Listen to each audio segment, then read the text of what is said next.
whole weekend. Streaming is taking place directly on Wake Turbulence Aviation's YouTube channel. I invite you to visit Wake Turbulence Aviation on YouTube.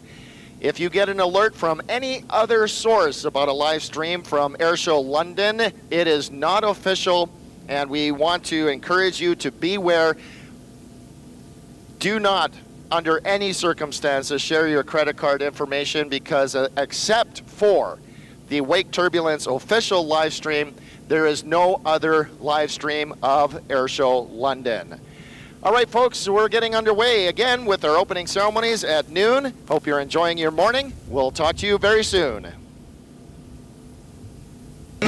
week since you looked at me, cocked your head to the side and said I'm angry. 5 days since you laughed at me, saying get that together, come back and see me. 3 days since the living room, I realized it's all my fault but couldn't tell you. Yesterday you'd forgiven me, but check 1, 2. All right, those on board already. Thanks for joining us. That was Ken giving us a shout out, basically telling people that we are the only official live stream of Airshow London SkyDrive 2024. Any other stream out there that's not Wake Turbulence Aviation? All right, folks. Not endorsed. Left because I think we are indeed getting a fly past by our first 4 F-16 Fighting Falcons, also known as the Viper. I have a history of taking off my shirt. It's been 1 week since you looked at me. Threw your arms in the air and said you're crazy. 5 days since you tackled me. I still got the red burns on both my knees. It's been 3 days since the afternoon. You realize it's not my fault, but a moment too soon. Yesterday you'd forgiven me, and now I'll sit back and wait till you say you're sorry.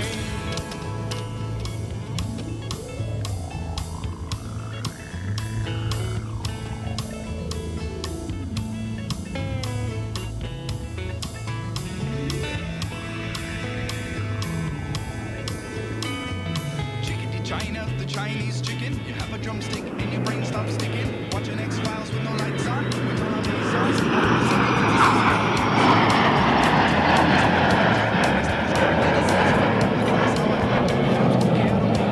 But if I did, they'd have a samurai. Gonna get a set of better clips and find the kind of tiny nips with some irons and always flying up the backswing. The attitude is Sailor Moon, 'cause that cartoonist got the boom anime babes that make me think the wrong thing. Can't help it if I think you're funny when you're mad. Trying hard not to smile, though I feel bad. I'm the kind of guy who laughs at a funeral. Can't understand what I mean. You soon will. I have a tendency to wear my mind on my sleeve. I have a history of losing my shirt. It's been 1 week since you looked at me. Dropped your arms to the side and said I'm sorry. 5 days since I laughed at you and said you just did just what I thought you were gonna do. 3 days since the living room. We realized we're both to blame, but what could we do? Yesterday you just smiled at me, 'cause it'll still be 2 days till we say we're sorry. It'll still be 2 days till we say we're sorry. It'll still be 2 days till we say we're sorry.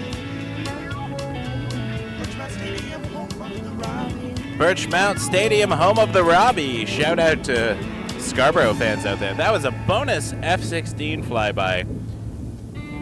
Not part of the regular schedule, but we got a little pass from the Vipers. I'm alright with me. Sunday mornings in my own bed sheets. I'll be waking up alone. I haven't thought of her for days. I'll be honest, it's better off this way. But every time I think that I can get you out my head, you never ever let me forget. 'Cause just when I think you're gone, hear a song on the radio. Just like that takes me back to the... Put that hearing protection in because here comes our F-16s again with some closed pattern work. Stop smiling, I remember you're gone, baby. It's just a song on the radio.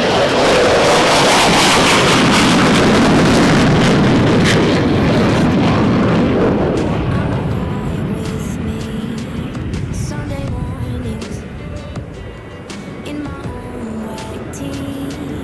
I've been waking up alone. I haven't thought of him for days. I'll be honest.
I'll take bonus F-16s. How about you, Mandy? How are things going on the technical side? So far, so good? All right.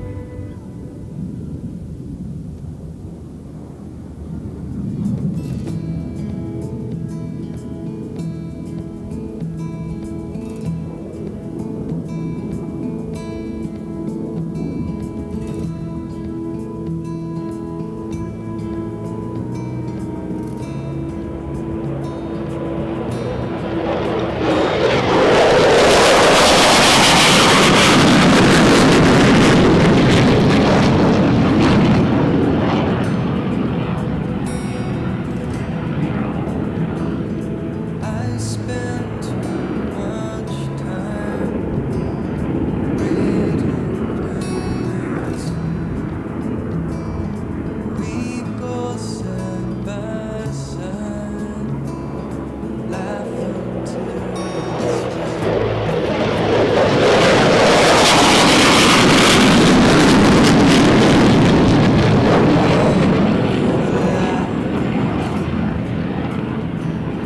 take the darkest down.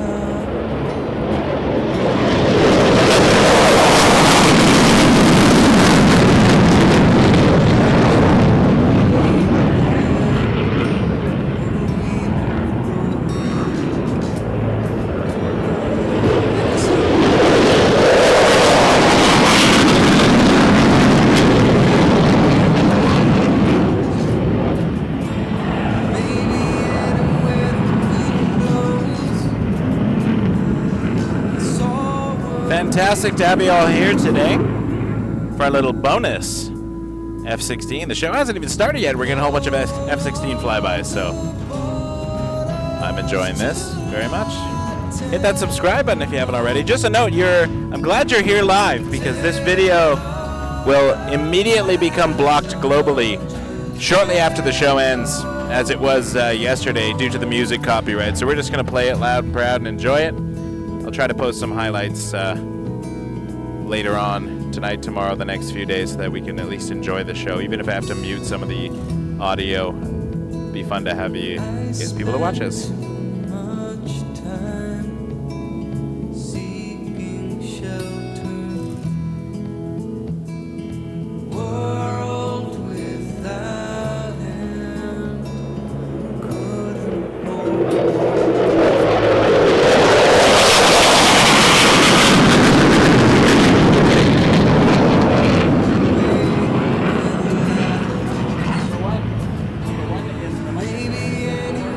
Just a little pre-show here before we get underway with day number 3 of Airshow London. Hope you're enjoying this unique look at these 4 F-16 Fighting Falcons. Again, the 50th anniversary of this incredible fighter jet. The wheels come up, the lights go out, and we're on the go-around.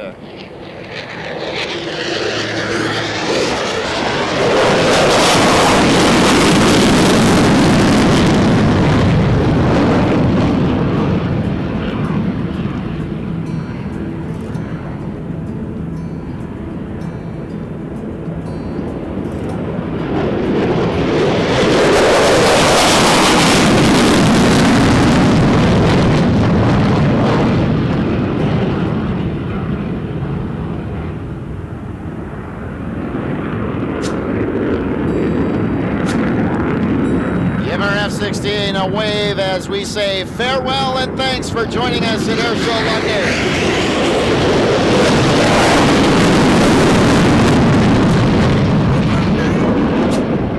Has come, and the land is dark. Look around, in the open night we'll see. I'm willing to bet 50 cents that after those closed patterns and those unrestricted climbs, they're going to be meeting up with a KC-135 to get a little drink of gas. Want to thank all of our crews who brought the F-16s here to help us celebrate the 50th anniversary of the F-16. Looks like we have 2 that are still here on the ground, and they are fired up, and I imagine that we're going to be seeing them depart the airfield momentarily as well. If that we look upon should tumble and fall, or the mountain should crumble to the sea. I won't cry, no I won't shed a tear, just as long as you stand by me. And darling, stand by me. Oh, stand by me. Oh, stand now. Stand by me. Stand by me.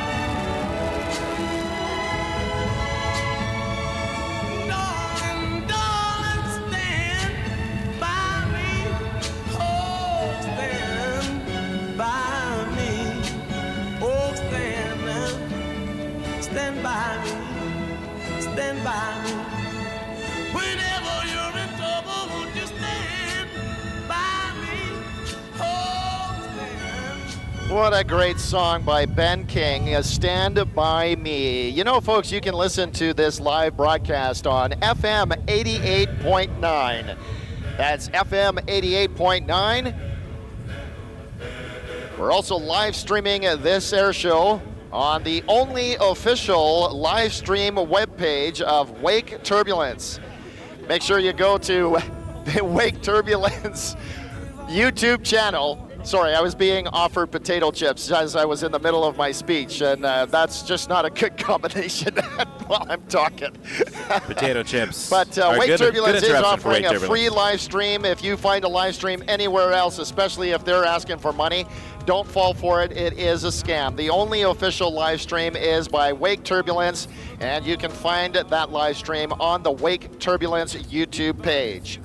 Don't forget to access the Airshow London SkyDrive mobile app, presented by Flight Exec. You can download the app at, You'll the find app full at event home as well if guide, you like. Also, check out the description. It including says performer this is the details, latest site map, order special of things that contests, we were and given important this event morning of what's updates. happening. It's free in the Apple and Android app stores. You can This learn is more a about free today's live performers by stream. using However, the SkyDrive tips app and presented by donations Flight are Exec, appreciated to the downloadable for channel. free, None of that goes like to I Airshow said, London. That just in the goes to me Apple and Android app stores. keeping ourselves Now, going attention so we can Airshow keep doing our London live stream thing, but that is not Enter at for all your chance to win a expected trip or to required. Orlando, Just I know Florida. people were asking how they could with reach out and flights help. accommodations from our friends at CYXU. You can That's do a the super London chat International during the show, Airport, or send a and PayPal Flair tip through Airlines. waketurbulence.ca. Prize includes just round-trip to show your flights support for the 4 channel, people if you'd with like. all baggage But and the best taxes, support you can do plus is just 3 hit that nights of subscribe button accommodation. and You can escape the cold this just winter watch with and enjoy. direct flights to sunshine. That's why we're here. So enter online this weekend only at flyYXU.ca/win.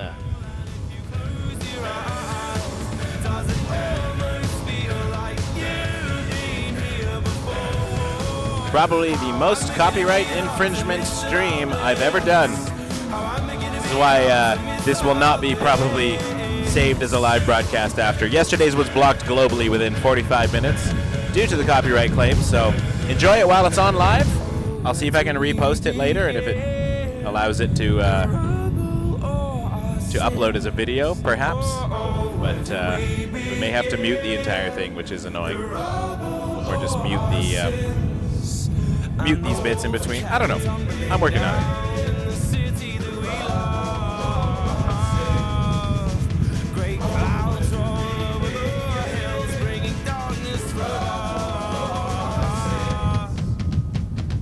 But if you close your eyes, does it almost feel like nothing changed at all? And if you close your eyes, does it almost feel like you've been here before? Oh, how I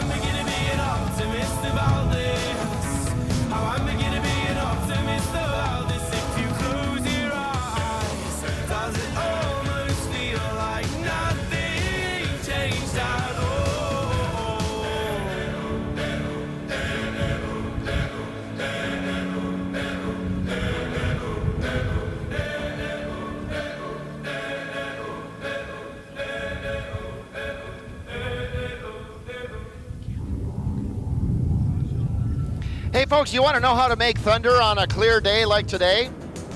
This is how. F-16 on the roll from the left. The US bombs cruising overhead.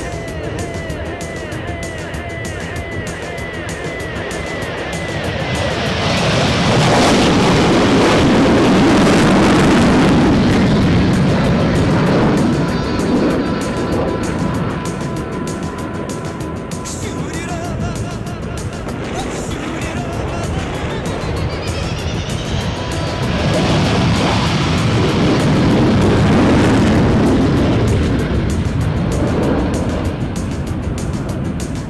Blast the bomb, bomb, bomb ahead.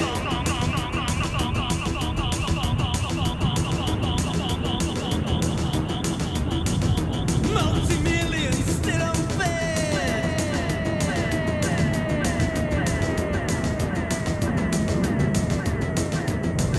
Armando Chino giving.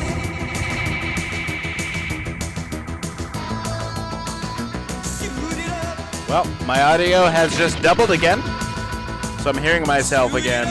Anyways, thanks Viper for that $2 super chat. I appreciate it. If only I could give that directly to the copyright people.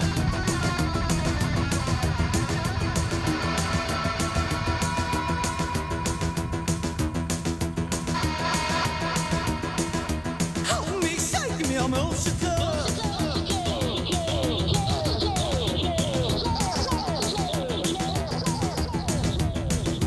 Psychomaniac into bread. Shoot it up, now shoot it up. Righty, right? Shoot it up. Shoot it up. Shoot it up.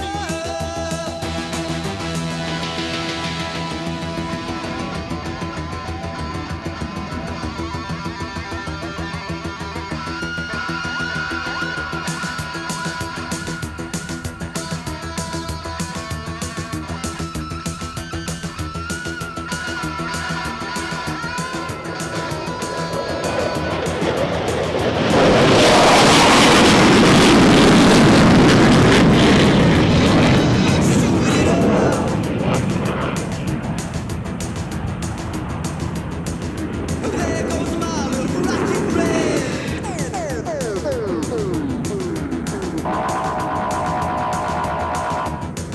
Shoot it up. Shoot it up. Shoot it up. Shoot it up. Shoot it up. Shoot it up. Scarface. Shoot it up.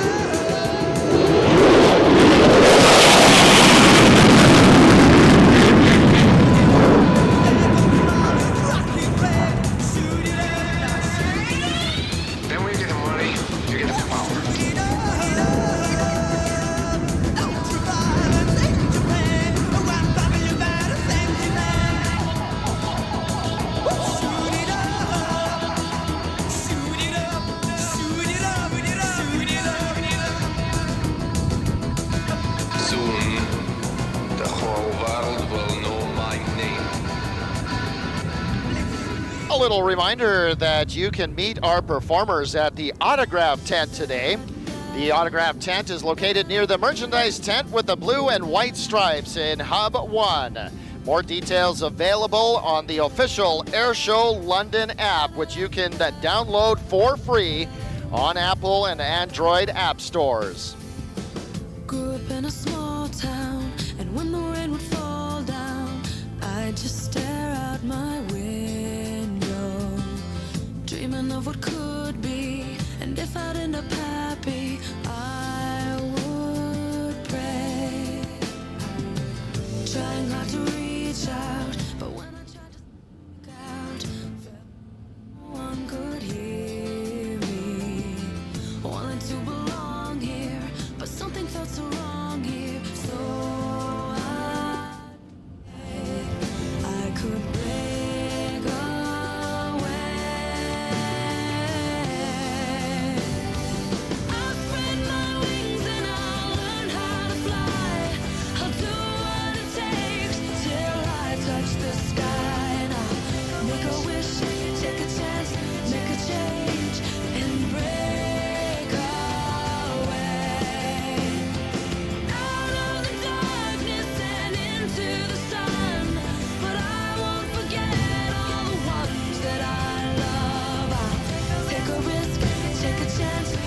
change and break away.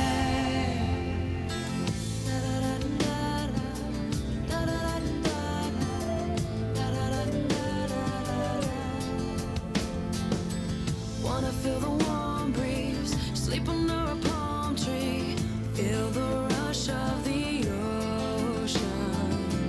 Get on board a fast train, travel on a jet plane far away and break away.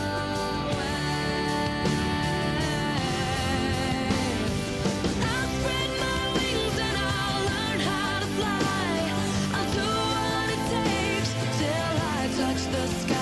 And I'll make a wish, take a chance, make a change and break away.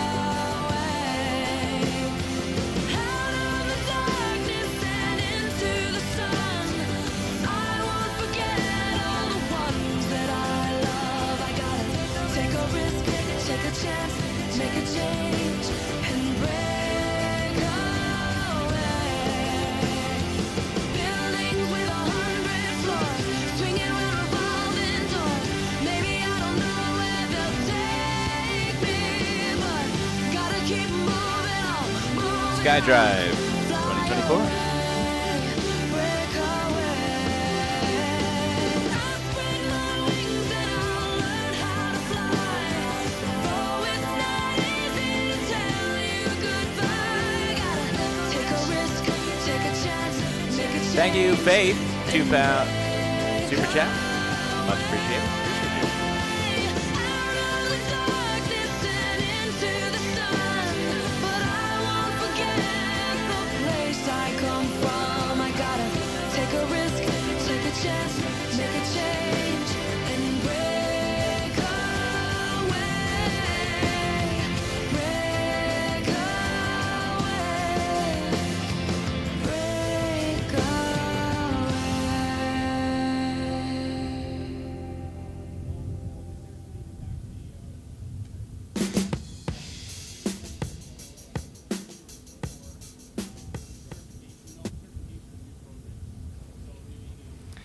Folks, we're just a couple of minutes away from our official opening ceremony here. We have the Golden Knights from the United States Army Parachute Display Team orbiting high above us in preparation for that wonderful opening ceremonies. In the meantime, I'd like to welcome to the microphone, you know, a real hard-working guy and a staunch supporter of this air show. He volunteers so much of his time to make sure that this air show happens year after year. He is the chair of the board of directors of Airshow London. Please put your hands together and honk your horns for Mr. Jim Graham. Ladies and gentlemen, boys and girls, welcome to Airshow London 2024 Sunday Performance. What a great way to start with those F-16s. As chair of the board, I want to thank all the volunteers that are supporting us here. Hundreds and hundreds of hours, the groups, the Coyotes, the Turkeys, countless others to put this air show together. This is a not-for-profit air show. We are all volunteers, and we are so excited to present this to London. We thank London International Airport for hosting us here, and we just want to make sure you have a great afternoon. Enjoy the show. It's going to be exciting. It's going to be loud. Welcome, London Air Show 2024. Now, Jim, while I have you up here, can I ask you just a couple of questions? I know that there is a small army of volunteers out there. You just mentioned them. How many hours do they put in to make sure that this air show happens year after year? Ken, we'll be tearing the airport apart and all the infrastructure tomorrow, and we'll be starting to plan for next year by Friday. So some volunteers are putting in hundreds and hundreds of hours to make this happen. They see what it can do for the community. It can inspire aviators, and it just makes our community better. So we've got 500 volunteers over the course of the week, over the weekend. This is truly a London event, Ken. And I know that there is a tremendous support in the community with tons and tons of sponsors. We could not pay for this air show just from ticket sales alone. No one would be able to afford it. So of course we bring on a lot of community partners to make this show happen year after year. London is an incredibly generous community. We've had many, many corporations over the years supporting us. They see our vision. Again, all of our profits go back to different community organizations, Children's Health Foundation in particular. This is just the best of London out here today, and we're going to have a lot of fun. Well, Jim, on behalf of all of the static crews and on behalf of all the performers here, thank you so much for doing an outstanding job in hosting us and inviting us back here year after year. We really do appreciate it. I know that this is very close to your heart and Gary Vanderhook's heart and Executive Director's Holly Doty's heart. And thank you so much for your contributions to the community and all your charitable partners. I know that air shows like this have a tremendous economic benefit to the community as well. So thank you for donating so much of your time to make sure that this outstanding air show happens year after year. Give it up, folks, for Mr. Jim Graham, the chair of the board of directors for Airshow London. All right, folks, we are looking skyward because I saw them a minute ago and now I have lost them. It was the Dash 8 belonging to the Golden Knights. This is the jump platform for the United States Army Golden Knights. There's only a handful or less of Dash 8s in the U.S. inventory, and they all belong to the United States Army Golden Knights, and we're going to learn a little bit more about that aircraft in just a few moments.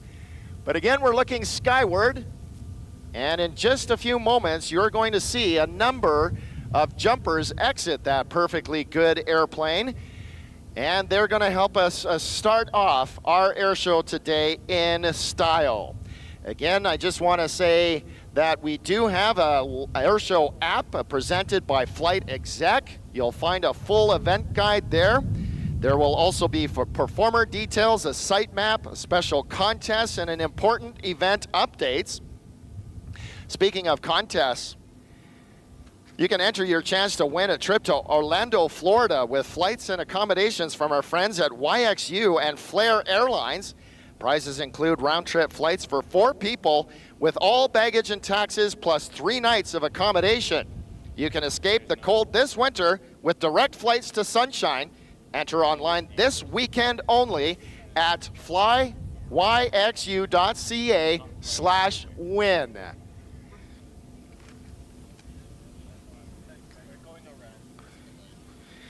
All right, folks, we just learned from the Airboss team, led by Lyle Holbrook and supported by Josh Pegg, that we thought that the Dash 8 was inbound for their jump run, but they needed to do orbit. They're about 2 minutes away. So we're just going to be on the lookout for that aircraft. I see that we're pointing. Oh, there it is. Kids, can you see the big Dash 8? Well, it looks pretty small right now, because I believe they're about 6,000 or 7,000 feet above the ground. And about 30 seconds or so, we're going to see tiny little specks exiting the aircraft. Those are the jumpers of the United States Army Golden Knights. Just wait until we see it and we'll pan I know the that camera there's towards a it. documentary that's being filmed this weekend, and I'm looking forward to seeing some of the footage. One of my good friends, Kyle Winia from Airshow Addict, is on board that Dash 8, getting some good video. He's authorized to be there with the Golden Knights. It's part of our documentary team.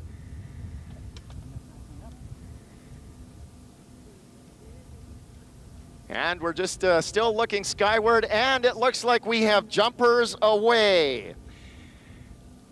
Free falling down towards the ground, you can see the pink smoke trail.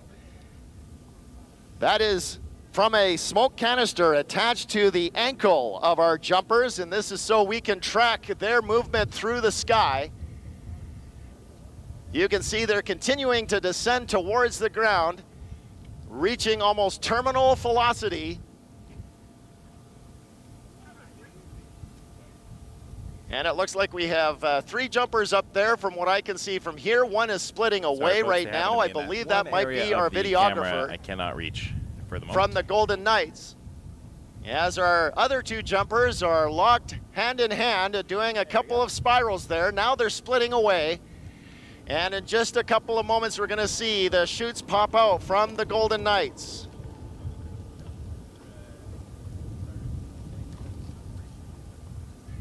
And there's our 3rd good chute.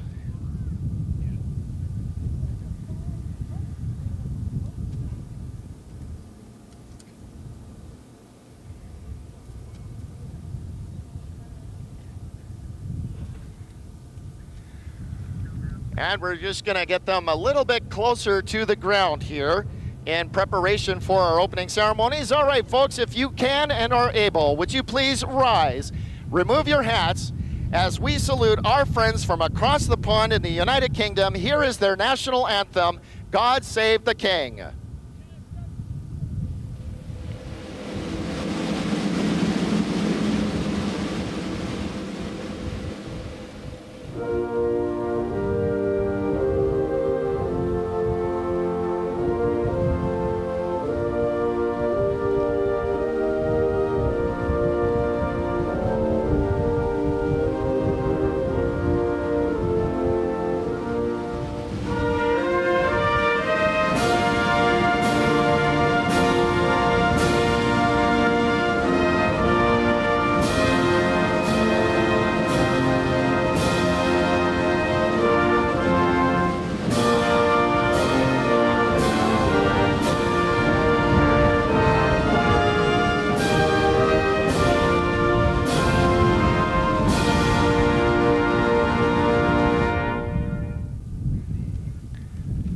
All right, please remain standing, keep those hats off.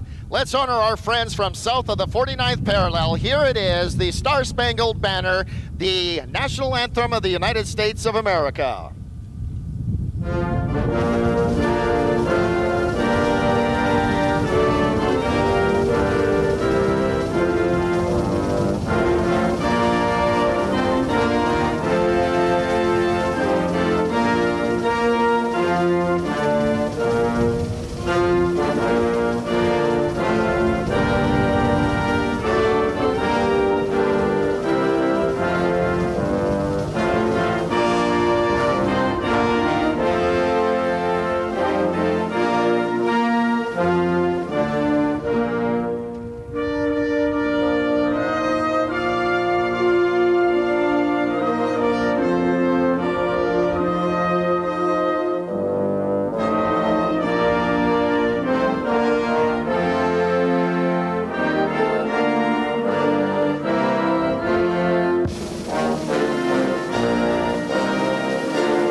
And now sing loud, sing proud. Here it is, our national anthem, O Canada.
Let's bring him home, our third jumper flying the Canadian flag. Let's give all of our jumpers a huge round of applause.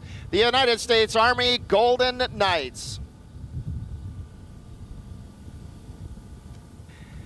What a great way to start our air show, and boy, oh boy, have we got a great air show lined up for you folks. At 12:30, we're launching the Canadian Forces Snowbirds. We also have a great display by a jet that I don't think I've ever seen fly by at an air show. We're welcoming the E-4B Nightwatch aircraft. I'll tell you a little bit more about that aircraft in just a few moments when it flies by after the Snowbirds. We've also got 2 warbirds from World War II, the Spitfire Mark 18 and a P-51D Mustang. We've got a demonstration by a KC-135 and C-17. ITPS, the International Test Pilot School, is here with their Hawker Hunter. We're going to celebrate in part the 100th anniversary of the Royal Canadian Air Force with the Hercules C-130J Hercules. We've got the CF-18 demonstration as well. We've got the United States Air Force F-16 demonstration team. The Golden Knights are going to be back later on. We've got Pete McLeod flying the socks off of an extra 300. We're also going to bring on a CT-133 belonging to the Jet Aircraft Museum that belongs, or that is based right here in London, Ontario. And folks, the Royal Air Force is in the house with the red arrows helping us celebrate the 100th anniversary of the Royal Canadian Air Force. Well, folks, it is now my pleasure to turn the microphone over to the narrator of the United States Army Golden Knights. Enjoy. Good morning, ladies and gentlemen. I'm Staff Sergeant Jonathan Smirchler, originally from Crozet, Virginia. It has been my proud honor to fly in our nation's colors. Now watch eye high overhead. The jumpers are out and the smoke is on. We now have members of the Golden Knights rapidly approaching 120 miles per hour. The initial part of the formation is called the base, and it forms quickly as the initial jumpers fly their bodies together, interlocking their arms and legs to form the nucleus of the formation. The remaining jumpers set up slightly above and outside the formation, awaiting the team leader's call. At 6,000 feet, the team leader gives a thumbs up, signaling the outside jumpers to fly to the base. Now these jumpers perform our bomb burst maneuver.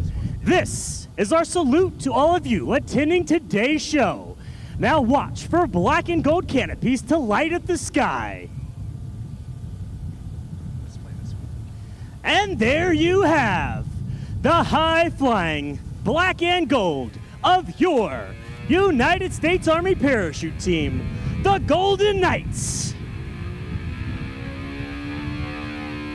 The trail of smoke each jumper leaves in the sky are created by 2 M18 red smoke canisters, which emit a continuous trail of smoke for up to 90 seconds. The jumper attaches these to 1 foot with a specially designed bracket, and then attaches the activation pins to a lanyard. By pulling on the lanyard, the jumper is able to activate its smoke immediately upon exiting the aircraft, while in free fall or under parachute. Now, as you may have guessed, these jumpers are faced with a unique situation, a traffic jam in the sky. They must gain vertical separation to allow for individual approaches into the target area. This is accomplished by pulling on the front part of the parachute and spiraling down at speeds in excess of 60 miles per hour. These jumpers will set up a traffic pattern, just like you see aircraft at a busy airport. At 1,000 feet, the jumper does what is known as a wind penetration check, checking his speed and distance across the ground. He then flies a downwind leg, a base leg 90 degrees of the target, and then faces into the wind for a final approach. And there's our first jumper with a beautiful dead center landing. You may notice the tail of the parachute curl under. This slows the forward speed while reducing the jumper's rate of descent. Watch as the minor corrections he's used and obtaining a beautiful target landing. And there we go, another beautiful target landing, ladies and gentlemen. This concludes our performance for the morning. And on behalf of the entire team, I would like to thank each and every one of you for being such a warm and receptive airborne audience. In closing, I leave you with this final thought. In the future, may all your days be prosperous and your nights golden. Thank you very much. Let's have a big round of applause for the United States Army Golden Knights, doing an outstanding job helping us start off our show in style. They will be back later on this afternoon with their complete performance. Now, folks, I want you to look up again to that last parachute. You'll notice there's not just one person under that canopy. There is actually two. These are our tandem jumpers, and strapped and holding very, very tightly to the Golden Knight is your Deputy Mayor of the City of London. And he's just about ready to touch down here. And we'll give him a big round of applause for being such a brave soul.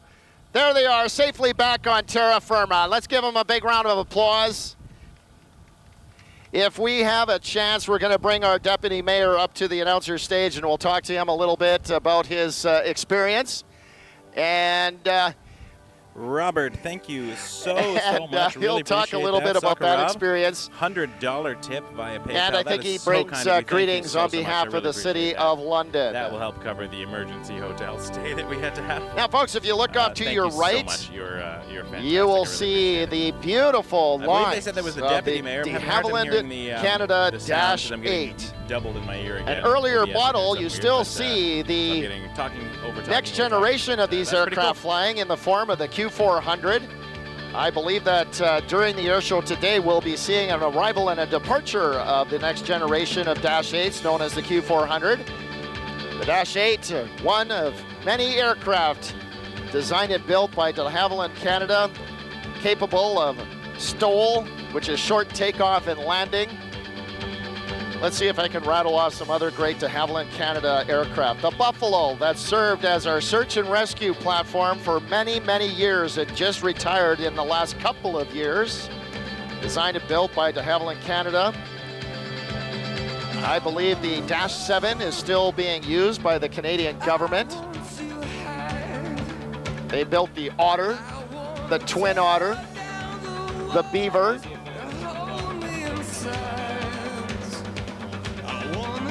I hope you're taking notes, because throughout the day I'm going to be giving you what I like to call KFFs, or Ken Fun Facts. I want you to keep that list of KFFs so that you can delight and astound your dinner guests at your next party.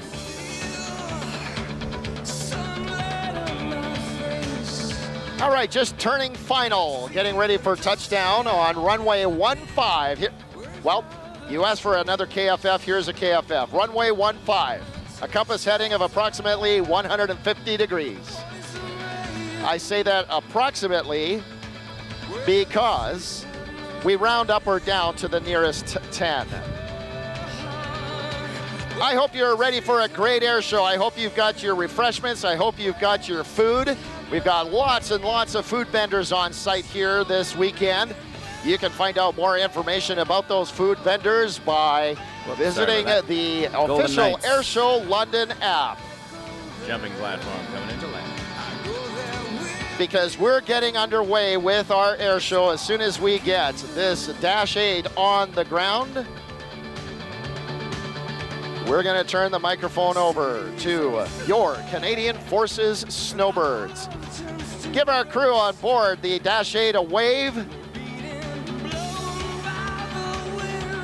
You notice how quickly they can get this airplane to taxi speed after flying in the sky and touching down on the runway. That's one of the unique features of the Dash 8, capable of operating in very short, austere runways. Of course, we've got lots and lots of room here at the City of London Airport, the London International Airport, but these things can land on gravel, they can land on grass. Pretty impressive airplanes. We also got friend of the channel, Flight Spotter John. Give us a wave, John. Who watches the Watchers? I think it was a Star Trek episode. Coming over to say hello, and I think we got the Snowbirds coming up soon. But I'm All also waiting right, for that folks, Doomsday put your hands flyby. together and please welcome to the microphone Captain Rich McDougall, Snowbird number 11, and the narrator for this year's display.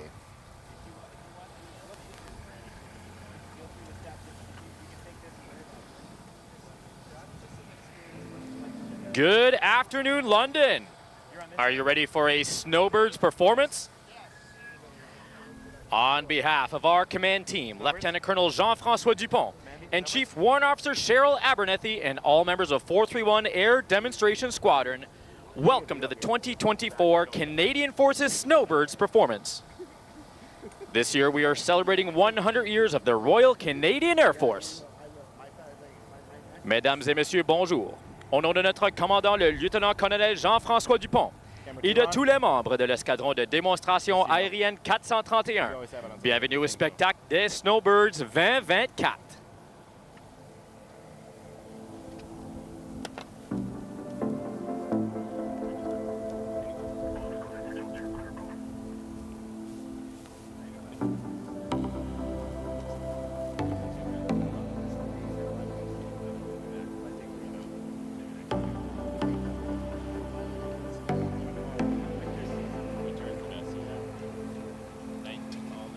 Now let's listen live to the cockpit of Snowbird 1.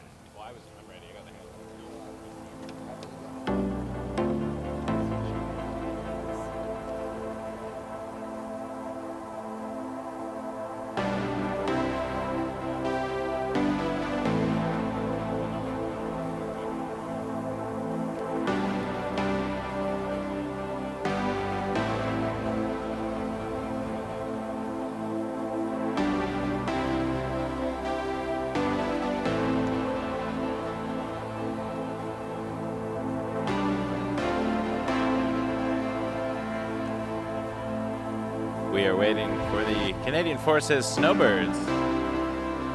Although we don't know exactly when this flyby is going to happen of the Doomsday plane, but... Snowbirds, check in. Oh, they're checking in. 3, 4, 5, 6, 7, 8, 9, 1.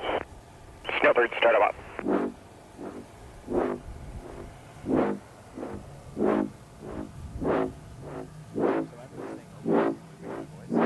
The Snowbirds are all active serving members of the Canadian Armed Forces, and the show team is comprised of 11 pilots, 10 aircraft technicians, and our Public Affairs Officer Capitaine Phil Rochon from Ottawa, Ontario.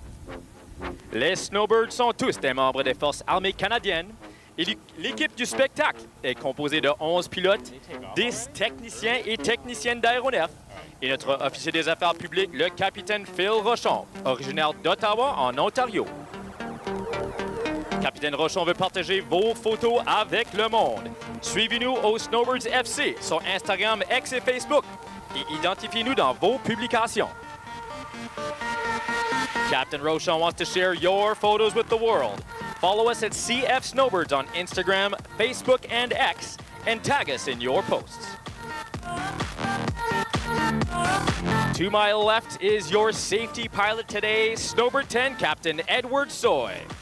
Prior to joining the Snowbirds, he was a standards pilot on the CT-156 Harvard II, and as a civilian pilot, he's also flown and performed in a variety of vintage aircraft, including the original Harvard from the 1940s. He brings over 2,500 hours of flying experience to the team in more than 30 different aircraft types. My name is Captain Richard McDougall, Snowbird 11, and I'll be your narrator today. Before joining the Snowbirds, I flew the C-130 Hercules in an air refueling role and was an instructor on the CT-156 Harvard II as well. While we're waiting for the Snowbirds. How you doing, John? Now as the team taxis towards the runway, allow me to describe the aircraft that are used in our performance today. The the Canadair CT-114 Tudor, built in the early 1960s. John's not used to talking to microphones. Served as the primary jet trainer for the Canadian Air Force until the year 2000. The single J85 jet engine produces 2,700 pounds of thrust, which propels the relatively light aircraft to speeds of over 400 knots. Right now. Excited to be here. With the exceptional maintenance it receives from our highly qualified team of technicians, the Tudor continues to serve as the perfect platform for the Snowbirds aerial demonstration. Pendant que l'équipe se déplace vers le décollage, laissez-moi vous présenter les avions qui sont utilisés dans la performance d'aujourd'hui. Oh, thanks for joining us, everybody. Today we're happy to be here. And you're getting a special show because people can't watch this tomorrow. Yesterday's stream was blocked immediately because of copyright, so enjoy it while it's live. Just like the olden days of television, before we all got our VCRs. Now our PVRs and our DVRs and our VR headsets and our other Avec la maintenance acronyms exceptionnelle effectuée par nos excellents techniciens et techniciennes, le tutor est une plateforme parfaite pour la démonstration de formation aérienne. It's actually nice over here with the...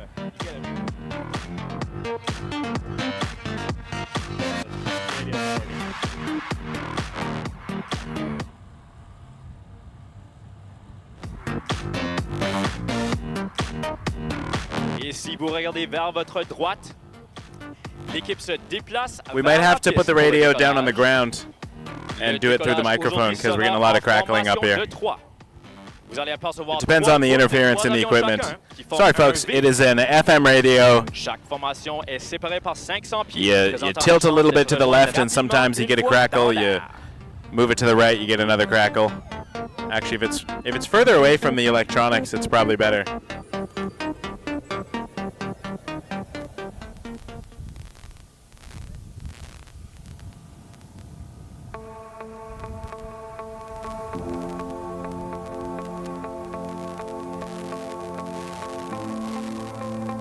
If you look out in the distance to the right, the team is lining up on the runway shortly here in preparation for departure.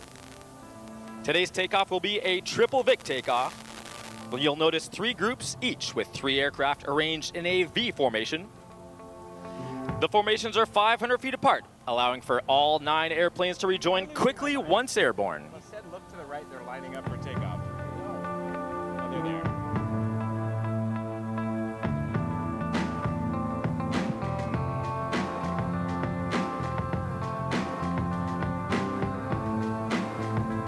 Now we got him.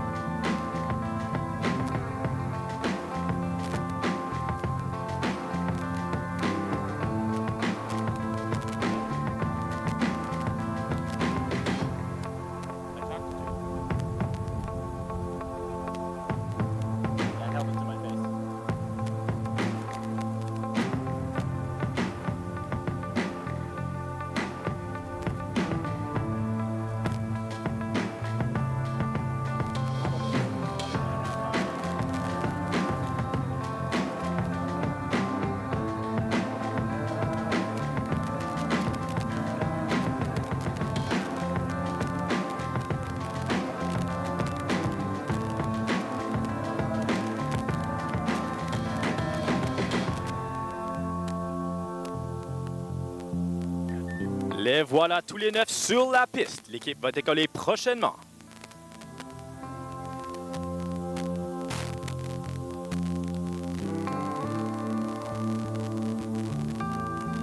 There they are with their 9 lights on, engines at 100%. The team is ready for takeoff.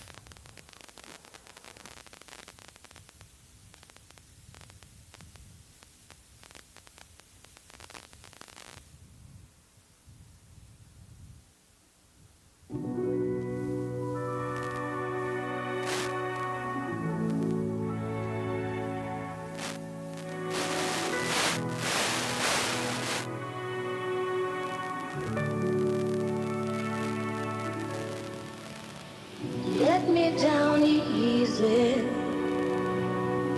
for your love for me is gone. Let me down easy, since you built to stay here alone. I know it's all over, but the last goodbye.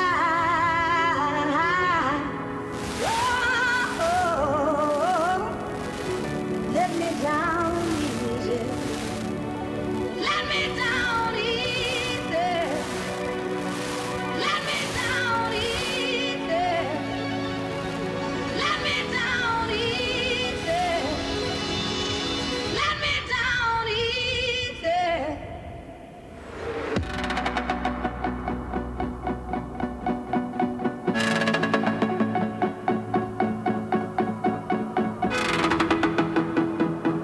Si vous regardez vers votre gauche, l'équipe se rejoint We're dans une sorting out the formation radio. de Trying 9. to move the radio to a less Et un peu staticky pour un aperçu de location. l'arrière-scène, les pilotes se préparent pour le shakeout, où ils vont tirer 5 G positifs suivis par 2 G négatifs. Et ils vont terminer avec un contrôle de fumée. Ceci est effectué pour tester à la fois l'avion ainsi que le corps des pilotes pour s'assurer qu'ils sont tous les deux prêts pour le spectacle.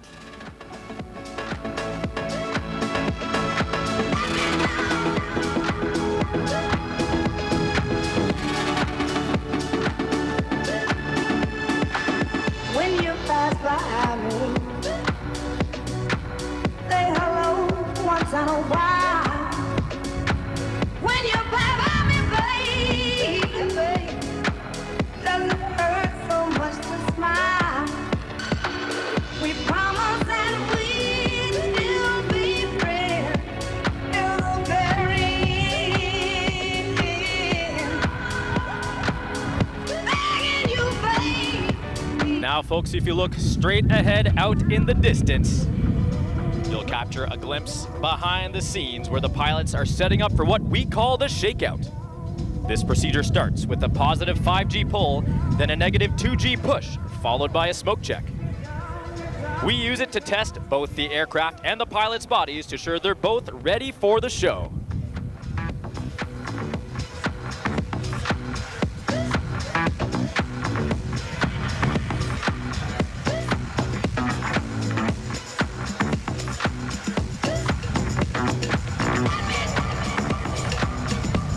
There's that 5G pull-up. And that's what negative 2G looks like. If you look closely now, you'll spot the smoke trails as well.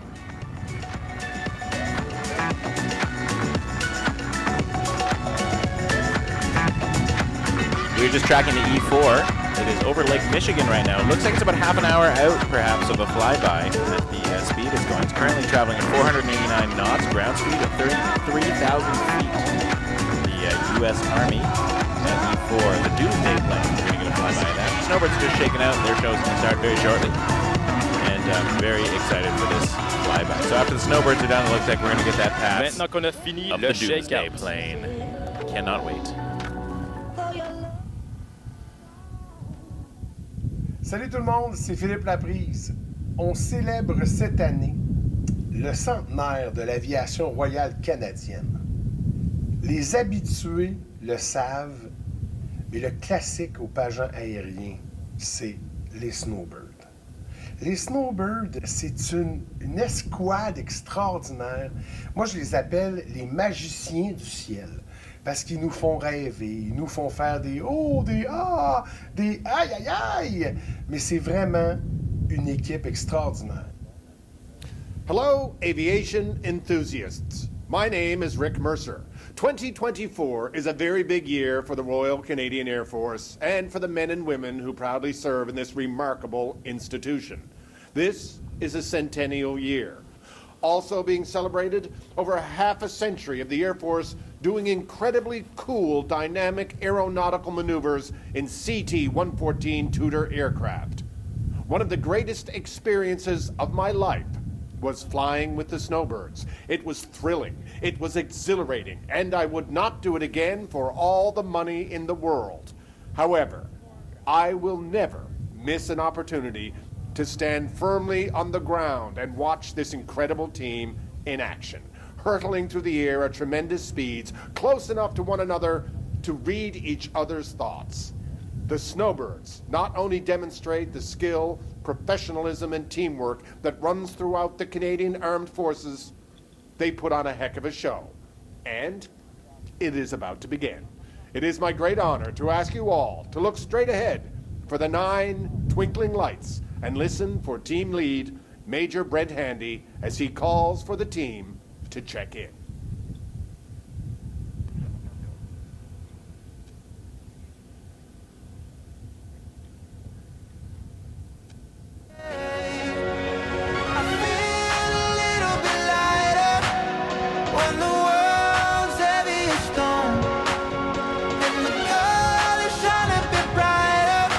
When I'm with you. 2024 Canadian Forces Snowbirds aux Snowbirds des Forces canadiennes 2024.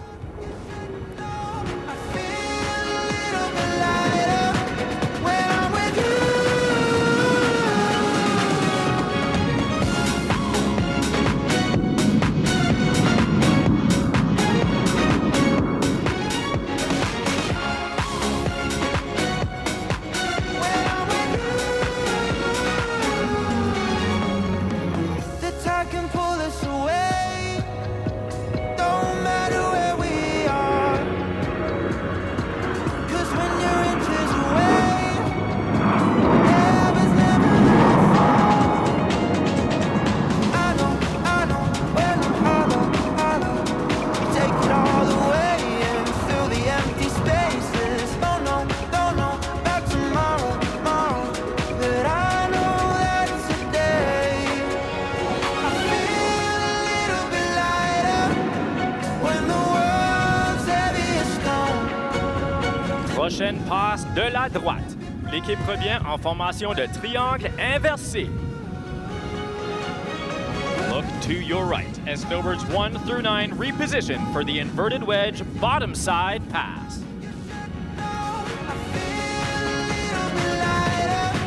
When I'm with you.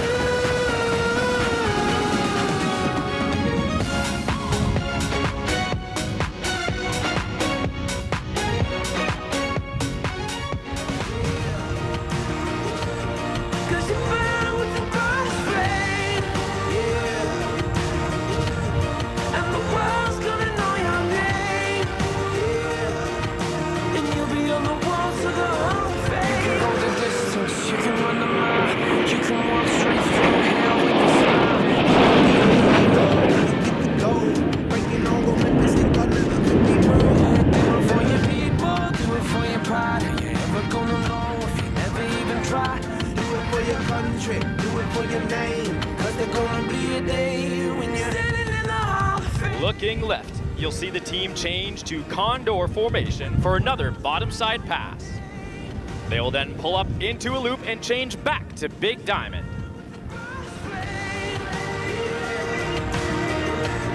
And the world's gonna know your name.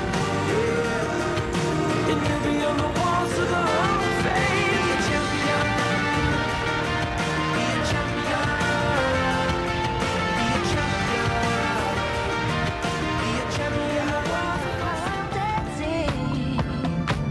And I can hold my own head. Yeah, I can love me better than you can. Can love me better. I can love me better, baby. Can love me better. I can love me better. Share the way. That's the roses that you lay. No remorse, no regret. I forgive every word you say. Ooh, I didn't wanna leave, baby. I didn't wanna fight.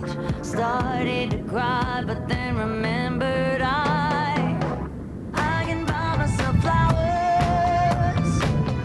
Write my name in the sand. Talk to myself for hours. Yeah, say things you don't understand. I can take myself dancing. Yeah. De la droite, l'équipe revient pour un tonneau et une boucle en formation de grand losange. From the right, the Snowbirds are setting up for the classic Big Diamond roll and loop.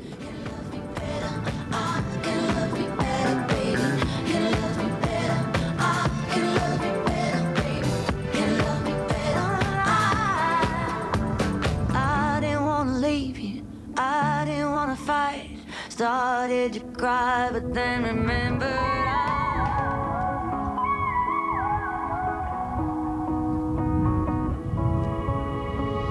Sunshine on my mind. Got love, but we ain't got time, no. Late nights, real good times. Stayed up just to cross those lines, oh. And I get that feeling inside. Every time it takes me to my it's like a dizzy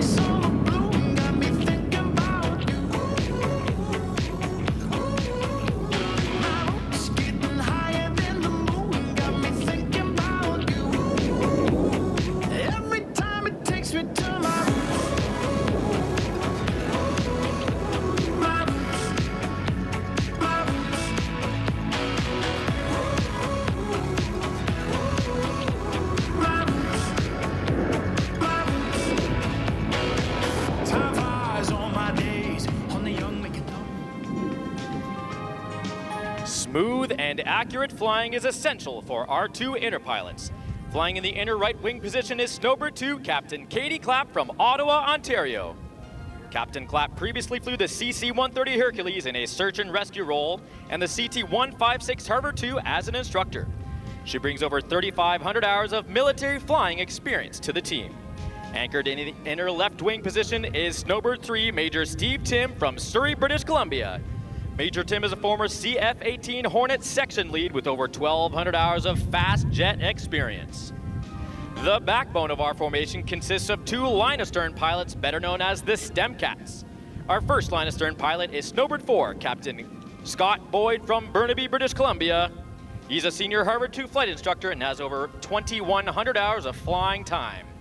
At the tail end, cool, calm, and collected, is our second line-astern pilot, Snowbird 5 Captain Thomas Thornton from Belleville, Ontario. Captain Thornton is a former Royal Canadian Artillery officer who then transferred to the RCAF, where he instructed on the Hawk. Now look straight ahead as the team steps up to honor 100 years of the Royal Canadian Air Force with the Centennial Split.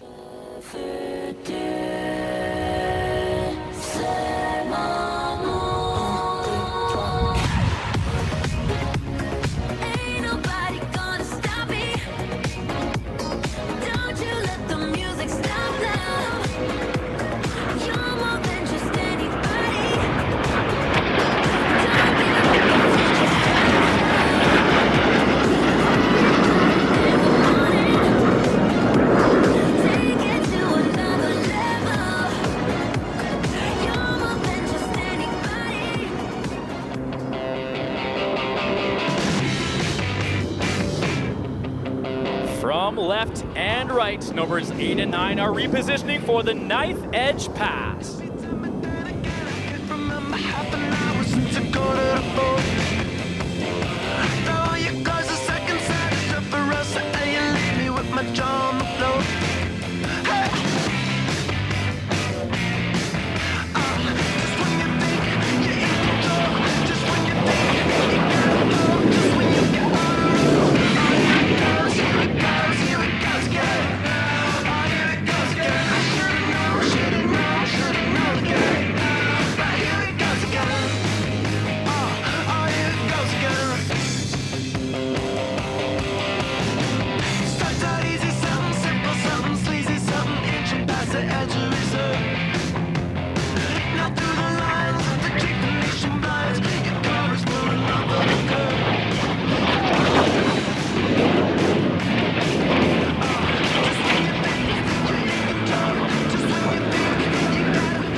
As the solos exit the stage, Snowbirds 1 through 7 will come directly overhead in Vic formation.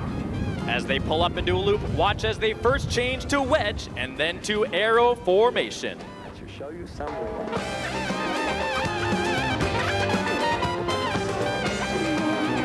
On ne peut toucher le ciel du doigt.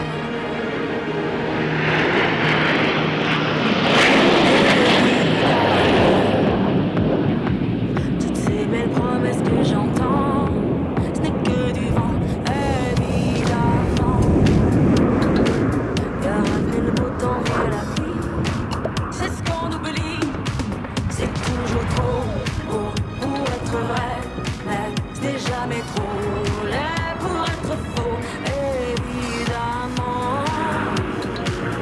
Elle ne sera plus jamais la même, cette fille d'avant. Je sens demain, je rachète hier, le temps est ça sent. Je cherche l'amour, je ne trouve rien, comme dans mon sac à Préparez vos appareils photo pour la prochaine manœuvre de la droite. la vérité tout en l'évitant. La boîte sur le toit du monde. When I was young, I climbed up too high just to touch the sun. On my mission, no prescription, shoot for number one. Start a riot, won't keep quiet, I'm a ride or die. Heart is pumping, keep it coming, better run it high. I was born for this, I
look to your right for a signature Snowbird maneuver, the line abreast roll and loop.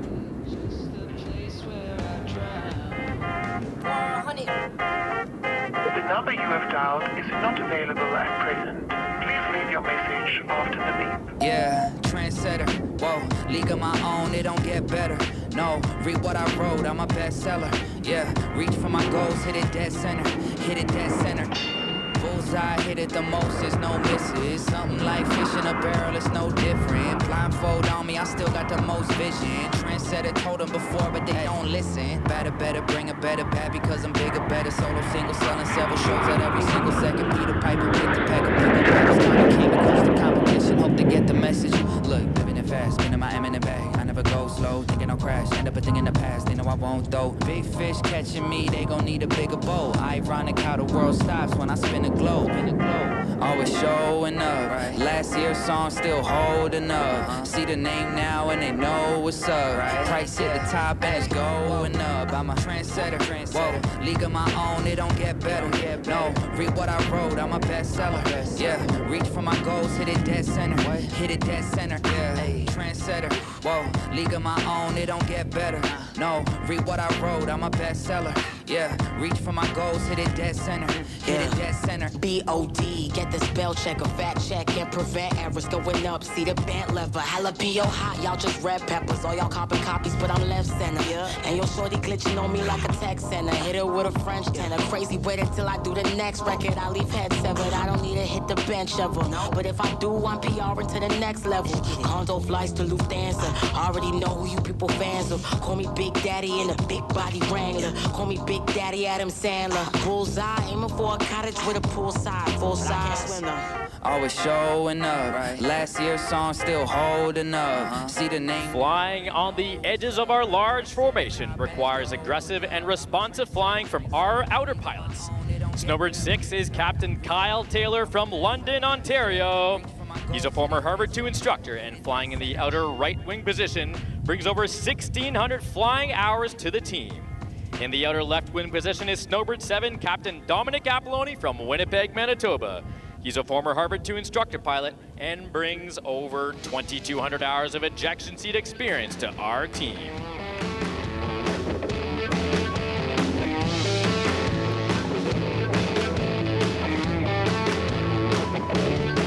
Getting lost, breaking down, busted tire in a one-horse town. Out of luck, in the heat, rolling by like a tumbleweed. The sun is over the swallow. Now, folks, with just a quick 2-minute break in our show, we will resume very shortly. Down to 93 if you can't hitch a ride, 'cause it's a long way back, gotta get back, and it's a long way back, gotta get back. Stranded on the side of the road, and I'm not sure why I didn't hear the John said that we're Fort Huron, did you say? 80 miles, Flint, Michigan. D4 is over Flint, Michigan right now. burning up just like a cigarette in the stone. In your shoes, this place don't care if you win or lose.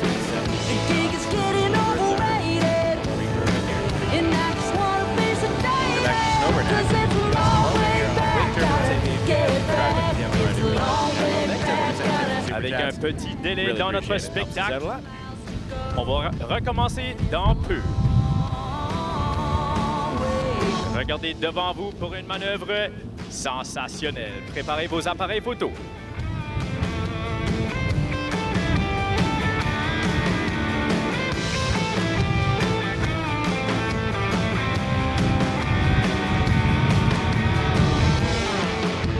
Now, look straight ahead for a very special maneuver.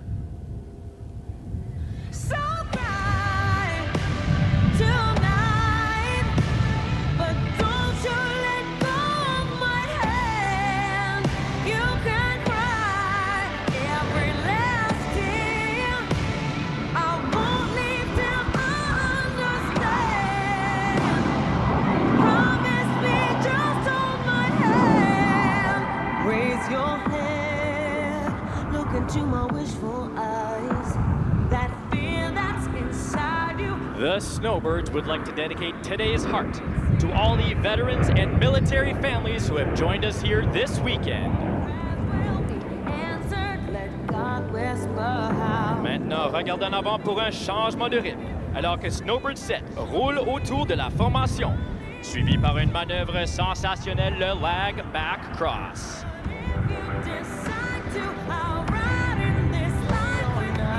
Lose my way till I find myself.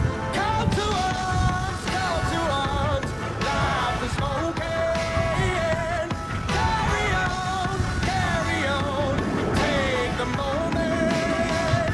What say you, girl? Whoa, whoa, whoa. What say you, girl? Whoa, whoa, whoa. So I stumble and fall. You watch me crawl back to the From left and right, get ready for a collaboration between the Solos and the Step Cats. The Snowbirds present the four-way cross. I'm always up with you. Never get me down. I'm always up with you. Never get me down. I'm always up with you. I'm always up with you.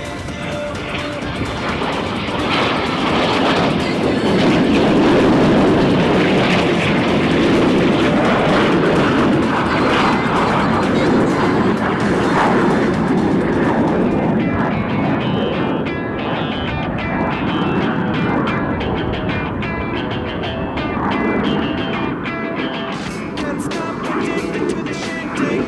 Jump up and says I'm gonna win big. Choose not to life of imitation. Just stick closer to the reservation. Default the pistol that you pay for. This pump the feeling that you stay for. Big time I want to be a misfit.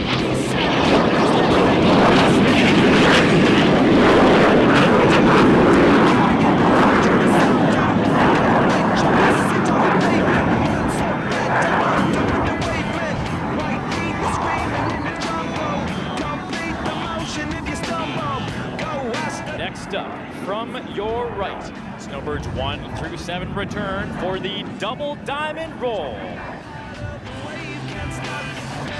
Wonder if it's all for you. The world I love, the trains I hop to be part of the wave. Can't stop. Come and tell me when it's time to.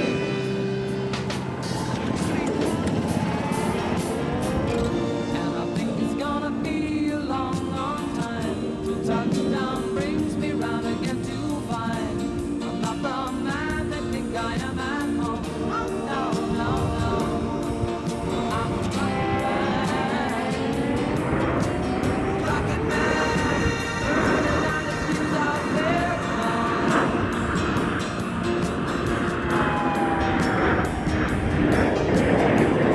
And I think it's gonna be a long, long time till touchdown brings me round again to find Regardez à la droite, les Solos s'approchent. C'est leur tour de nous montrer la passe miroir.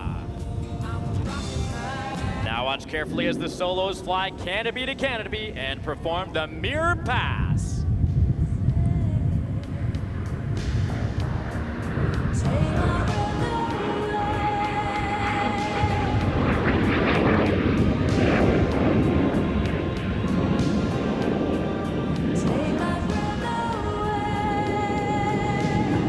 Le rôle du solo est à la fois exigeant physiquement et implique une prise de décision dans une fraction de seconde. Le Snowbird 8, capitaine Marc-André Plante, originaire de Chicoutimi, Québec. Capitaine Plante est un ancien instructeur de vol sur le Harvard 2 avec plus de 2000 heures de vol militaire. Notre Snowbird 9, le capitaine Patrice Powis Clement de St. Joseph Island en Ontario, est un instructeur de vol senior Harvard 2 avec plus de 2800 heures de vol.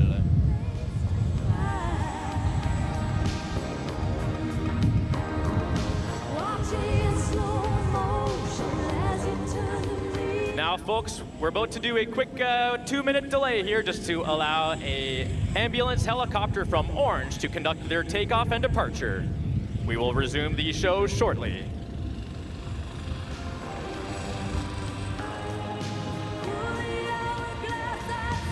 Donc, mesdames et messieurs, un autre petit délai.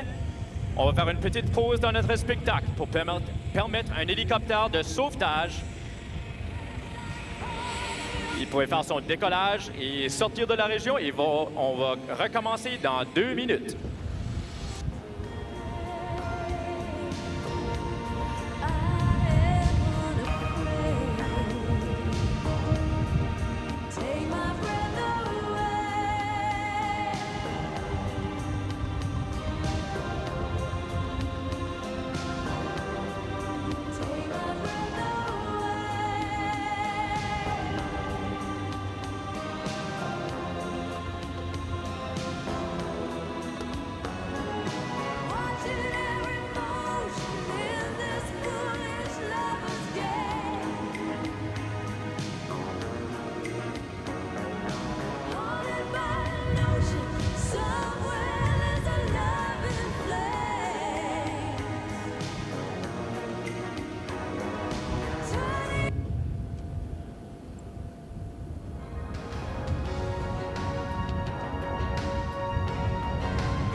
We'd like to take this opportunity to highlight our dedicated technicians who ensure that we have safe and operational jets day in and day out.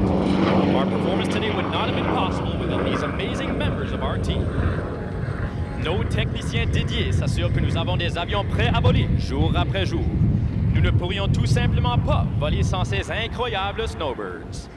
Our crew chief, Sergeant James Waitson from Reserve Mines, Nova Scotia. Snowbird 2 Alpha, Corporal Jonathan Benson from London, Ontario. Snowbird 3 Alpha, Corporal Kieran Stevenson Hastings from London, Ontario. Snowbird 4 Alpha, Corporal Carla Oliveras Mesa from Ottawa, Ontario. Snowbird 5 Alpha, Corporal Dustin Poirier from Kingston, Ontario. Snowbird 6 Alpha, Master Corporal Jonathan Porter from North York, Ontario. Snowbird 7 Alpha, Corporal Chad Humphreys from Moose Jaw, Saskatchewan. Snowbird 8 Alpha, Master Corporal Justin Chantadat from Mississauga, Ontario. Snowbird 9 Alpha, Master Corporal Tristan Popescu from Toronto, Ontario. Snowbird 10 Alpha, who's at show center with us today on the camera, is Corporal Avery Arsenault from Kincora, PEI. Corporal Jaden Greer from Montreal, Quebec. Corporal Alvin Alviola from Biambong, Philippines. Corporal Jordan Dole from Calgary, Alberta, and Master Corporal Corey Dowling from Cold Lake, Alberta. Let's give them a big round of applause. Applaudissons-le chaleureusement.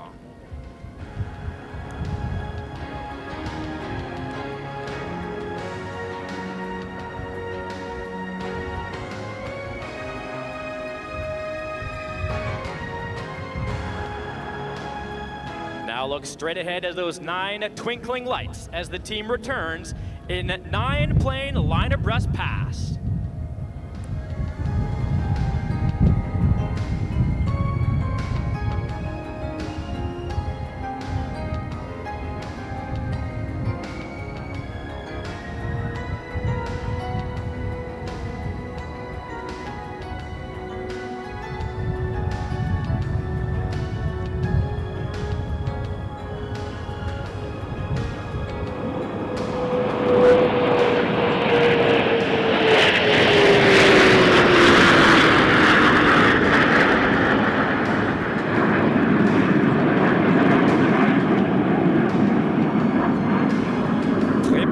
Appareil photo pour la prochaine passe de la gauche.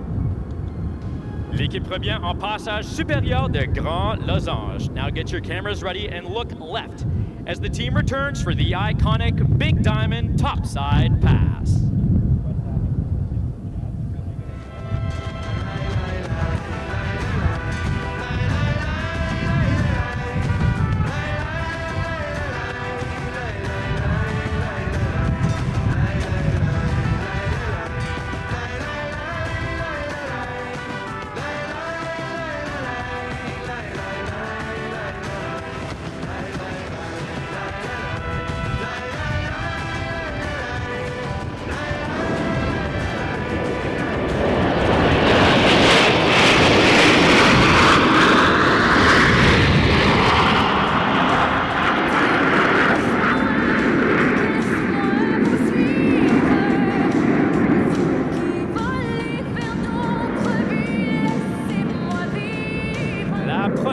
sera de l'arrière-scène.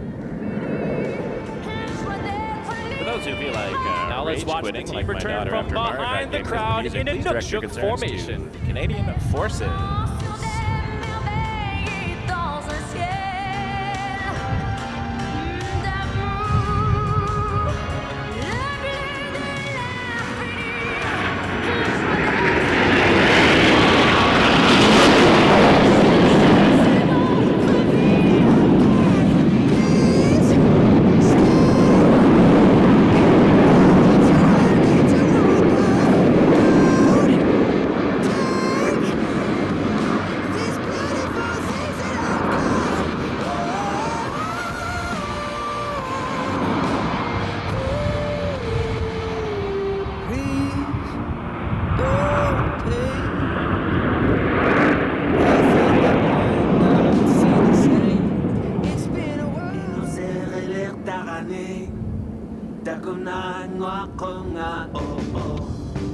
Flying the lead aircraft requires experience, smooth flying, and high situational awareness from our boss, Major Brent Handy of Wyvale, Ontario. He's a former CF-18 fighter pilot and flew a Snowbird 9 in 2012 and 2013. He brings over 6,000 hours of high-performance flying to the team, and 2024 marks 30 years for the boss as a licensed pilot. And he credits much of his success to the start he received as an Air Cadet glider pilot. Now let's look straight ahead as the team returns for the Canada Burst. Regardez droit devant vous pour l'éclat canadien.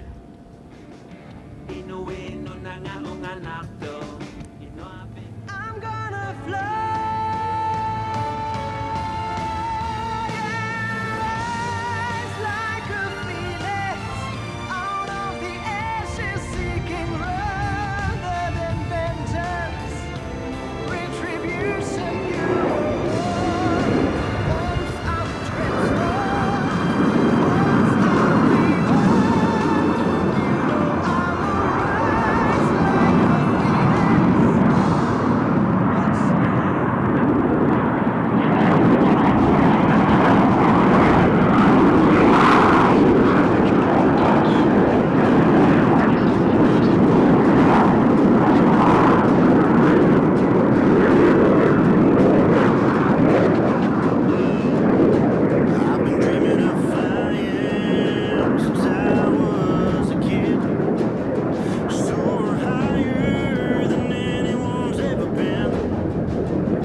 L'équipe se rejoint maintenant en formation de 9 et revient pour une passe finale.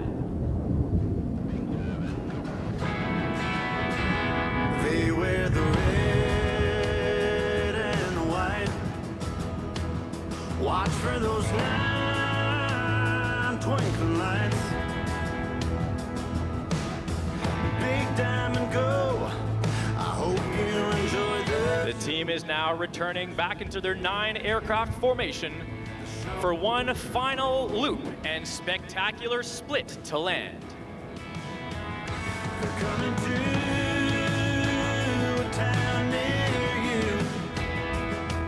Represent the great white north, skills, family, and the truth. They're flying through the clear blue sky.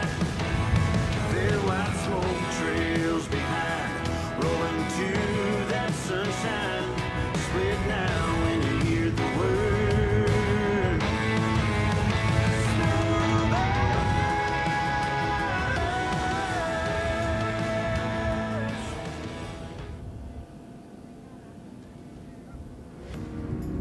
I don't care, go on and tear me apart. I don't care if you do.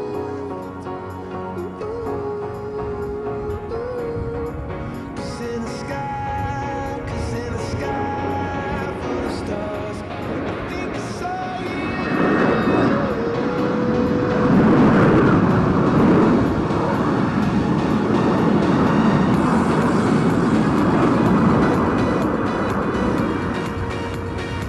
Your 2024 Canadian versus Snowbirds. Vos Snowbirds des Forces canadiennes 2024.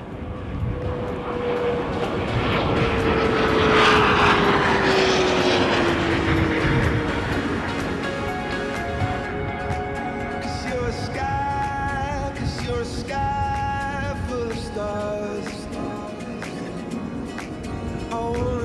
The team is now in what we call trail, which allows for each pilot to more easily carry out their final checks in preparation for landing. You have now witnessed the 2,826th show in the Snowbirds' 54-year history. Vous avez maintenant assisté au 2826e spectacle dans les 54 ans d'histoire des Snowbirds. Et au nom de notre commandant, le lieutenant-colonel Jean-François Dupont, et de tous les membres de l'escadron de démonstration aérienne 431, nous vous remercions beaucoup d'être venus voir le spectacle aujourd'hui. C'était un plaisir et un honneur. On behalf of our command team, Lieutenant Colonel Jean-François Dupont, and Chief Warrant Officer Cheryl Abernathy, and all members of 431 Air Demonstration Squadron, thank you for joining us here today. It's been our pleasure to perform for you, and now back to you, Ken.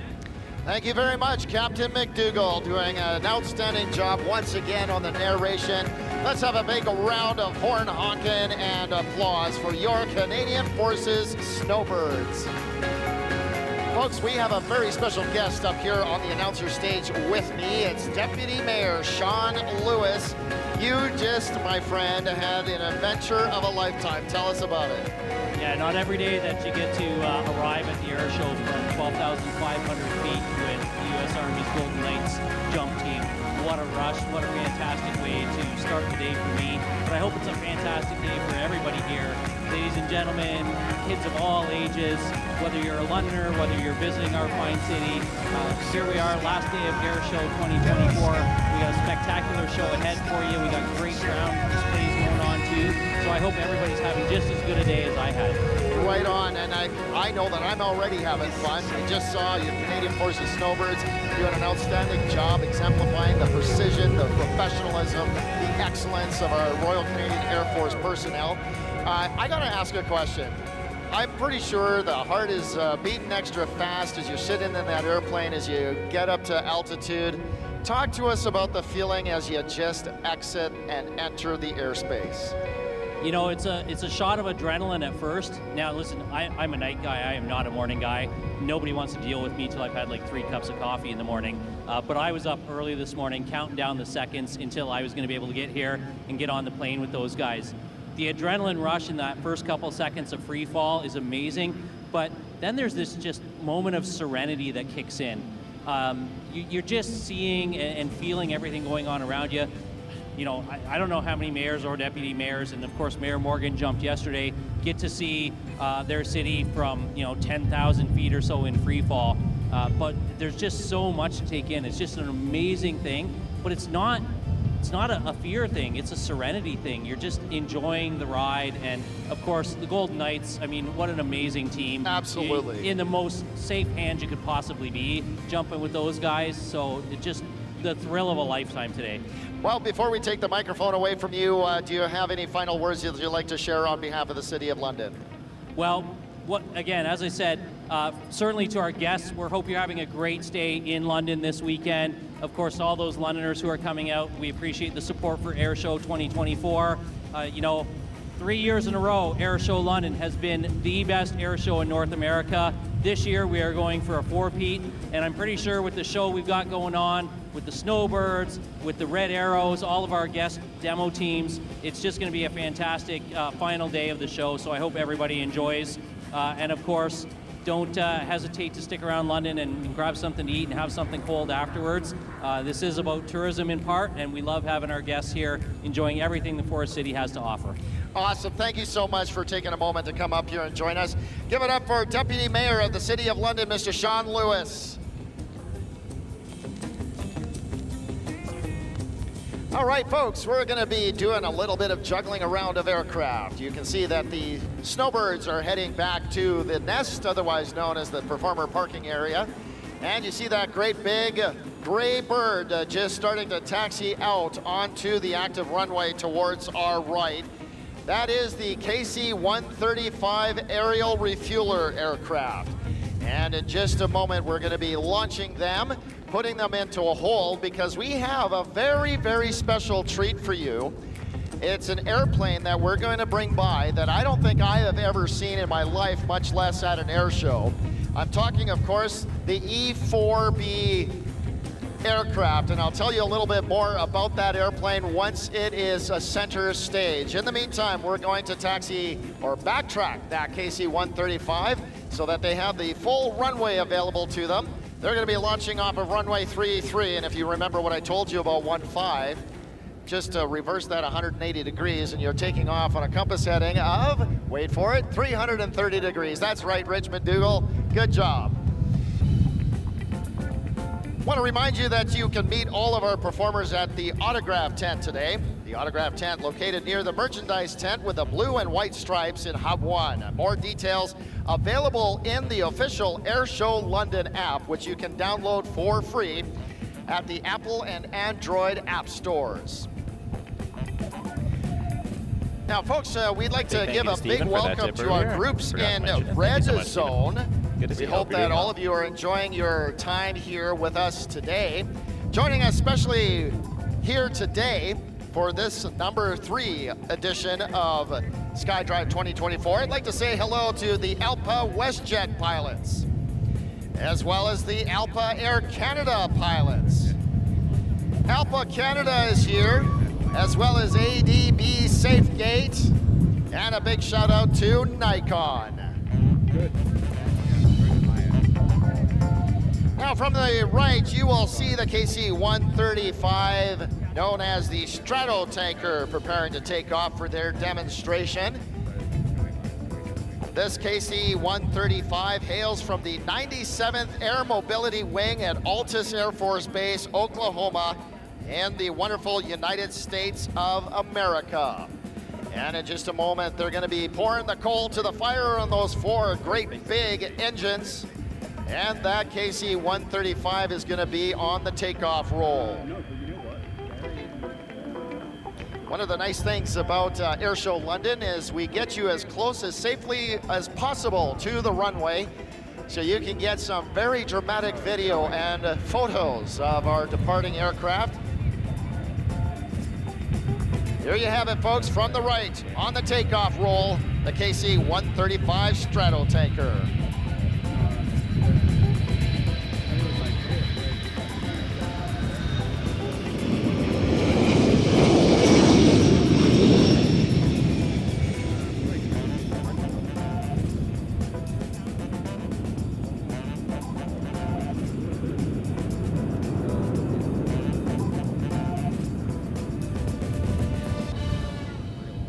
So we're going to put that KC-135 in a hold so that you can see another aircraft, a rather large aircraft that at first glance is going to look like a Boeing 747. It's actually the Boeing E-4 Advanced Airborne Command Post, or AACP, the current Nightwatch aircraft. And as you were watching your Canadian Forces Snowbirds, you may have seen that great big jet loitering out there towards the left, that for our intents and purposes, towards the north. We are waiting on the doomsday plane. Here we go. This is a very, very special And if you look flyby. off, straight off to your left, you will see the landing lights of the E-4 Advanced Airborne Command Post. This is a strategic command and control military aircraft operated by the United States Air Force. The E-4 series are specially modified from the Boeing 747-200 series for the National Emergency Airborne Command Post program.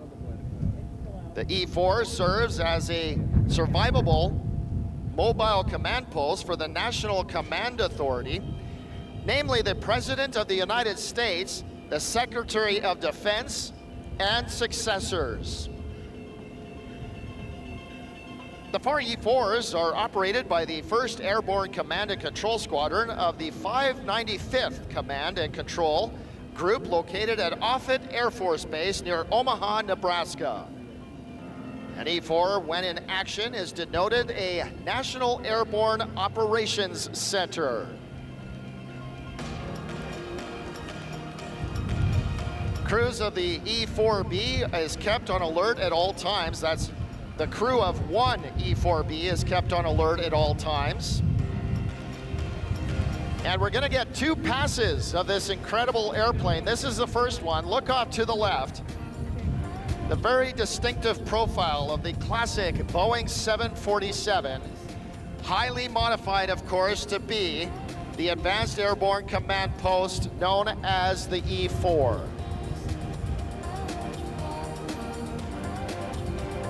This is such a rare opportunity. I want to make sure that I have my video camera ready.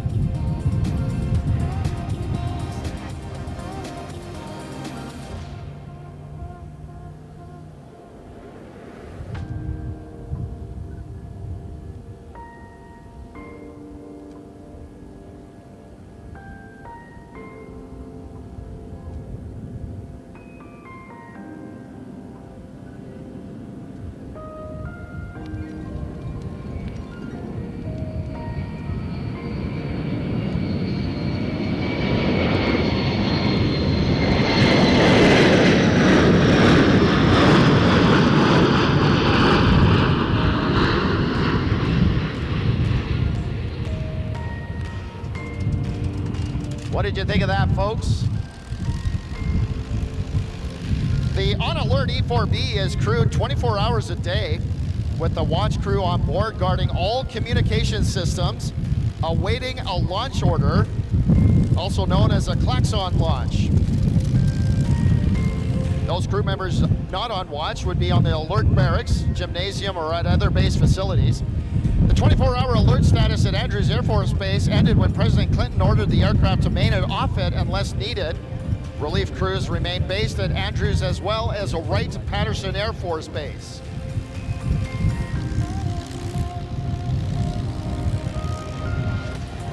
Now, the E4B plays a prominent role in 2 motion pictures. In the 1990 HBO film By Dawn's Early Light, following a nuclear strike by the Soviets, the aircraft serves as a flying platform for the presumed president, the ex-Secretary of the Interior, who is played by Darren McGavin.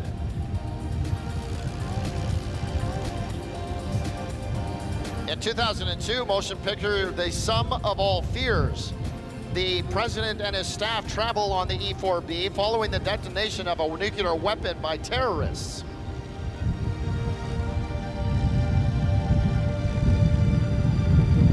National Geographic also did a television special exploring some of these things and includes some footage from inside an E4B during a drill.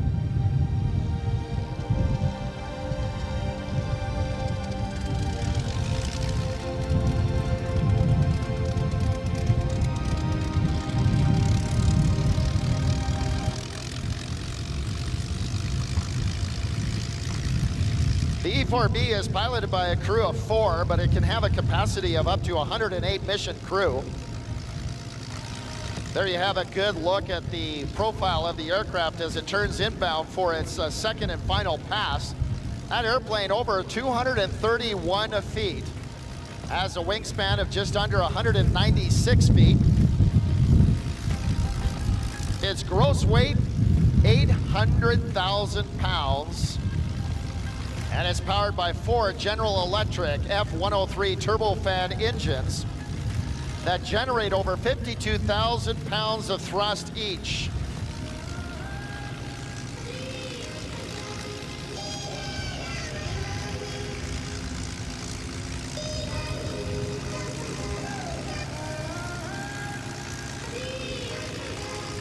Maximum speed of the E4, 523 knots, that works out to 969 kilometers an hour.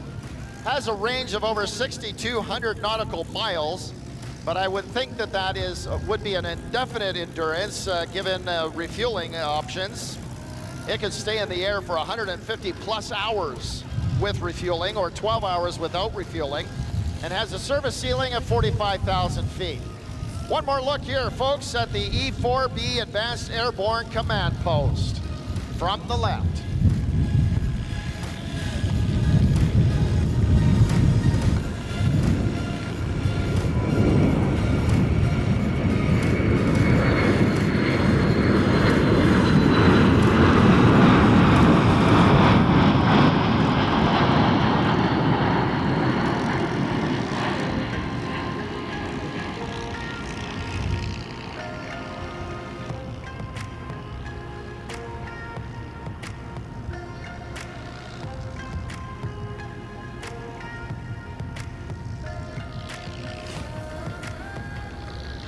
Let's give all the folks from the 595th Command and Control Group located at Offutt Air Force Base near Omaha, Nebraska, a huge round of applause.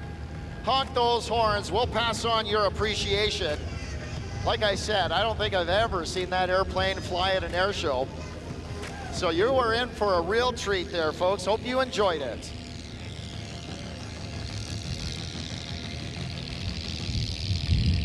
Folks, in advance of the evening show on Friday, September 13th, Airshow London welcomed more than 4,000 grade 6 students to the airfield from 9 a.m. to 12 p.m. in partnership with the Thames Valley District School Board and the London Catholic School Board to explore the aircraft and meet the crews. This Education Day offered an experiential learning opportunity that will help form real-world connections within the science and technology curriculum. The Thames Valley District School Board offers an aviation school program available to all Thames Valley students. Aviation School is a collaborative and experiential program designed to prepare students for aviation apprenticeships, college-level training, or university-level programs. Now, I want to encourage you to make sure you check out our vendors near the ground display hub located behind the Blue Zone. We're very proud to welcome the 1st Hussars, the 4th Battalion of the Royal Canadian Regiment, AAR Aircraft Services Windsor, ALPA Canada Professional Development Group, Commercial Aviation Management Student Council. Also like to welcome with their displays, COPA, CSBA, the F-16 Viper Demonstration I don't know what you Team, meant. That might Fanshawe have been the College, coolest thing I've seen. General Dynamics at an air Land show. Systems Canada. The Golden Knights have a display here on site, as does the Heartland Flyers Canada, Yeah, the last London year's meet Police was Community pretty Command Vehicle, the London That was Sword definitely a Club, unique March experience. Canada. We also have a Royal The Canadian Doomsday Air plane. Force cockpit. Wow. The Red Arrows has a display. They've got some great calendars Fantastic. and brochures to take home with you. Makes for a great souvenir to remember your experience of the RAF Red Arrows that we're going to see a little bit later on in our air show program. Also, a huge thank you to Start.ca, the Thames Valley District School Board, UKIN Canada, and Western University.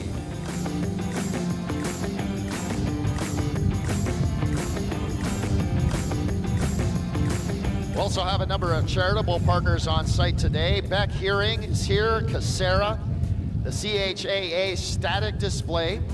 We have Elevate Aviation, Hope from Above Ministries, the Jet Aircraft Museum, and the Maple Leaf Chapter 99s. That's the Women in Aviation. We also have Pilots for Paws.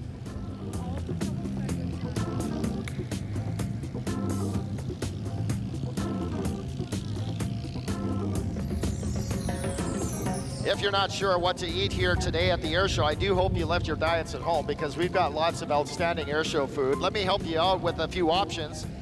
We have Ann's Caramel Crisp Limited on site, along with Berlin 519 Diner, Big Bite, Big Daddy Bacon. I think that's self-explanatory.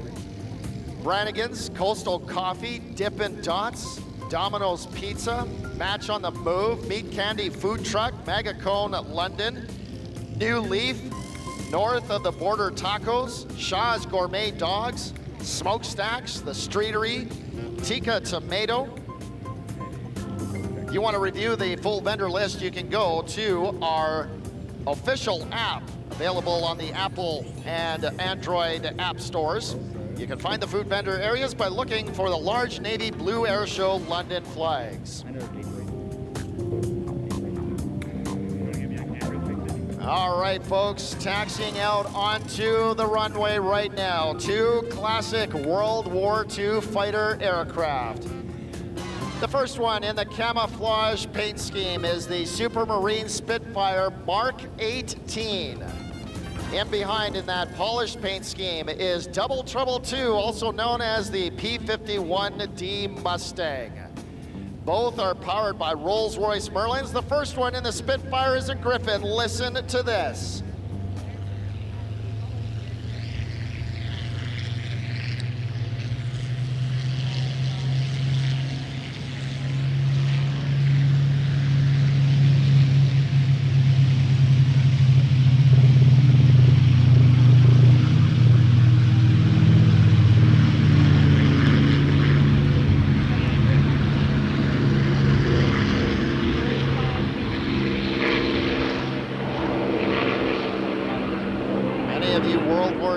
Aircraft aficionados will know that the P-51 Mustang was powered by the Rolls-Royce Merlin engine. And throughout this demonstration, I'm sure you're going to hear the differences between the Griffin 65 in the Spitfire and the Merlin engine in the Mustang. Both of these airplanes belonging to Timmerman's Legends of Flight.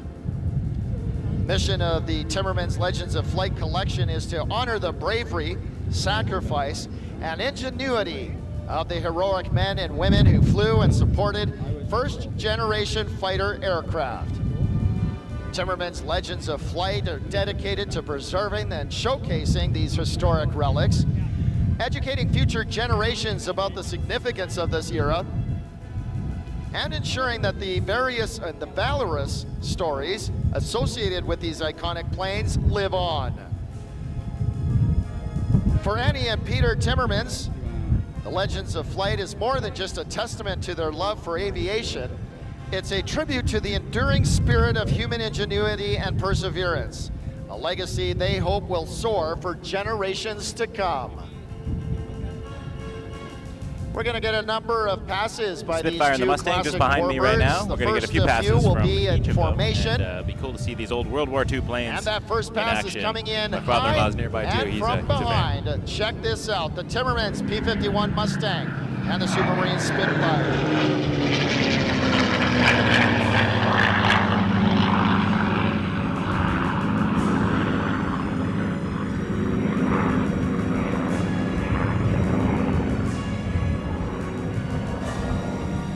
Assisting the Timmermans in keeping these classic warbirds in the skies is Stampede Aviation. Founded in 2012 by Mackenzie Klein, Stampede Aviation has quickly risen to become a premier boutique private jet and warbird management company. With headquarters nestled in the heart of southwestern Ontario, Stampede Aviation embodies the essence of luxury and business travel while preserving the legacy of iconic warbirds like the ones you're seeing here today. Here's our second pass, the Spitfire and the Mustang from the left.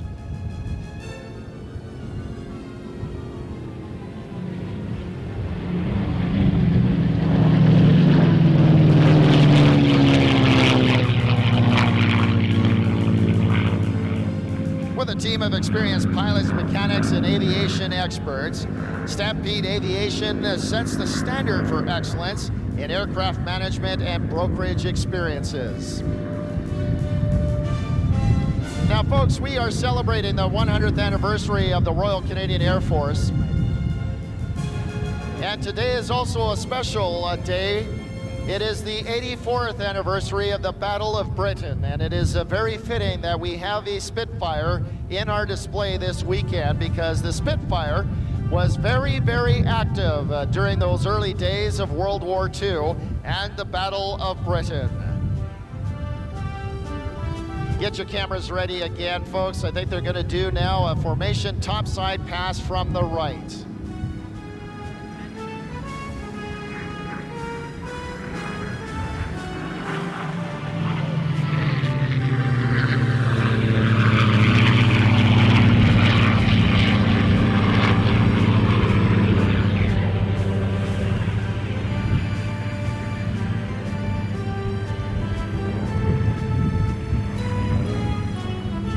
This Supermarine Spitfire is a Mark 18.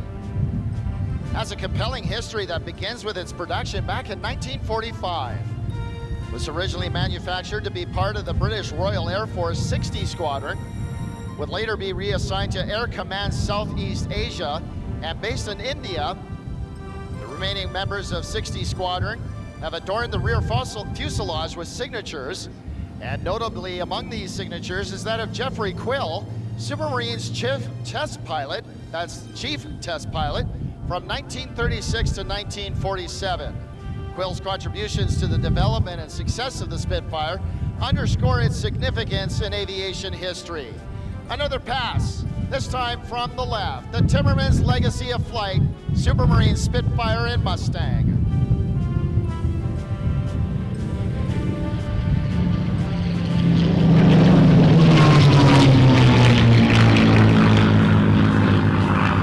Now, folks, we're going to get some single passes by each of these incredible warbirds. We'll start with the Spitfire.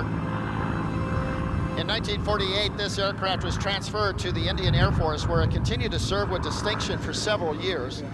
Its time with the IAF marked another chapter in its illustrious career, showcasing its adaptability and reliability in various operational contexts. Following its decommissioning, the aircraft embarked on a new journey of restoration and preservation. This significant endeavor commenced in the United States and concluded in the United Kingdom, where dedicated individuals and organizations worked tirelessly to restore the aircraft to its former glory.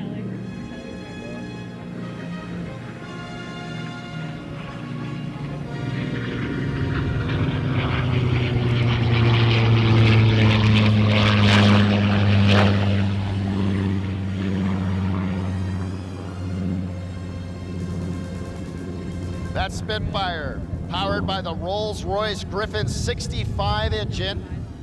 Seems like all the warbirds of these days had a very unique sound. That Rolls-Royce Griffin engine generating over 2,000 horsepower, propelling the Spitfire to a maximum speed of 448 miles per hour.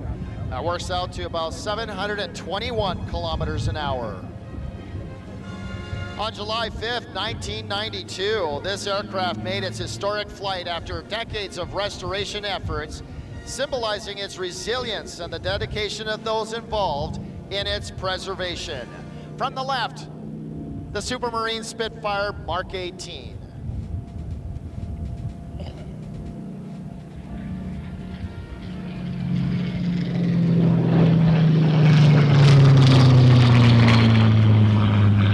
Today, this Spitfire stands as a testament to the technological advancements and strategic significance of the era.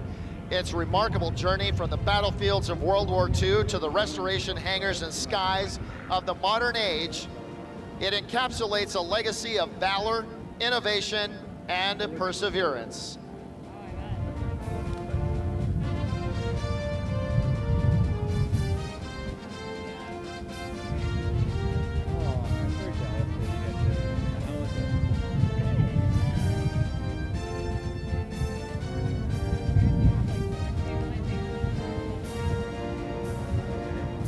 Okay, looks like we're going to get another topside pass by that beautiful Spitfire from our right.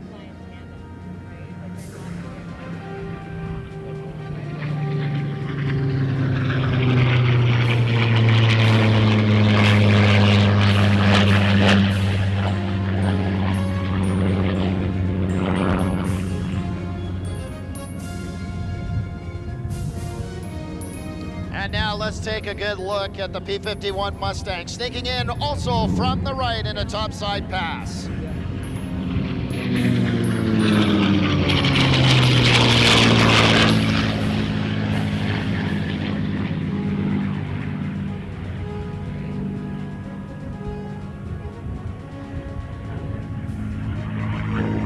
You're now listening to the roar of the Rolls-Royce Merlin engine.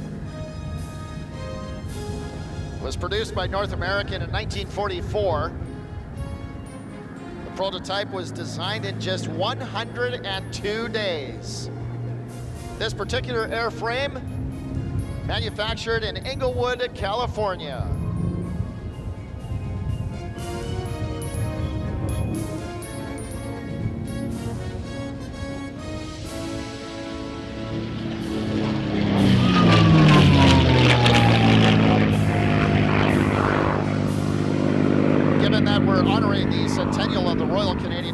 Force, I want to mention that this airplane actually served with the Royal Canadian Air Force. In 1951, the aircraft was transferred to 416 Squadron in Uplands, Ontario, later transferred to RCAF Station Trenton, Ontario, and in May of 1956, unfortunately, the aircraft was involved in a significant incident, and the military struck it off the charge. In 1959, this aircraft actually was purchased by the Israeli Air Force and eventually returned to the United States in civilian hands when it was converted to the Temco modification dual control TF-51 status around 1990.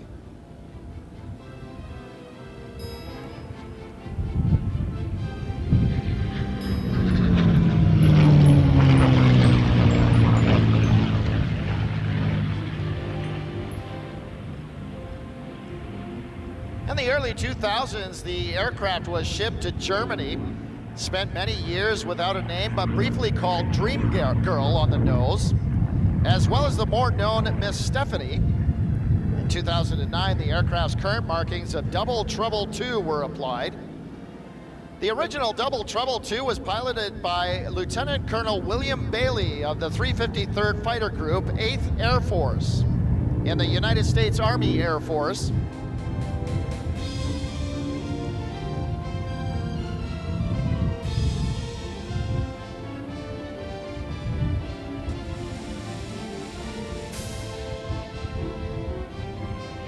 There's a wing waggle by our pilot in the Mustang, saying thank you so much for being an outstanding audience, and thanking Airshow London for welcoming the Timmermans Legends of Flight Warbirds to this year's Airshow. Oh, I just can't get enough of that growl of that Rolls-Royce Merlin Packard engine, generating 1,400 horsepower, giving the Mustang a top speed of 437 miles per hour. With the currency exchange, that works out to about 703 kilometers per hour. You know, Double Trouble was acquired in August of 2020 in Baden-Baden, Germany by its new owner, Peter Timmermans. It was crated and shipped by sea to Florida, where it underwent an extensive restoration at Stallion 51 maintenance operation.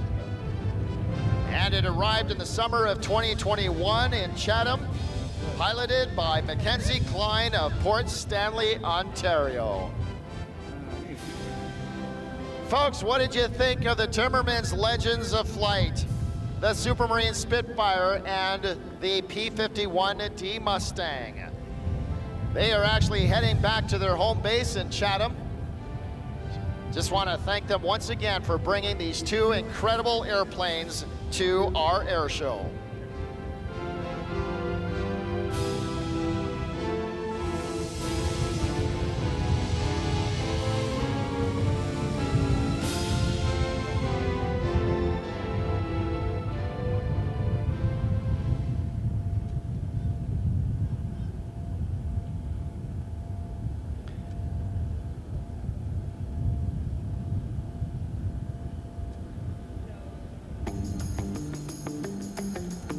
I forgot the Stratotanker's already in the sky.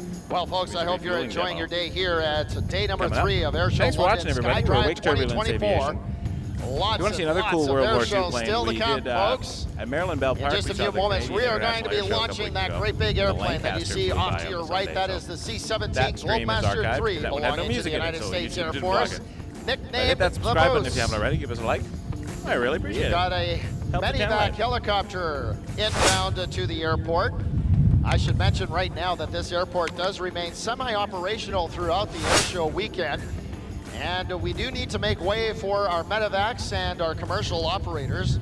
We really appreciate their cooperation in accommodating us, but because of the very, very important work that our orange teams aboard the medevac helicopters and fixed-wing airplane do on our behalf day after day after day, it's only fitting that we stop the airshow to allow them to continue to conduct their operations. And so what we're going to be doing here, at least the plan as it stands right now, is we're going to launch that C-17, and then we're bringing in that medevac helicopter, and then we'll continue on with the C-17 demonstration along with the air refueling demonstration. Remember that KC-135 that took off a while ago?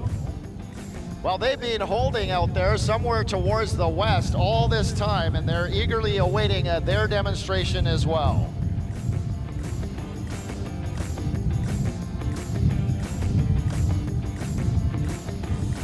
We partnered with Ross Towing to help keep the roads clear here at Sky Drive.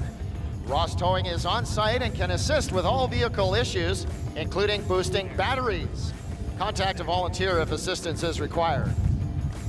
Airshow London is a proud not-profit supporter of the London and regions community with an exclusive focus of providing single-year post-operating cost review, annual charitable support for children's health improvement, veterans support associations, and aviation education and heritage associations, institutions, and support communities that our team of executives, partners, and volunteers can be proud to be associated with, and our guests can feel good about attending this air show. Please help us support Children's Health Foundation by donating to the CHF. Visit them at their Katie's Corner tent in the Blue Zone for more information. I hope you're all enjoying the show today. They're just, I think, setting up a helicopter. Mandy, we up? Making sure. I just moved down. I want to sit down for 2 seconds while we have a bit of a lull. Try to get a little bit of lunch in me. It's a long day. But yeah, I'm enjoying the show. That E4, wow. I'm getting nods from Mandy that it was pretty cool. Not as cool as the B2, but let us know what your favorite plane is so far in the chat. Right, we just did a check-in with our air boss, Lyle Holbrook. Check out some of our other streams as well if you want to see different air shows. They're also normally we're at Toronto Pearson Airport doing commercial aviation, takeoffs and landings. If you get a daily A380 we try to catch, but it is earlier in the morning. End of the spectator area, I'd love for and you a to turn around 747. and give them all a great big wave. Lufthansa comes in every day. Appreciate it.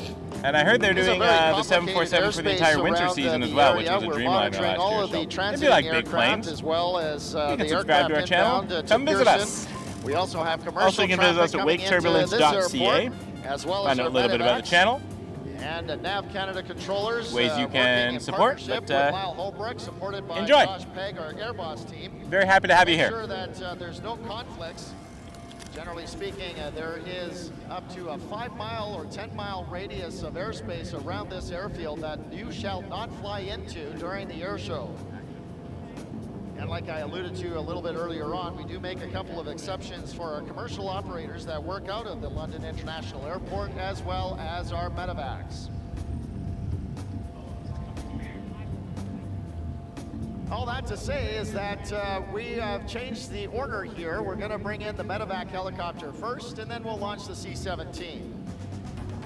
Air shows, where flexibility is key. And the plan 1 minute can be completely different the next. But we roll with the punches because, folks, what a beautiful, beautiful September air show day here in London, Ontario. Hope you're enjoying your time.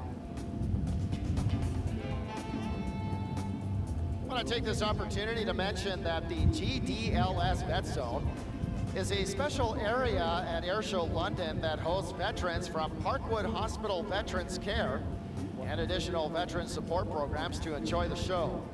As General Dynamics Land Systems works to partner with those who protect our freedom and to ensure their readiness for today and tomorrow, they join us in paying tribute to our heritage and the veterans who have served in our forces.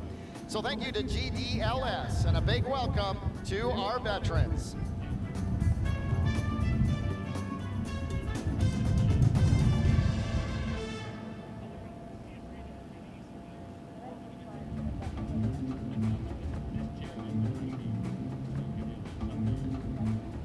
So folks, remember when I said that the plan 1 minute can be completely different the next?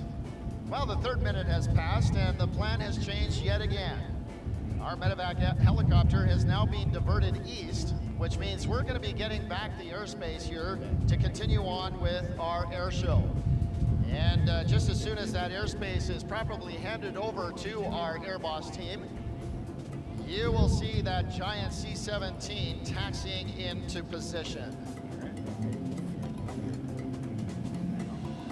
Now Now, Katie's Corner is a special area at SkyDrive dedicated to Children's Health Foundation. This space celebrates Katie's passion for aviation and continues her legacy by supporting current patients at Children's Hospital. Each year, over 100 children and their families from the hospital and surrounding areas are invited to attend the show. This initiative offers them a chance to escape the challenges of everyday life and enjoy the air show together, creating lasting memories with their loved ones. Katie's Corner is proudly sponsored by the London District Heavy Construction Association. You can visit Katie's Corner in the static display area today.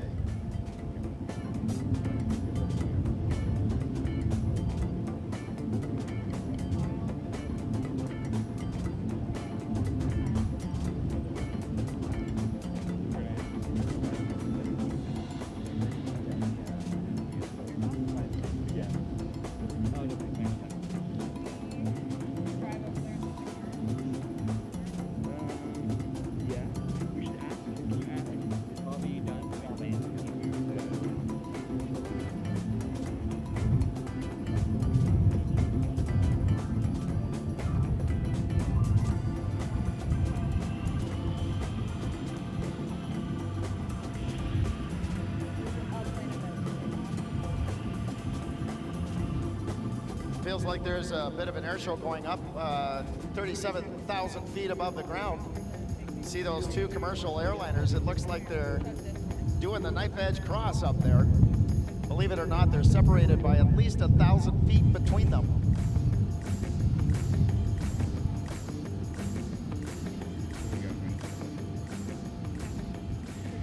All right, folks, up next, the United States Air Force's Air Education and Training Command's C-17 Aerial Demonstration Team, hailing from Altus Air Force Base, Oklahoma. It's my pleasure to present to you the Air Force's newest airlifter, the Boeing C-17 Globemaster III. Today's demonstration is commanded by Captain Tyler Moore, with Majors Joel Cartwright and Justin Zahn flying the profile. The Loadmasters are Technical Sergeant Joshua Beeler and Staff Sergeant Daniel Lawrence. This highly experienced crew has a combined total of over 12,000 flying hours in various U.S. aircraft. The crew will perform now a maximum effort takeoff and climb, demonstrating the C-17's ability to operate on a short austere airfield.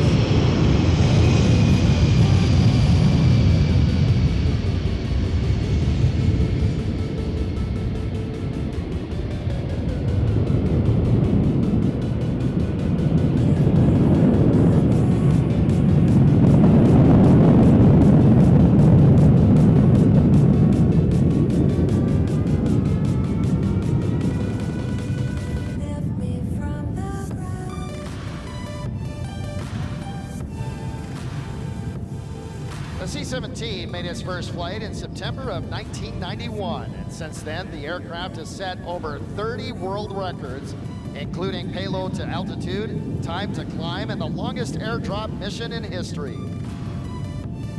The new age design includes a modern computerized glass cockpit, heads-up displays at both pilot stations, and an advanced cargo handling system, allowing it to operate with a crew half the size of similar cargo-carrying aircraft.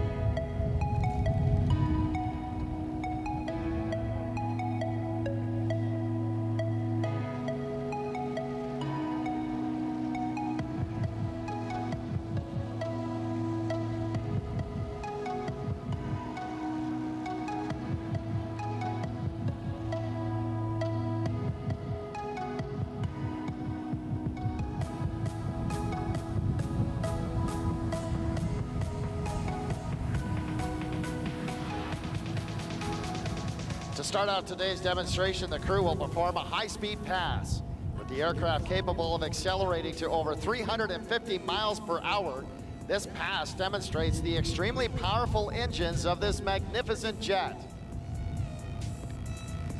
Now, as they perform this high-speed pass, I want you to notice how quiet it is while passing by show center. This gives the operators a tactical advantage while flying low over hostile territory and allows for more suitable operations at airfields near heavily populated cities. Folks, from the left, the high-speed pass by the C-17.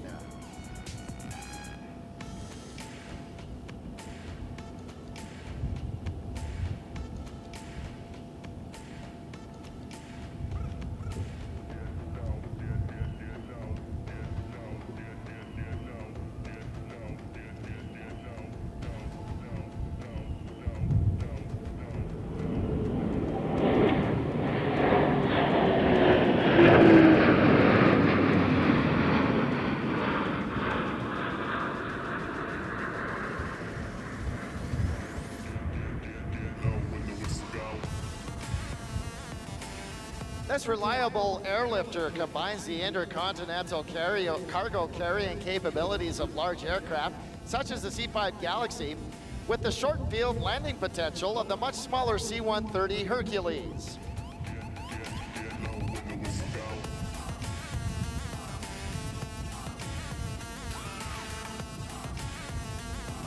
The C-17 is powered by 4 Pratt & Whitney F-117 engines. These are the same engines used on the Boeing 757. Each engine delivers over 40,000 pounds of thrust. This amount of thrust allows the Globemaster 3 to carry over 170,000 pounds of cargo. That works out to 85 tons, the equivalent of 7 school buses or 1 M1 Abrams tank, for an astounding range of up to 2,400 nautical miles without even utilizing its air-to-air refueling capability. The aircraft will now perform a slow-speed pass at a mere 120 knots. Notice the wing leading edge slats and large powered lift wing flaps. These devices change the shape of the wing and are the key to its low final approach speed, enabling this aircraft to land and stop in very short distances, much like aircraft of much smaller size. From the right, the slow speed pass by the C-17 Globemaster 3.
The C-17 will now maneuver for a circle over the airfield, showing its ability to fly at slow speeds and demonstrate its advanced aerodynamics in action.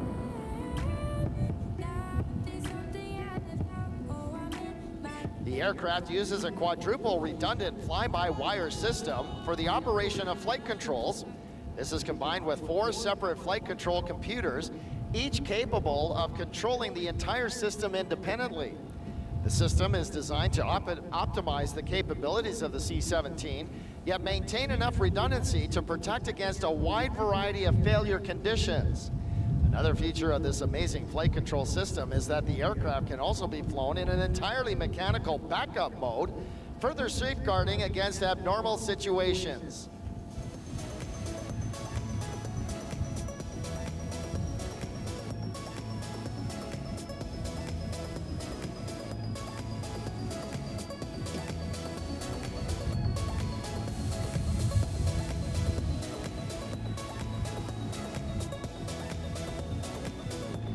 as the aircraft approaches, notice the upturned wingtips or winglets. These decrease aerodynamic drag and increase fuel economy. And now to give you a better idea of the aircraft's overall size, those winglets are nearly 9 feet tall.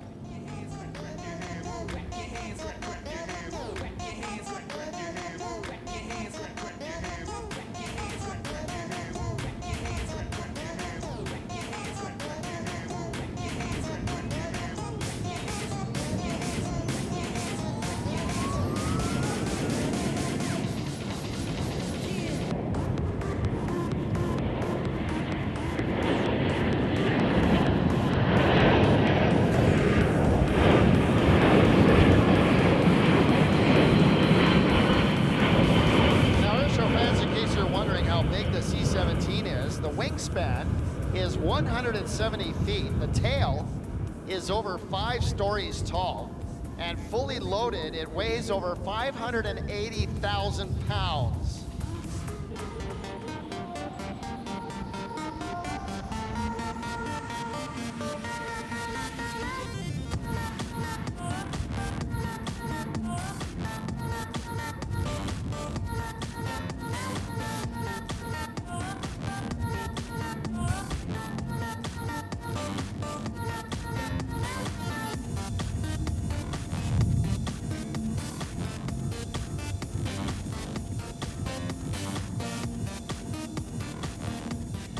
As you can see, the C-17 is extremely maneuverable at both high and low speeds, making it easy to operate in any technical or tactical situation.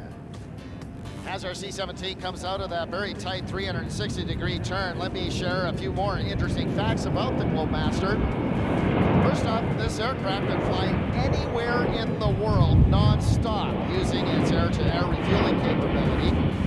Air Force personnel routinely fly 24-hour missions with a single crew. The most basic crew complement required to operate a C-17 is merely 2 pilots and 1 loadmaster. The heavy-duty landing gear allows it to land on surfaces such as cement, sand, dirt, and even ice. As a result, C-17s have been in over 180 countries and in every continent in the world since production began. Lastly, all Air Force crews are trained on the use of night vision goggles, or NVGs, allowing them to operate while in unlit, austere locations around the globe and own the night during combat operations.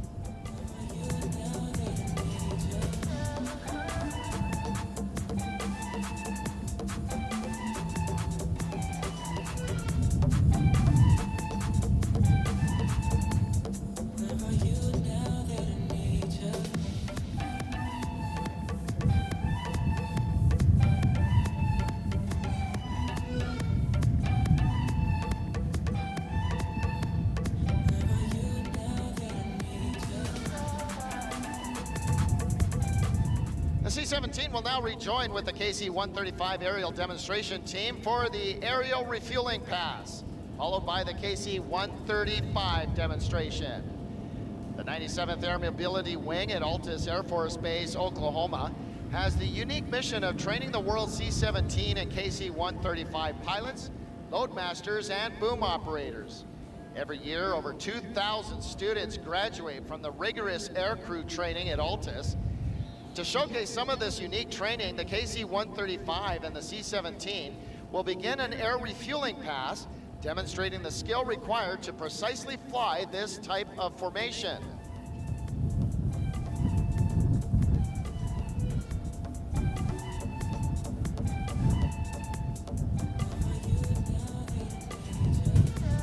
During air refueling, receiver pilots and the KC-135 boom operators must work as a team, maintaining a stable position for upwards of 20 minutes with only 20 feet between the bodies of the aircraft. So large is each aircraft that even a slight movement in one actually affects the aerodynamics of the other. Now, if you direct your eyes across the runway and slightly to the right, you'll see the KC-135 and C-17 approaching the airfield in what we call the air refueling formation. normally accomplished at upwards of 20,000 feet. They're going to give you this amazing demonstration at a mere 1,000 feet above the ground. This formation permits the KC-135 to transfer fuel to the C-17 in midair and ultimately allows both aircraft to enhance the Air Force's capability to accomplish its primary missions of global reach and global power. Will you be my lighthouse, baby? And can you shine your light on me? And can you shine your light on me? Air refueling allows aircraft to fly around the globe in a matter of hours without the need to land. Both crews are comprised of formal training unit instructors from the mighty 97th Air Mobility Wing.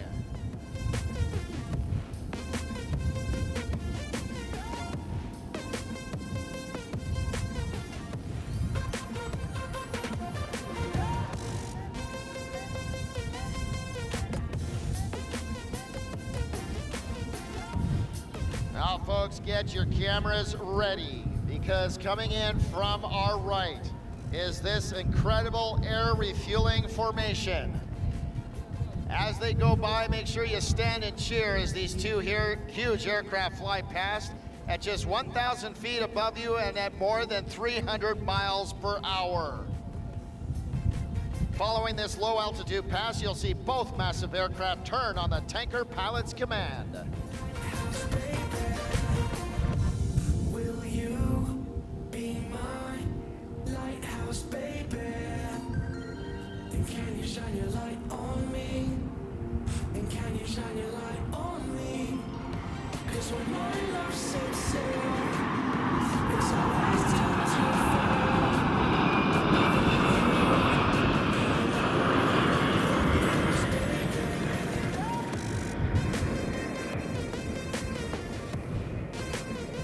It's amazing to think that the smaller KC-135 can provide so much fuel to that giant C-17 Globemaster. Now that we see that the aircraft have broken up their formation, the 135 is maneuvering for its landing attitude demonstration.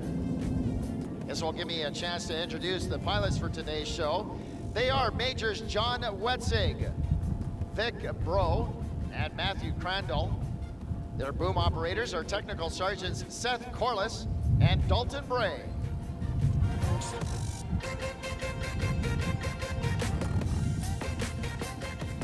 The Stratotanker provides a core air refueling capability for the United States Air Force and has excelled in this role for more than 60 years. First entering service in 1965, the KC-135 has served proudly in every major Air Force operation since the Vietnam War. KC-135 provides aerial refueling support to Air Force, Navy, Marine Corps, and Allied nation aircraft.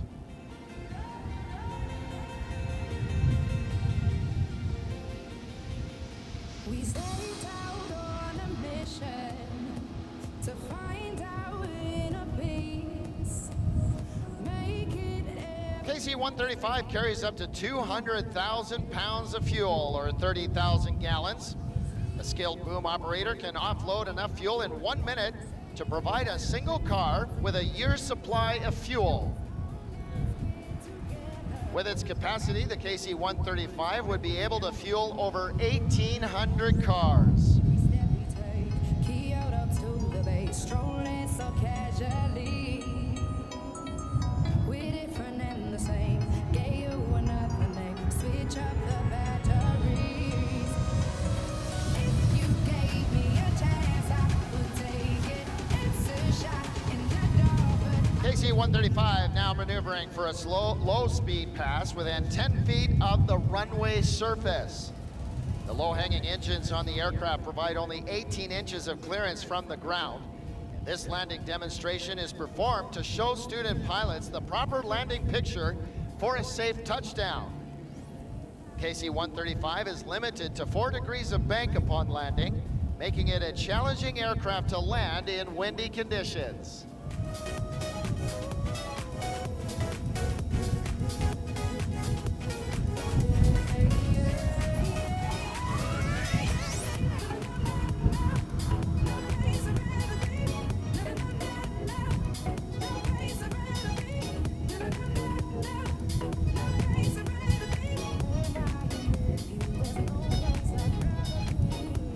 Airshow London from the left, the KC-135 and the landing attitude demonstration.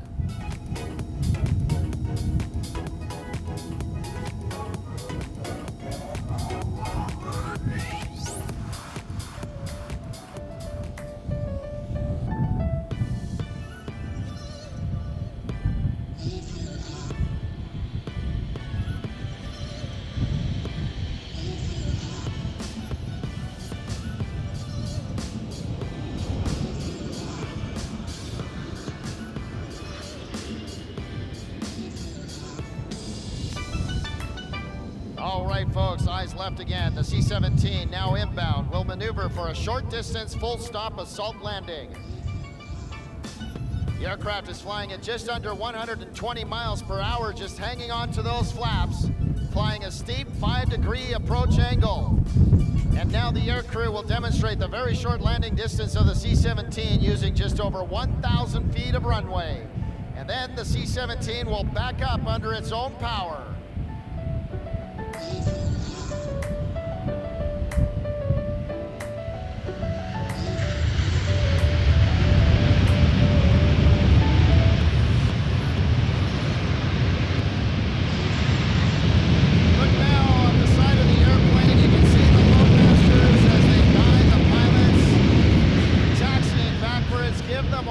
They can see you from the side of the airplane.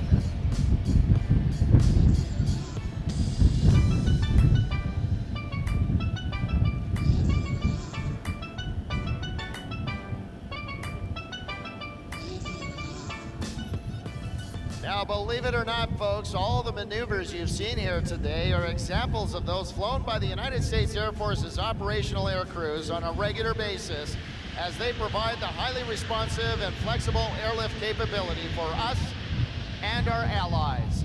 Ladies and gentlemen, the C-17 Globemaster 3.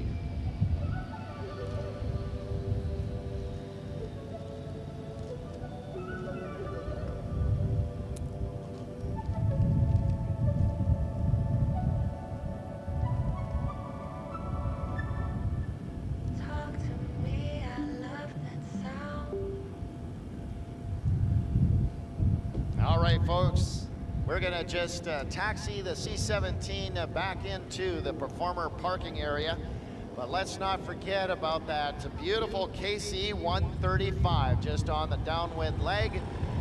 Off to our left, you can see that the landing gear is now being deployed, and they're lowering the flaps. The flaps, of course, just change the curvature of the wing just a little bit to provide more lift at slower airspeeds. And now they're turning left, or their base leg, and they're getting ready for their landing. Air Mobility Command manages an inventory of 414 Stratotankers, of which the Air Force Reserve and Air National Guard fly 235 in support of AMC's missions. The aircraft is capable of transporting litter and ambulatory patients using patient support pallets during aeromedical evacuations. KC-135 boasts a wingspan of 130 feet, has a maximum speed of 513 miles per hour. Aircraft can reach a ceiling of 50,000 feet and carries a basic crew of 3, consisting of a pilot, co-pilot, and boom operator. Some KC-135 missions require the addition of a navigator. Basic crew of 2 flight nurses and 3 medical technicians are added on aeromedical missions. With a full fuel load, the KC-135 can take off and land anywhere in the world.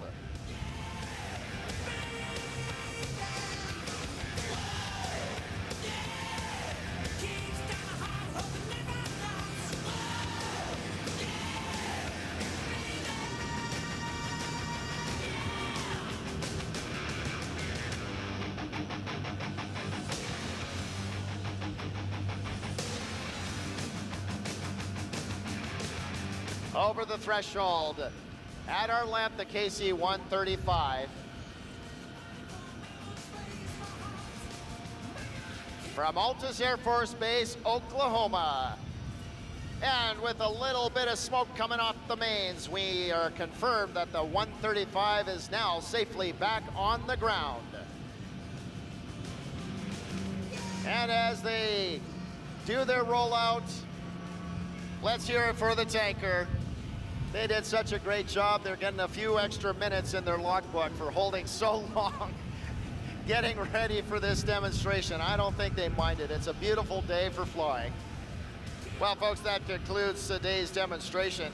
So on behalf of the men and women of the United States Air Force, Air Education and Training Command, and Altus Air Force Base, Oklahoma, we thank you for being with us here today.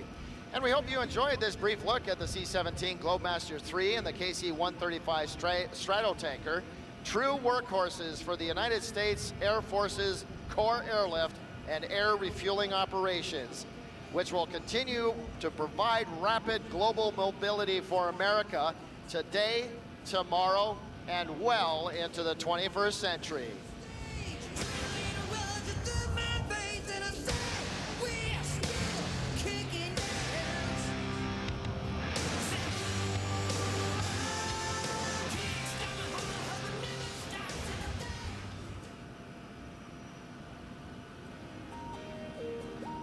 Well, I have this minute in between air show performances. I want to say thank you to all our EMS teams, including the London Police Service, the London Fire Services, and Middlesex EMS. Also, a very special thank you to our Director of Air Operations, Gary Vanderhook, callsign Hook, for all his dedication and work in securing all these awesome teams and performers we have this weekend. Please honk your horn if you're enjoying all of our performers here today.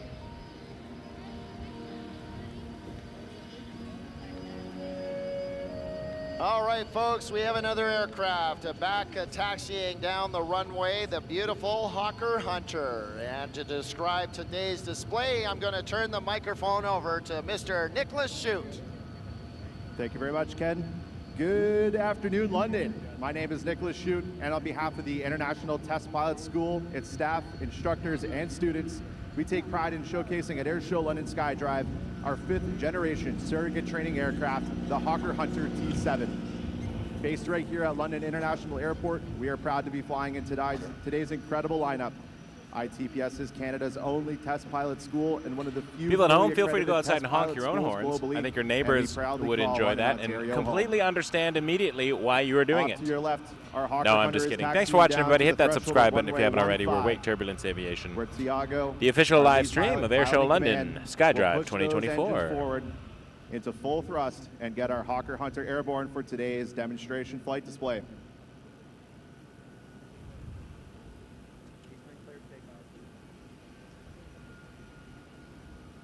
ITPS Canada would like to congratulate the Royal Canadian Air Force on the occasion of their centennial anniversary. We recognize a century of distinguished and unwavering service, supporting peace and security in the skies above Canada and allied nations around the world. Our Hawker Hunter is cleared for takeoff on 15 down to your left. So get your cameras ready. We want to see those photos and videos, London.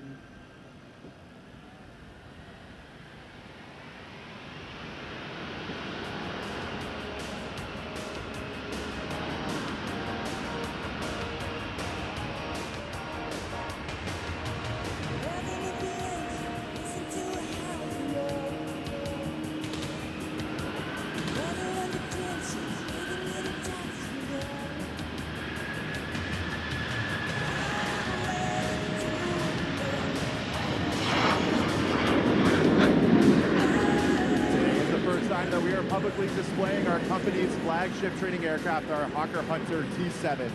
Our Hunter T7 based 5th generation surrogate training aircraft is ITPS's solution to providing leading edge training to the test pilots and flight test engineers of tomorrow. Flying today's demonstration flight as pilot in command, ITPS Deputy Head of Training. I love how the Test Pilot C-17 just Tiago backs up Macedo. into its parking space. Tiago was commissioned That's really in cool. 2006 by the Brazilian Air Force Academy. He had most of his operational flight experience as a fighter pilot flying A-29 Super Tucano and AMX. In 2016, he graduated as a fixed-wing experimental test pilot from the United States Naval Test Pilot School. In 2019, Tiago was integrated into the Brazilian Test Pilot School as a flight test instructor, working as the Chief of Flight Training and Safety Officer, accumulating over 600 hours of flight tests. Tiago joined the ITPS instructor team in 2022 as a fixed-wing test pilot instructor and has over 3,000 hours in more than 40 different types of aircraft. At ITPS, he was the pilot in command of the first flight of the Hunter aircraft and remains the lead Hunter pilot. Approaching from the right, the Hawker Hunter and our high-speed pass.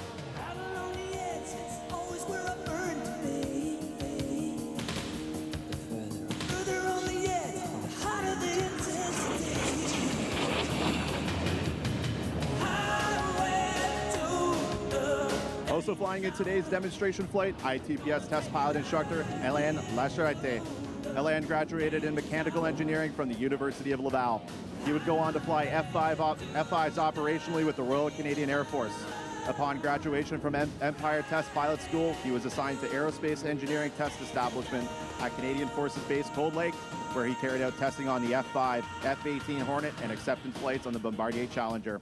Hélène would go on to exchange with the United States Air Force at Edwards Air Force Base, where he carried out various flight tests on the F-16 Fighting Falcon. Then on to Bombardier, where he carried out various flight tests on multiple. Thank you so much, Gamma Service, for that $13.99 contribution. Really appreciate that. Embraer, Airbus, and Boeing aircraft. Hélène is a valued member of our instructor staff with 12 years and over 2,700 hours of flight test experience. And $2 from Morris Moon. Oops, didn't read that right.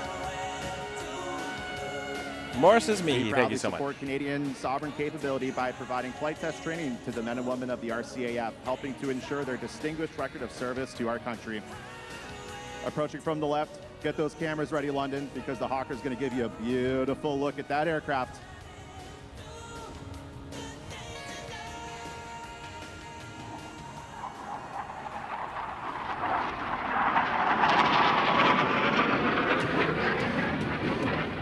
You see here today has a rich history before joining ITPS. Originally built as a single-seat jet, it was delivered to the Royal Air Force in June 1955. Our Hunter would fly with various squadrons in the Royal Air Force for many years in Germany and the United Kingdom.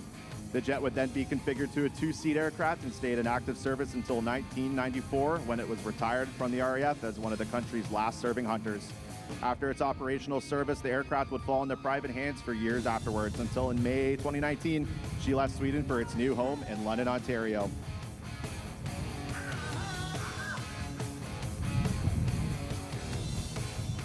In September 2023, after years of hard work, our company returned the Hunter to the skies. The pride and excellence of our team was paramount to the success of a project of this scale and complexity. I can tell you here today, the Hunter you see in front of you was made possible by a long list of incredible professionals here at ITPS. Here's Tiago giving you a nice look at the Hunter.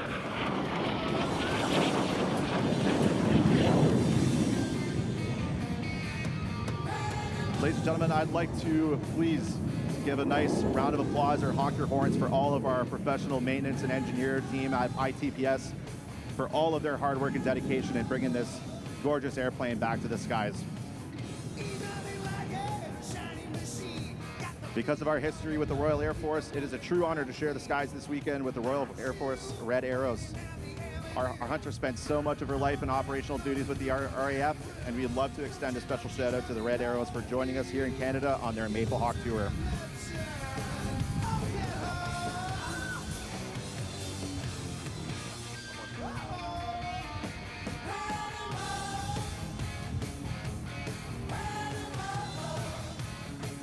Coming in from the left, Tiago at the controls is going to give you one last pass of our Hunter.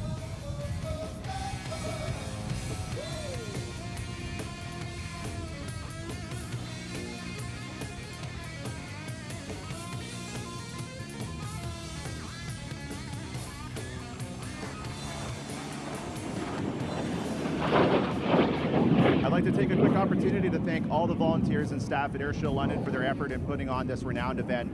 Go to the top air show in North America. We are very appreciative of the opportunity to be a part of it. We're enormously proud to call London home and want to recognize our great community for the support they bring to this event every year. This concludes our flight display for today, and we want to thank you for coming out to Airshow London. If you're interested in learning more about ITPS Canada, visit us online at itpscanada.com or follow us on social media at ITPS Canada. If you're walking around the static displays today during the show, come out and find us on the ground as we have our L-29 Dolphin and Grumman HU-16 Albatross seaplane on display. We're located over in that very busy corridor with all the big U.S. military aircraft, the B-52, C-17, C-5, you name it. We're over there, so come chat with us, learn a little bit more about the company and some of the various employment opportunities that we have available. And now I'd like to hand the mic back over to Airshow announcer Ken Hildebrand. Ken, take it away. Thank you very much. A big round of applause to the ITPS Hawker Hunter, and a very special round of applause for Mr. Nicholas Shute. His debut announcing a weekend. Did it the first time. Good job, Nicholas. All right, folks, we're gonna bring in our Hawker Hunter, and while we're recovering them into the performer parking area, I'll take this opportunity to say thank you to Checkers Cleaning Supply. They're supplying all cleaning essentials and sanitization stations to help ensure the safety of everyone at Sky Drive and making this year's event possible. Also, a big thank you to Clintar for providing trucks for the Bonaventure and magnificent trolley system that we have here for your convenience and to help you get around the grounds at Airshow London. Dancor Construction enjoys a great relationship with the London Airport and would like to congratulate the organizers of the show. Also, a huge thank you to Diamond Aircraft for sponsoring Airshow London Skydrive and for hosting all our visiting demonstration teams this year. Learn more about Diamond Aircraft at diamondaircraft.com. Big thanks to Fanshawe College, Domino's Pizza. Also want to say thank you to Flight Exec for sponsoring our app this weekend. Thank you so much for that $10 Flight tip, Exec Von is Gavin. one Really, of really Canada's appreciate that. premier aviation Thanks to everyone businesses who's supported the channel throughout the show. offering a private Any tip or aircraft super chat charters, goes to the aircraft channel, management, and aircraft our ability to acquisition keep and doing maintenance. airports and live Flight streams Exec does has not earned a support Airport London reputation directly, for providing their but clients with the that most is a whole exclusive other- level of service whole other in thing, private and, aircraft travel. did I say Airshow Flight London or did I Exec say has something a else? special understanding to provide Hearing solutions multiple for any jets need, around me. no matter how Thanks unique. everyone for watching. Really appreciate you being here. Hit that subscribe button if you haven't already. That looks like a Hercules. I love the Hercs. The London and District Heavy Construction Association are professionals helping build the infrastructure of London and surrounding areas since 1967. Better roads, clean water, and a brighter future. The London District Heavy Construction Association.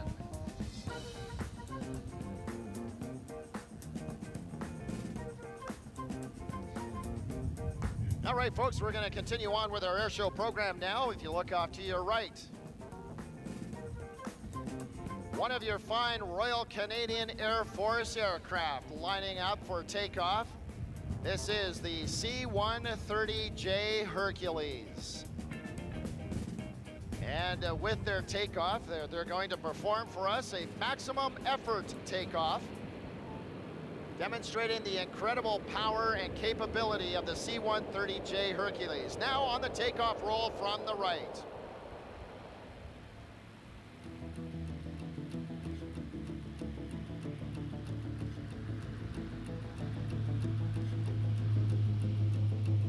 Skies inside of me light, outside of you time will never see me. Out of you worlds, bridges about to come, invading me truths will never say harm, may set me free. A revelation and again I can see a gravitation to my. As you can see, the CC-130J Hercules is a giant 4-engine fixed-wing turboprop aircraft. It can carry up to 92 combat troops or 128 non-combat passengers. It's used for a wide range of missions, including troop transport, tactical airlift, both palletized and vehicular cargo, as well as air crew training.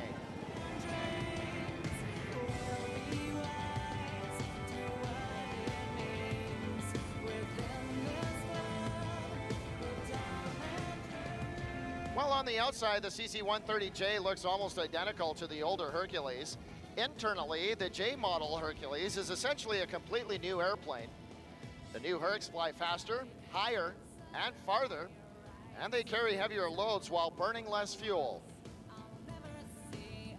They can use shorter landing and takeoff fields, and their climb time is reduced by up to 50% compared to the older models. They deliver cutting-edge technology to provide the Canadian Forces with a modern, cost-effective, operationally proven tactical airlift capability.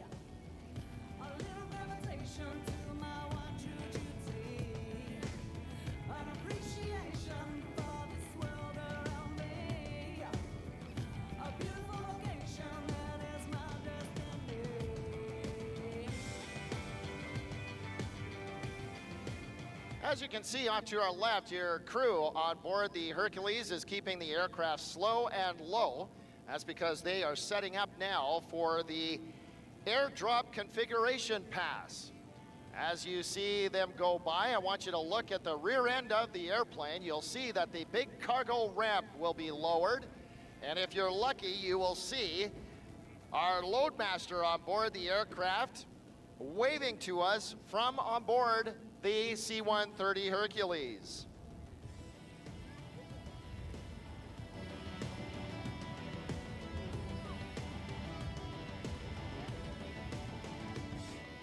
So, what do you say now?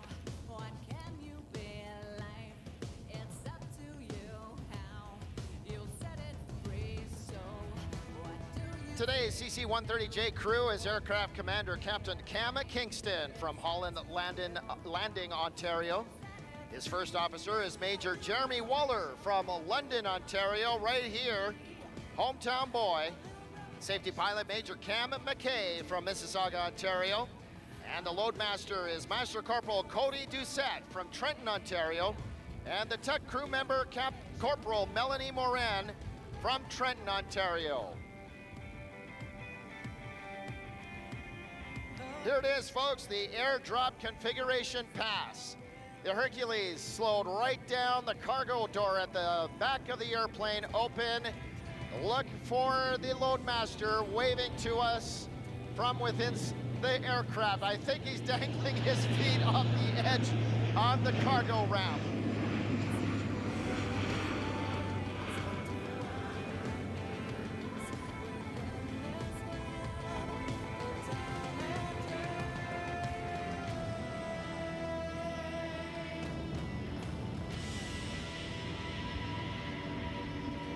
Not only is the new Hercules a more capable aircraft, it also requires fewer crew members than the older Hercules.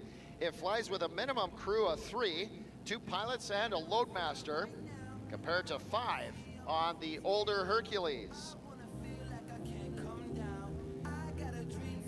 The first of 17 130J Hercules arrived in Canada on June 4th, 2010. That was actually 6 months ahead of the original scheduled delivery date. The next 4 aircraft were delivered in 2010, while the final one was delivered in 2012. All 17 130J Hercules are based at 8-Wing Trenton, Ontario, along with the Air Mobility Training Center that houses the equipment and personnel required to train the operators and maintainers of the C-130J Hercules aircraft. Now, folks, you'll want to keep those cameras handy, because coming up next is going to be an incredible topside pass from right to left, giving you a great look at the profile of the incredibly beautiful C-130J Hercules.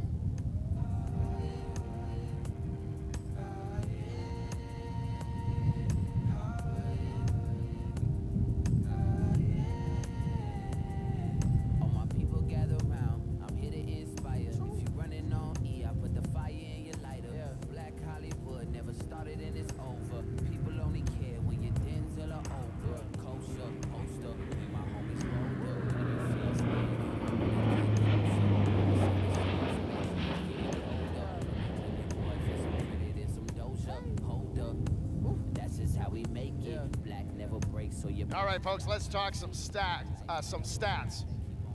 Length of the Hercules, just under 113 feet. Wingspan, over 132 feet. Powered by full 4 Rolls-Royce engines that generate 4,591 shaft horsepower. Those engines spin the 6-blade propellers, which is made of all composite materials, and it gives that C-130J a distinctive sound over the earlier models of the Hercules. The more blades on the propellers, the quieter it is, which gives the C-130J a tactical advantage, especially if it's operating in combat operations. Maximum takeoff weight, 164,000 pounds. Has a maximum cruise speed of about 660 kilometers an hour. Get this, folks, despite its size, it only needs about 1,500 feet to either land or take off, which is usually what they would find in a typical assault mission. Maximum range, 3,700 nautical miles.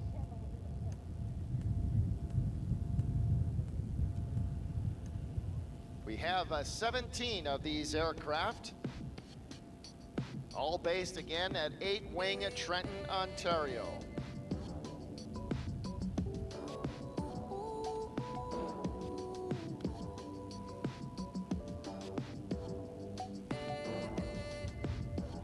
Now, for those of you who get excited about serial numbers, this will be a fun fact for you. To emphasize the newness of this aircraft, the J models have been given a new series of tail numbers, the 600 series. The older Hercules have 300 series tail numbers. That's the first CC-130J Hercules has the tail number 13061. Correction, 601.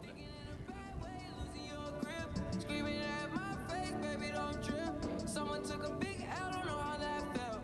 Looking at you sideways, party on tilt. Ooh, certain things you just can't refuse. She wanna ride me like a cruise, and I'm not. All right, folks, believe it or not, the C-130J is setting up for its landing. It looks like it's a little bit high. Well, this is demonstrating the tactical approach to an airfield.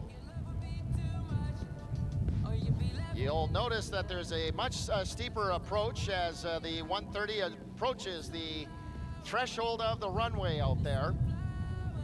The idea here is to get the aircraft on the ground as quickly as possible, unload the cargo, get it turned around, and departed from the airfield as quickly as possible. Of course, the C-130 Hercules is a pretty vulnerable aircraft when it is on the ground, and so they want to do things very, very quickly to evade enemy forces. And there's the touchdown right on the numbers of runway 15 or 15 from our left. And here's a demonstration of how quickly you can get this big bird stopped. Just 1,500 feet. Now, they don't actually use reverse thrust. They actually reverse the pitch of the propellers to produce the reverse thrust. They put them in what's called beta. And just like the C-17, if you run out of runway and you gotta back up to the parking area, you just keep them in reverse, and you can get that Hercules backed up just fine.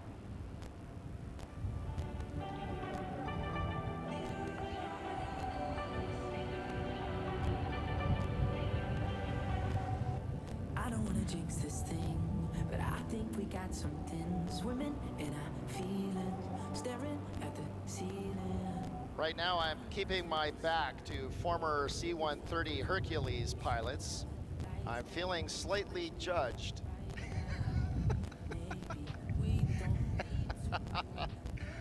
Oh, I kid, of course. Folks, that concludes the demonstration by your Royal Canadian Air Force C-130J Hercules. You can see one of our crew has popped up on top of the aircraft there from the flight deck, giving you a wave. Please give them a wave back.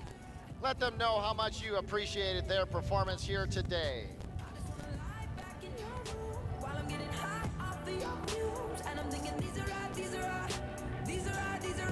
our glory days.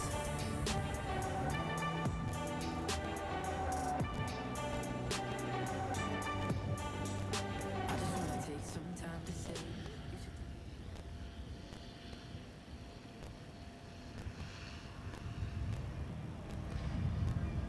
Folks, the London International Airport, otherwise known as CYXU, is known as Southwestern Ontario's easy and comfortable airport, serving as a vital gateway connecting our community and fostering economic growth. A special thank you to the London International Airport for being great partners to Airshow London and being the host to our show each and every year. You can visit flyYXU.ca to see the current flight schedule. Follow FlyYXU for news and announcements. Now, speaking of YXU, we have a very special contest that you can enter only this weekend. You can enter for a chance to win a trip to Orlando, Florida with flights and accommodations from our friends at YXU and Flair Airlines. The prize includes round-trip flights for 4 people with all baggage and taxes plus 3 nights of accommodation. Escape the cold this winter with direct flights to Sunshine. Enter online this weekend only at flyYXU.ca/win. That's flyYXU.ca/win.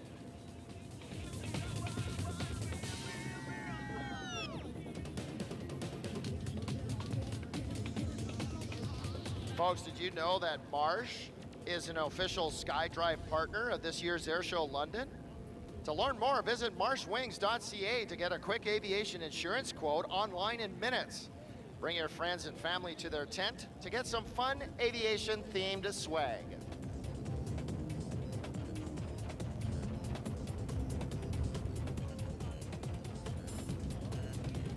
Thank you to Nikon, the official title sponsor of the Nikon Yellow Zone. Nikon also generously provides all the lanyards you see our volunteers and VIPs wearing at SkyDrive. Make sure to enter the Nikon photo contest by using the hashtag Nikon SkyDrive on Instagram.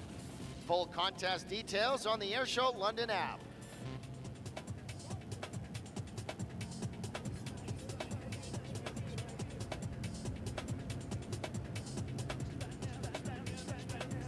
Pratt & Whitney would like to welcome everyone to the 2024 Airshow London.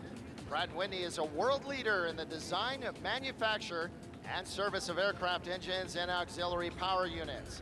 Pratt & Whitney salutes the Royal Canadian Air Force on its 100th year anniversary, and we look forward to providing the F-135 engine, which will power Canada's F-35 fleet.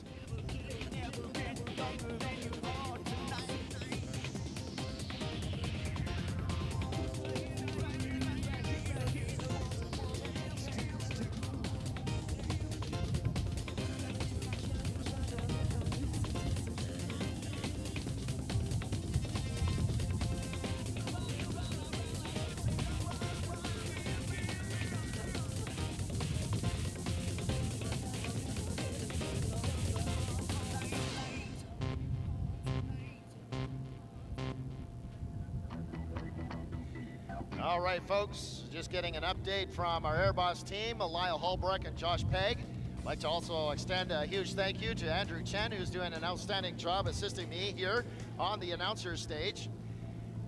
Just getting the plan from NAV Canada, we're understanding that our commercial airliner that we were expecting to arrive right here is, surprise, surprise, a little late.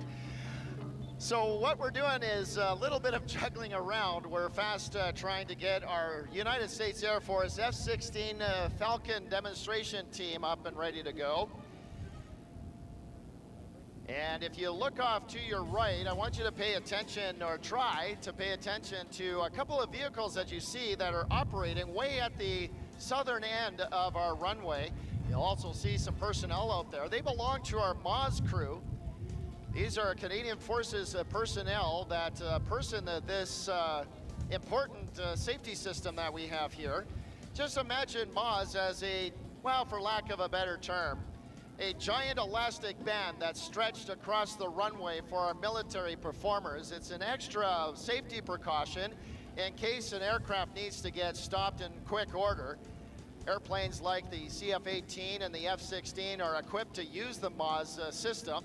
Basically, they catch that elastic band and it very quickly brings that aircraft to a stop. We need that system deployed for the F-16 demonstration as well as our CF-18 demonstration. And because we were expecting that commercial F-16 airliner Vipers. first, all right, my camera they've been did not like the scrambling out there Vipers to get yesterday, that MOZ so system up and ready for this our one's making me F-16 nervous. display.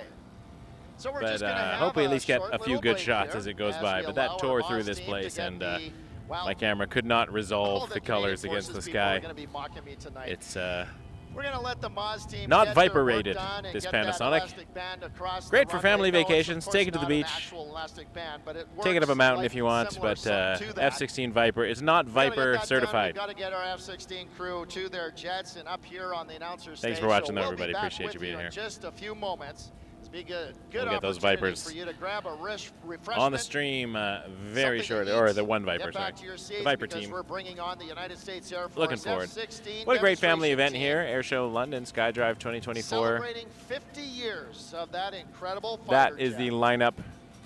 Oh, that's the lineup for the trolley. That trolley takes people from this side, with certain zones, across an active taxiway to get to the static display area. I appreciate you all being here, folks. Hit that subscribe button if you haven't already. Helps the channel out. And we're going to get over for the F-16 Viper demo momentarily.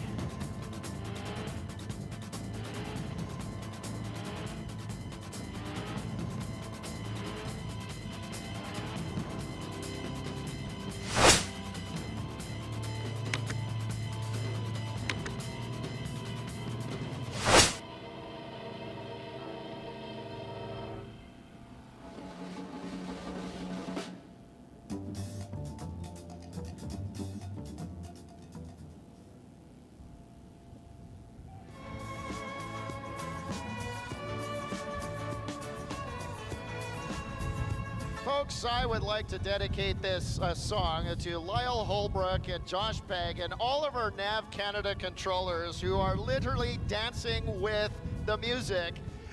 The music being all of the little quirks and changes that are happening in our airshow program, and they're doing such a wonderful job of it. Enjoy.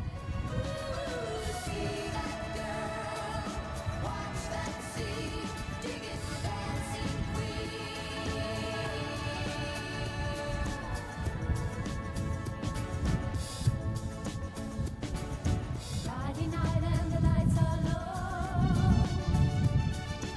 Looking out for a place to go. Where they play the right music. Getting in the swing. You come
Saw that Viper from a distance, so can't see it from this angle, but it's Viper time. And the time where I get A nervous. big thank you to Royal Fence for providing all the modular fencing you see around the Airshow property this weekend. Also, thank you to Shell and Flightline Services for being premium partners at SkyDrive 2024. Siskins is a local law firm that has over 90 lawyers. If you'd like the strength of a large firm with the comfort of a local business, call Siskins. Thank you to Try Recycling for sponsoring SkyDrive. For over 30 years, Try Recycling has been making a difference and servicing London. Help Try Recycling divert household materials from going into the landfills and visit the London North or London South locations. Recycle everything from residential waste, construction waste, lawn and garden cleanup, tires, metal, and more. Visit tryrecycling.com for a full list of accepted items and location information. Help make a difference with Try Recycling today.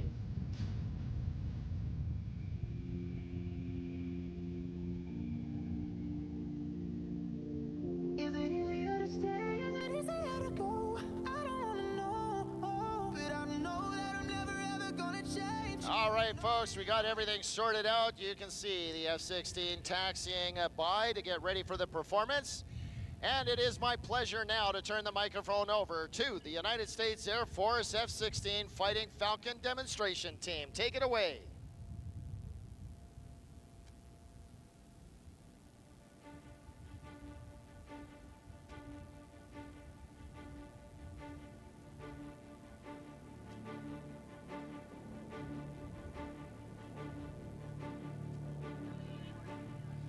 Good afternoon, ladies and gentlemen. On behalf of the United States Air Force, the commander of Air Combat Command, General Ken Wilsbach, and all the men and women of Air Combat Command, we'd like to thank you for having us here in London, Ontario. I'm the Viper Demonstration Superintendent and one of your narrators, Master Sergeant Max Thomas from Wilmington, North Carolina. Here with me at Show Center is my co-narrator, Tech Sergeant Josh Butcher from Lexington Park, Maryland, as well as our safety observer and combat-ready fighter pilot, Captain Mitchell King, call sign Shadow,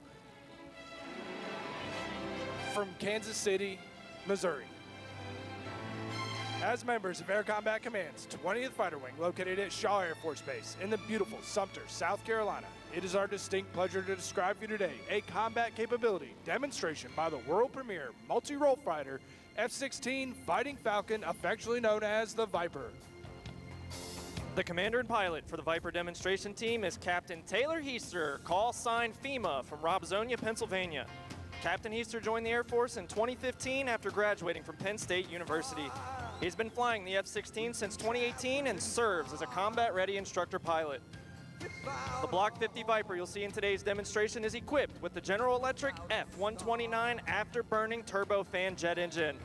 Captain Heister has 30,000 pounds of thrust at his fingertips, allowing him to achieve flight using 1,000 feet of runway.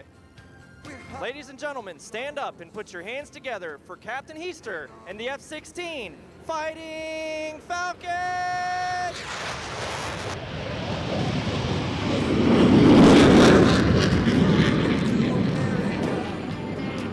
Never looking back again.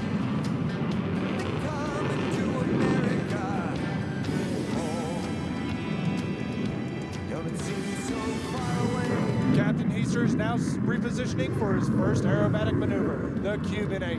Watch now as FEMA traces a vertical figure 8 over the demonstration area.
now demonstrate the low altitude, high speed capability of the F-16.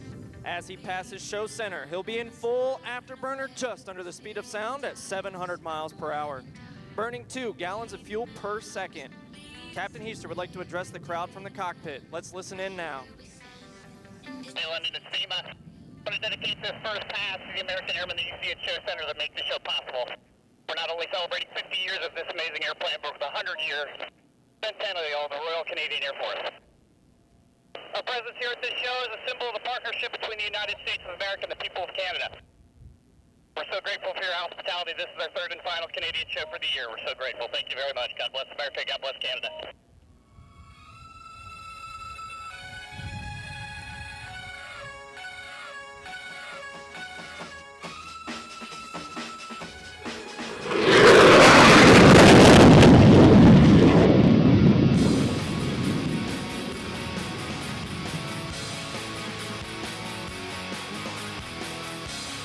As he returns to show center, Captain Heister will accelerate rapidly and snap the F-16 through a series of aileron rolls, demonstrating its exceptional roll maneuverability.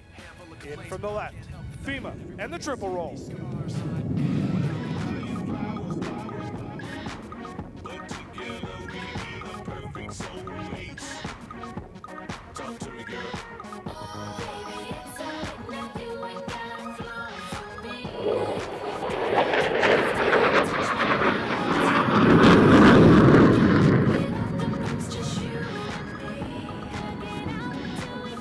In a dogfight, the ability to turn tight is not just the capability of the airplane, but of the fighter pilot as well. FEMA will apply full aft stick and turn the aircraft around in less than 3,000 feet while being pressed into the seat at 9 times the force of gravity. With the help of his flight equipment, Captain Heister will fight his new body weight of 1,800 pounds while still flying with precision.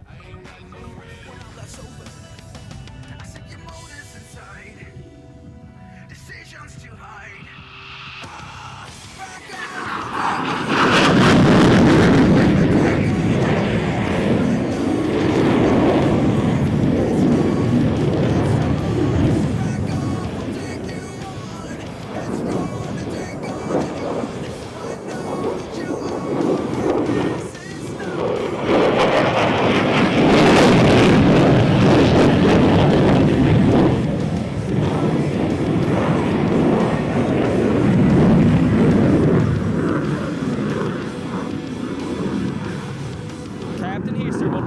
The F-16's crisp handling characteristics as he performs a 4-point roll at show center, pausing briefly at each 90-degree increment. Notice the precision at which these individual movements are executed. In from the left, the F-16 and the 4-point roll.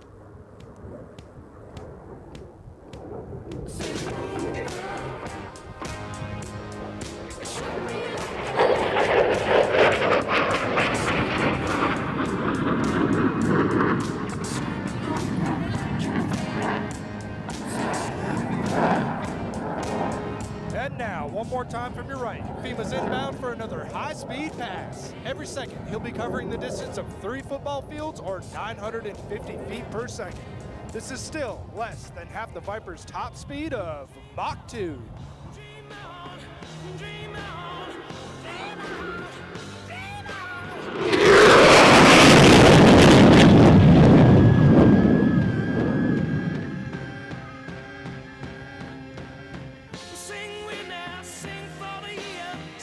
As he approaches show left, Captain Heister's repositioning for maneuver, which will demonstrate the F-16's ability to turn tight and stay unpredictable, a trait which helps the Viper survive against low-altitude threats.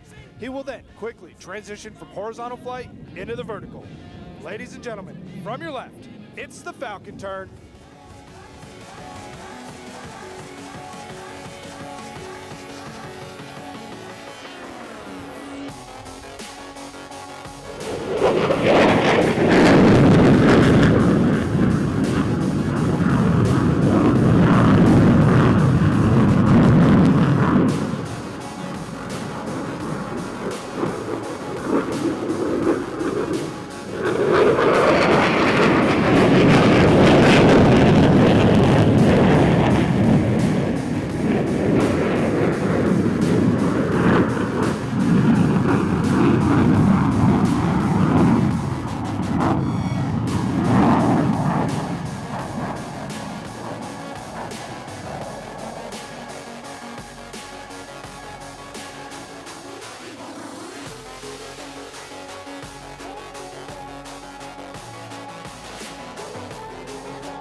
Captain Heister is now slowing the F-16 to prepare for a slow-speed, high-alpha pass. While the Viper can fly at more than twice the speed of sound, slow-speed control is just as important when maneuvering in a dogfight. This will be your best opportunity to look closely at the aircraft and its flight controls. FEMA will be holding the Viper at a 23-degree nose-up position and moving at only 120 miles per hour. When he reaches show center, Captain Heister will apply full afterburner and accelerate his aircraft into a nearly vertical climb, demonstrating the F-16's awesome thrust-to-weight ratio.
Ladies and gentlemen, you're going to want to get your cameras ready as Captain Heister prepares to demonstrate the combination of thrust and digital flight control systems that makes the knife edge maneuver possible. From your right, the F-16 and the knife edge pass.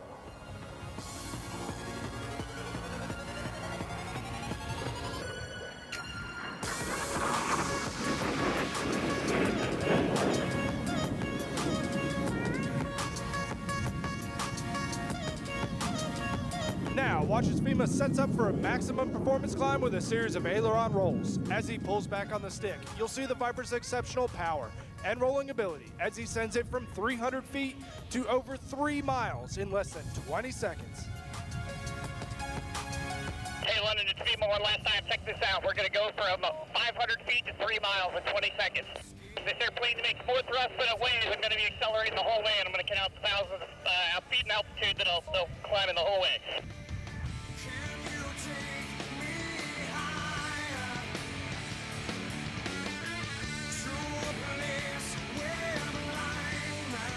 Comes the pull. There's 1,000, 2,000, 3,000, 4,000, 5,000, 6,000, 7,000, 8,000, 9,000, 10,000, 11,000, 12,000.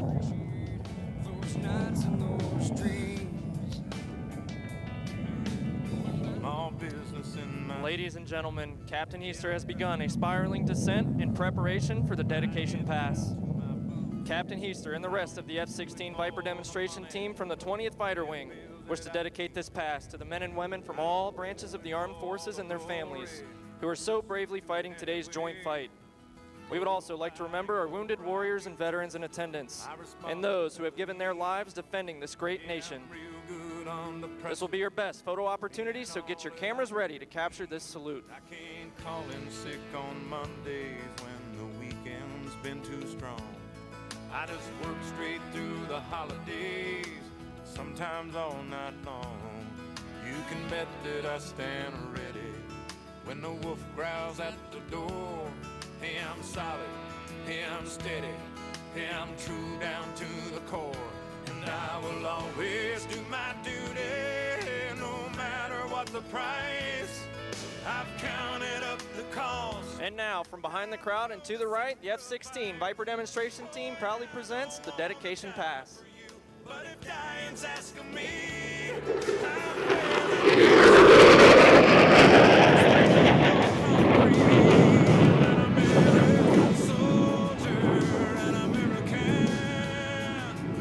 The Viper you see in action today is maintained and showcased by our expert team of maintenance and public affairs professionals. Crew Chiefs, Staff Sergeant Colton McMicken from Leonville, Louisiana. Senior Airman Carter Powles from Manly, Iowa. Senior Airman Elias Sanchez from Visalia, California. Electrical Environmental Specialist Senior Airman Grayson Reams from Rocky Mount, North Carolina. Avionics Specialist, Staff Sergeant Austin Denny from Mount Vernon, Kentucky. And our Public Affairs Specialist, Senior Airman Megan Hutton from Leominster, England.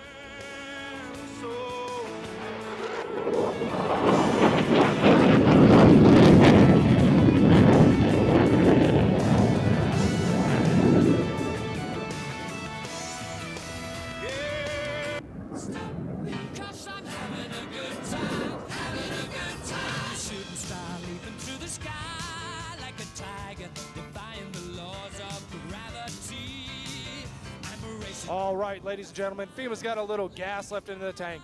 In from the right, he's going to show you what 30,000 pounds of thrust looks like in a 27,000 pound aircraft.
Even the slow night vet, just shout out to my college roommate who's with us, also an F-16 pilot, the Atlantic City Guard, Joe Pitt.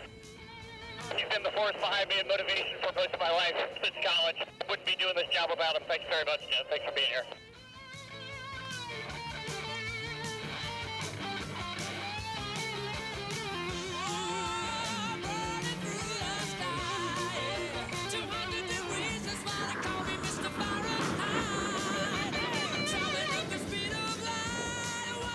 Supersonic man out of you.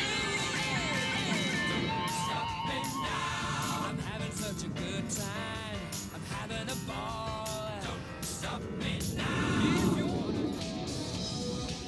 FEMA's now approaching from your left for the last maneuver, a tactical pitch up to landing. He will cross the runway at 500 feet and perform a rolling pitch up as he turns into the downwind leg of the landing pattern.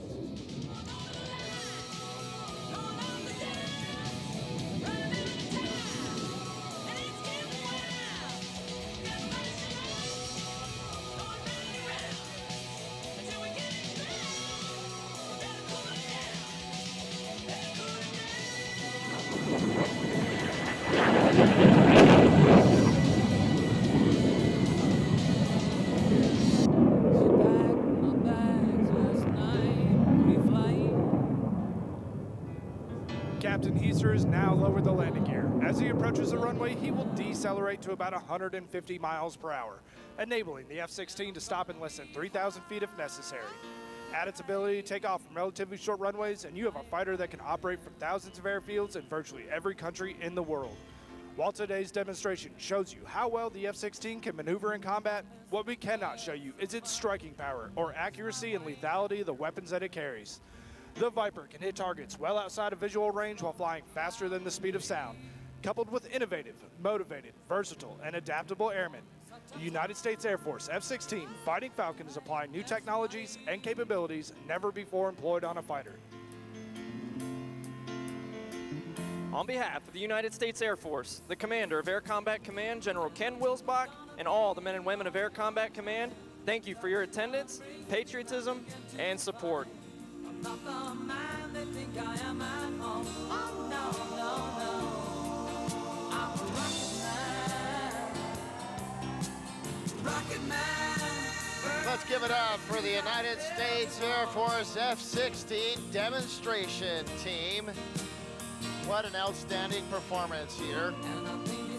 Again, honoring 50 years of the F-16 Fighting Falcon, affectionately known as the Viper. Lots and lots of air shows still to come, folks.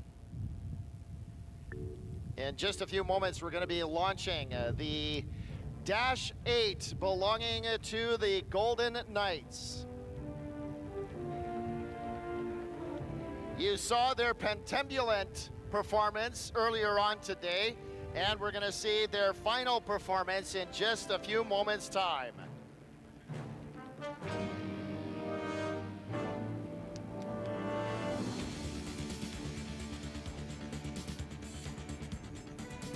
We've also got a commercial airliner that we've got to for those who got get motion into the sickness airport watching as that, well. I And got we're gonna be double bringing motion on sickness Pete trying to McLeod follow with that an F-16. incredible Holy Red moly. Bull Extra I am not an 300. F-16 videographer, I've decided. The British are in the That gave me house more too, trouble the than the RAF F-22 Red Arrows and the your Royal CF-18 Hornet. Canadian Air Force CF-18 Hornet I think it's the paint job as well. We've also got I don't a know. very special fly Anyway, past I liked the slow pass. That was fun. And the landing. Red Knight belonging That to was, the Jet Aircraft anyone who's at the air show as well so can much testify. more. That is I a hope you're enjoying your fast-moving time plane here at zipping Airshow across the sky. London. Brilliant to Honk watch. your horns, give me a wave if you're having a good time here today. Thanks for watching so far, everybody. We still got the Golden Knights doing their drop, and I know the CF-18 Hornet, the Red Bull plane, is still coming up too. And ending with the RAF Red Arrows. They put on a great show Friday and yesterday, and I'm looking forward to them finishing it off.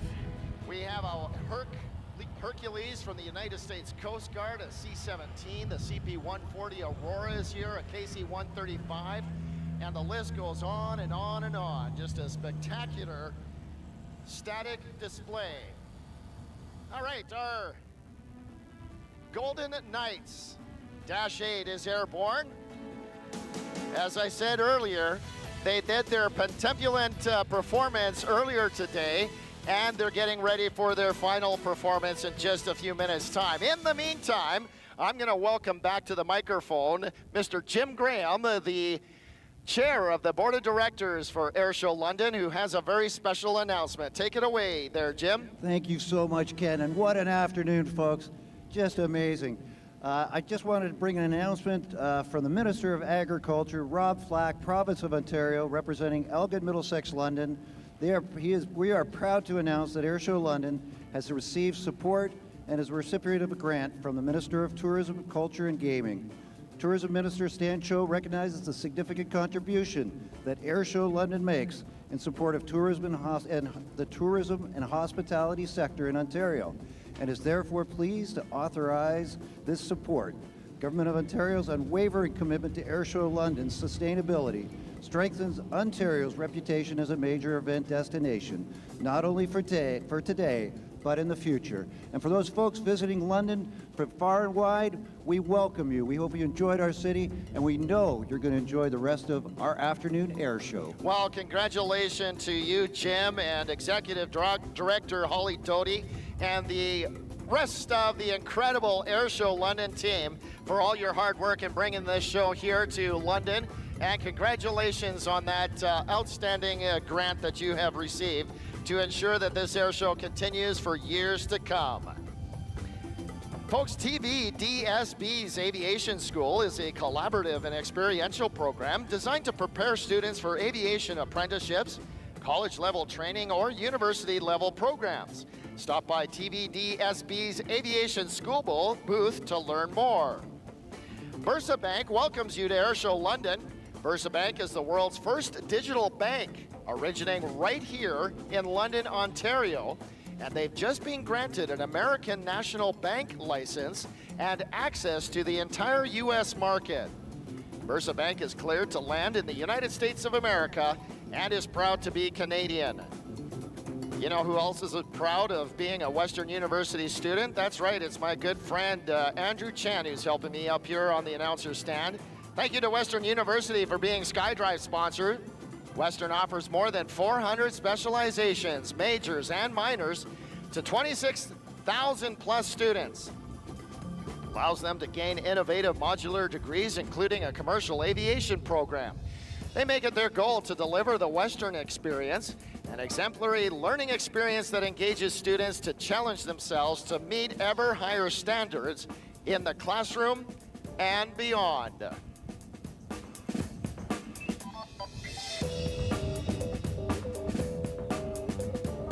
Thank folks, you, we saw Julio the Reyes, for Dash that $8 belonging to $5 the Golden contribution. Knights Really, really depart a little appreciate bit that. earlier.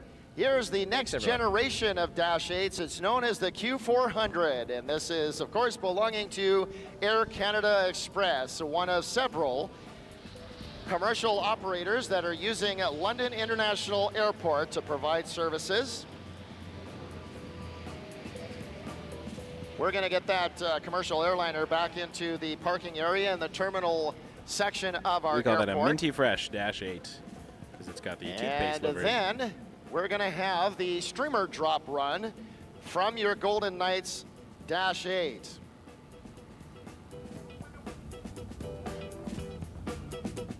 The Jazz Q400.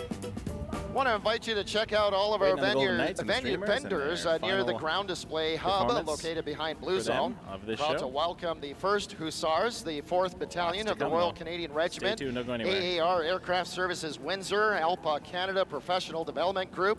We've got Commercial Aviation Management Student Council. We've got COPA, CSBA, the F-16 Viper Demo Team, Fanshawe College, General Dynamics Land Systems Canada, the Golden Knights, Heartland Flyers Canada, London Police Community Command Vehicle, the London Soaring Club, Marsh Canada, the RCAF Cockpit, the Red Arrows are there, the Start.ca people are there, Thames Valley District School Board, UCAN in Canada, or UCAN Canada, and Western University all have displays, as do some of our charitable partners, including Beck Hearing, Casera, the CHAA static display. Elevate Aviation is here, along with Hope from Above Ministries, the Jet Aircraft Museum, the Maple Leaf chapter of 99's Women in Aviation, as well as Pilots for Paws. All right, eyes up and to our left. Above us, the jump platform for the Golden Knights. And there goes the streamers. The technical term, if you want to impress your guests at the next party, are called WDIs, or wind drift indicators. Sometimes the winds at altitude can be different than the winds here on the ground, and the loadmaster on board the aircraft, as well as our ground crew at the DZ off to our left at show center, watch these wind drift indicators to see what the winds are doing.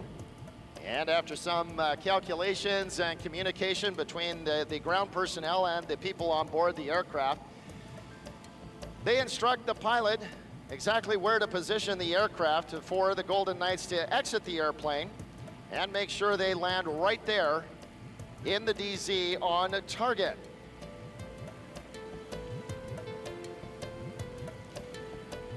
Now this morning, the streamers ended up in the cornfields just to the north of the airfield here. We're going to keep an eye on these streamers. It doesn't look like they're going to end up in the spectator area. We do appreciate you staying behind those crowd control lines still. We'll be sending a crew out to go grab those streamers.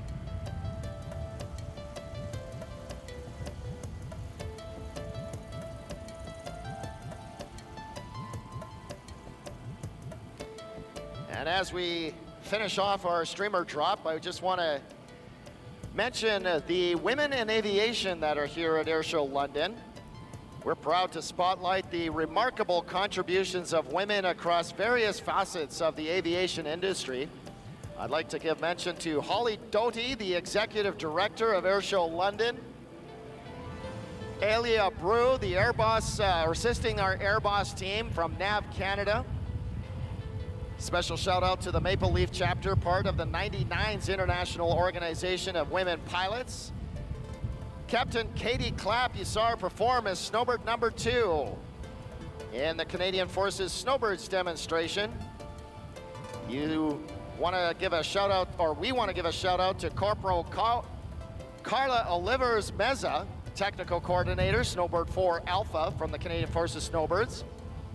Also Corporal Avery Arsenal, Technical Coordinator, Snowbird 10 Alpha from the Canadian Forces Snowbirds. You'll be hearing her voice a little bit later on. Captain Christine McNeil, Public Affairs Officer for the CF-18 demonstration team. We also want to give a shout out to Senior Airman Megan Hutton, Public Affairs Specialist of the F-16 demonstration team.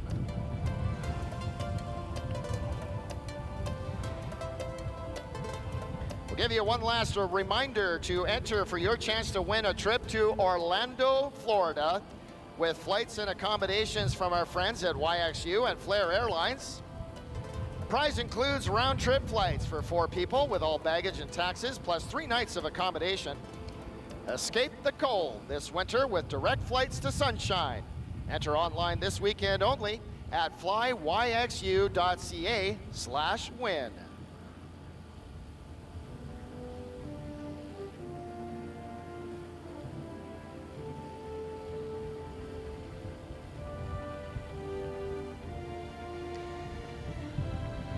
Folks, we've partnered with Ross Towing to help keep the roads clear here at Sky Drive. Ross Towing is on site and can assist with all vehicle issues, including boosting batteries. Contact a volunteer if you require assistance. They'll be happy to help.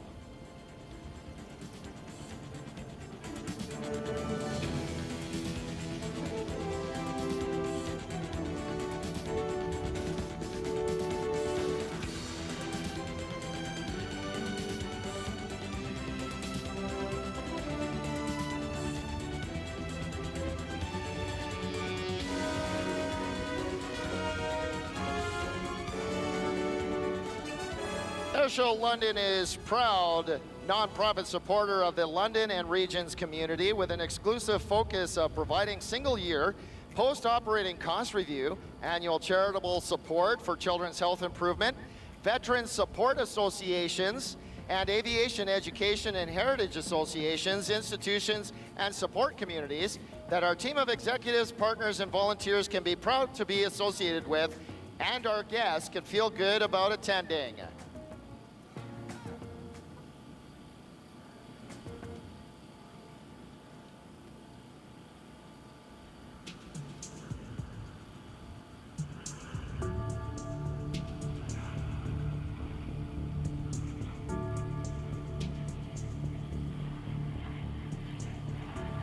On the takeoff roll now, folks, is none other than Pete McLeod in the incredible Red Bull Extra 300. At just 40 years of age, Pete McLeod has taken the aviation world by storm through his eye-popping airshow performances and his hard-charging, fiercely competitive approach to racing airplanes around the pylons at the former Red Bull Air Races. One of the most popular aviation figures in Canada, McLeod has built a name and a career for himself, thrilling fans with his unique blend of silky smooth flying and willingness to push the limits all out to win. This maverick from Canada always flies his own way with a typically hard-charging style that turned the World Championship into a wide open battleground where he regularly upset long-time favorites. He emerged as one of the top Red Bull Air Race pilots in only his 3rd year of competition back in 2014, with 3 podiums, including a career-first victory in sunny Las Vegas, Nevada. This self-proclaimed kid from a small-town Canada had already rewritten history in 2009 when he became the Red Bull World Champion Series youngest pilot at age 25 and the only Canadian ever to compete in the elite sport. When he's not racing around the pylons, Pete dazzles airshow audiences across this great nation with his unique brand of high energy, heart-stopping aerobatics in his amazing airplane known as the Extra 300. Puffing smoke there to the left of us, indicating that Pete McLeod is ready to go for his performance, rolling and diving into the airspace. Please enjoy Pete McLeod in the Red Bull Extra 300.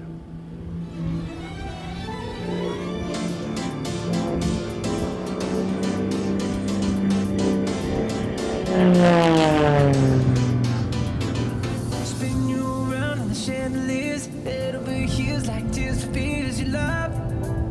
No, I can't get enough. Losing my cool, but I'm staying alive. Dancing the rain just to kiss the night to touch. Oh, it feels like a glove. Oh, yeah. Don't need drama, I just need one love to get to. So tell me now, do you want it? 'Cause these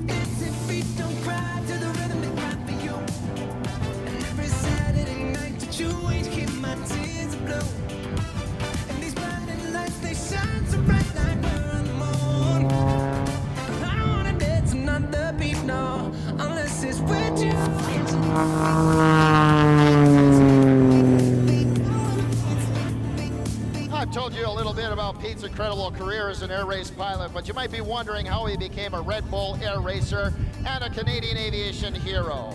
Pete actually can't remember a time when he didn't know how to fly. Airborne at 6 years old, or 6 weeks old, he first clutched the controls atop his father's knee at age 3 and got his private license at 16 before he could even legally drive a car. He was an accomplished bush pilot even before pursuing aerobatics as an 18-year-old, earning his aerobatic instructor rating in less than 1 year. Growing up playing hockey, our nation's unofficial national sport, McLeod showed early signs of being a fierce competitor. He started flying aerobatics at 16, earned his aerobatic instructor rating at 18, and then flew competition aerobatics and airshow freestyle demonstrations. For several years, he was the youngest airshow performer in Canada. And oh, did I mention, he also earned an economics degree from the University of Western Ontario.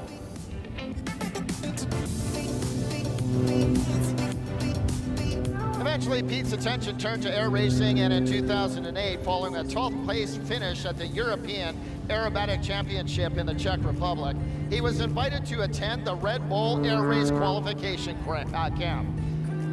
He was one of 4 rookies selected for the Red Bull Air Race, becoming the youngest competitor in the championship. The rest, as they say, is history. Every Saturday night that you ain't here, my tears are blue. And these blinding lights, they shine so bright like we're on the moon. But I don't wanna dance another beat, no, unless it's with you.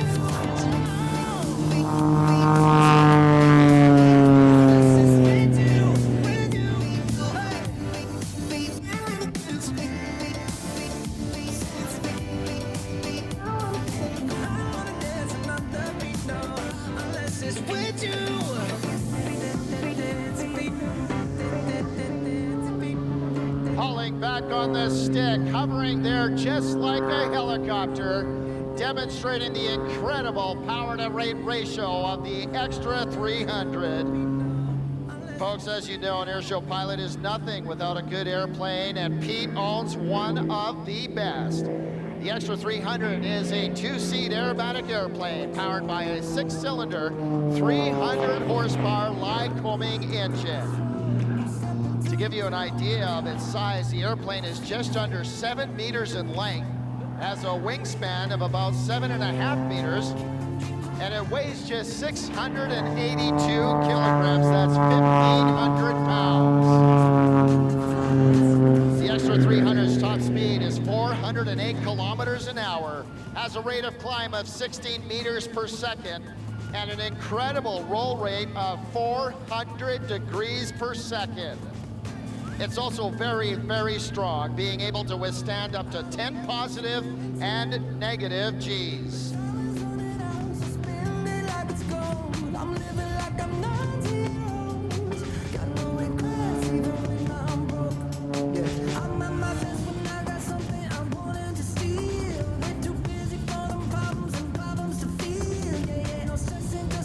Now 4 to 5G pull up. Rolling the airplane as he goes on that upline. He's going to turn that airplane into a helicopter once again. Here, the torque of the engine takes over and spins the airplane. That's about as far as 300 horsepower will get you. He shifts it in reverse. That's 1 plane length. 2 plane lengths in the tail slide. Folks, we call that the torque roll.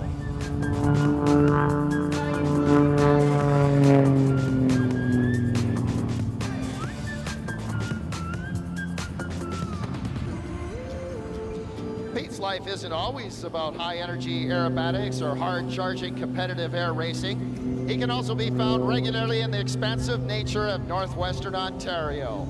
Growing up with the outdoors as his playground, he never misses an opportunity to get back to his roots. Some of his favorite moments are getting to combine aviation with his passion for the outdoors.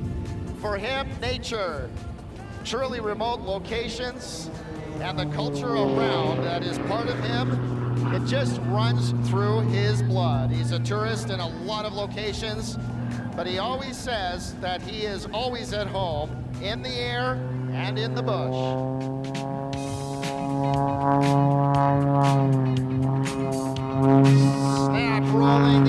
airplane on that 45-degree downline. Pete McLeod having a grand Sunday afternoon, entertaining all of us here on the ground. A very hard pull-up 8 to 12 Gs on that half Cuban 8 turnaround. Pete gonna give us a little bit of a demonstration what it's like to race through the pylons at a Red Bull air race.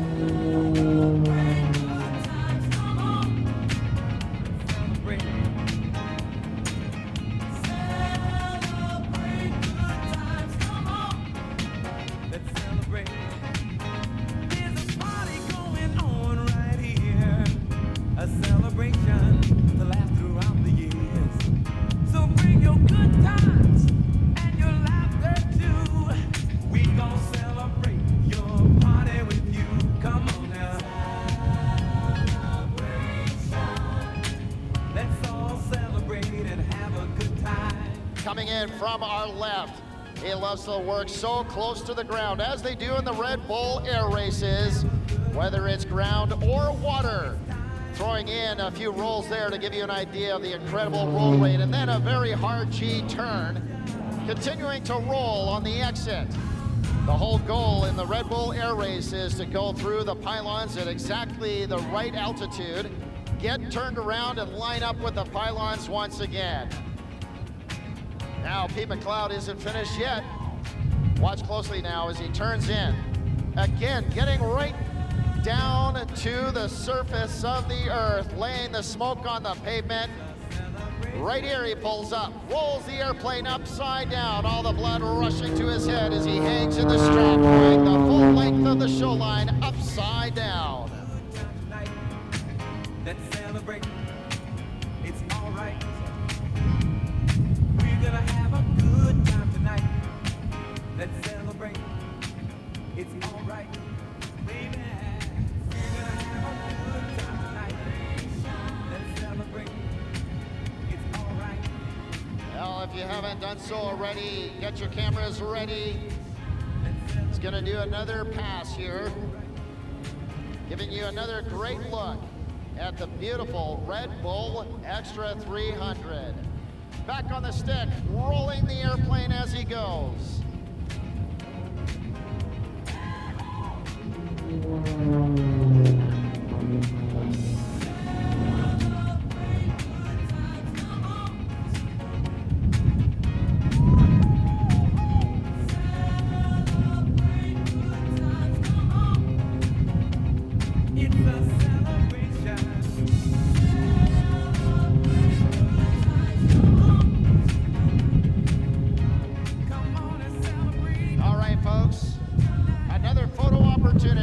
McLeod gets the Extra 300 cranked around right above the surface of the runway, starts to slip into the wind in a sort of knife edge pass. Give him a wave as Pete McLeod goes by. What a spectacular performance in the Red Bull Extra 300. You know, folks, for Pete McLeod, the Red Bull Air Race, and by extension Airshow flying, is an expression of some of the greatest things in life: speed, extreme performance, and world-class performance and competition.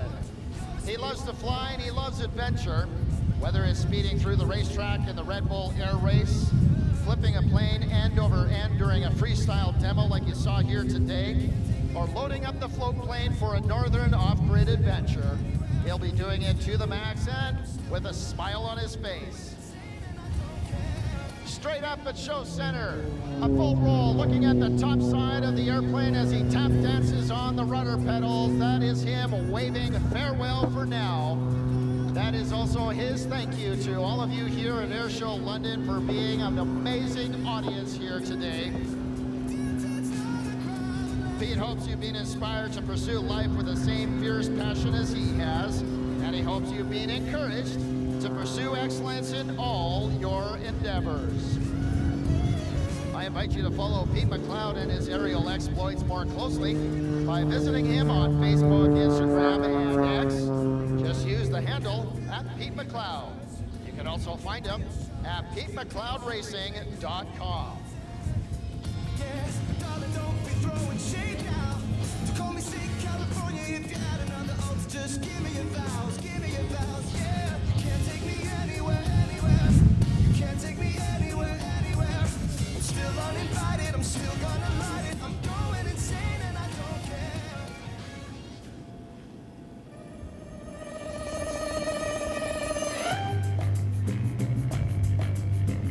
lots and lots of air shows still to come on this day number 3 of SkyDrive 2024. Let me run down what's still to come. We've got the CT-133 Red Knight Silver Star. We've got the Golden Knights in their second demonstration of the day.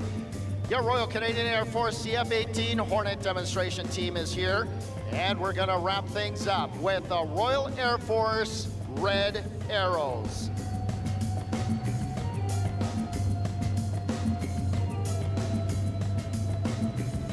Special thank you to Checkers Cleaning Supply for supplying all cleaning essentials and sanitization stations to help ensure the safety of everyone at SkyDrive and making this year's event possible.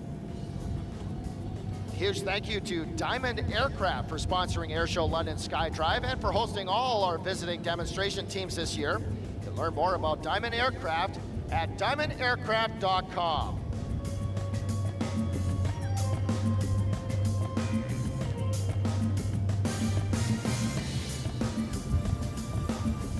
Flight Exec is one of Canada's premier aviation businesses, offering private aircraft charters, aircraft management, aircraft acquisition, and maintenance. Flight Exec has earned a reputation for providing their clients with the most exclusive level of service in private aircraft travel. Flight Exec has a special understanding to provide solutions for any need, no matter how unique.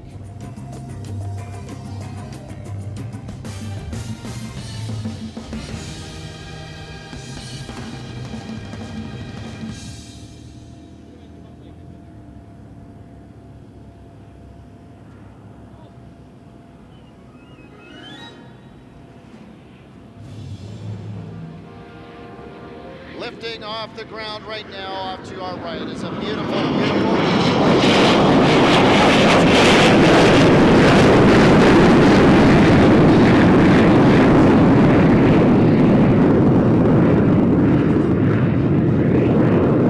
belonging to the Jet Aircraft Museum based right here at the London International Airport.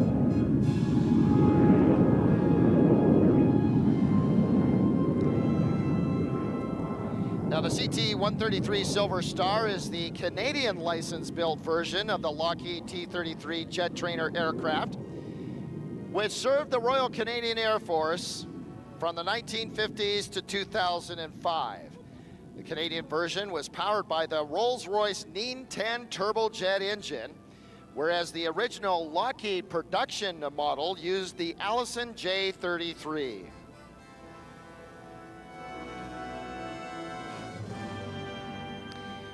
The Canadair CT-133 was built, or was the result of a 1951 contract to build T-33 Shooting Star trainers for the RCAF.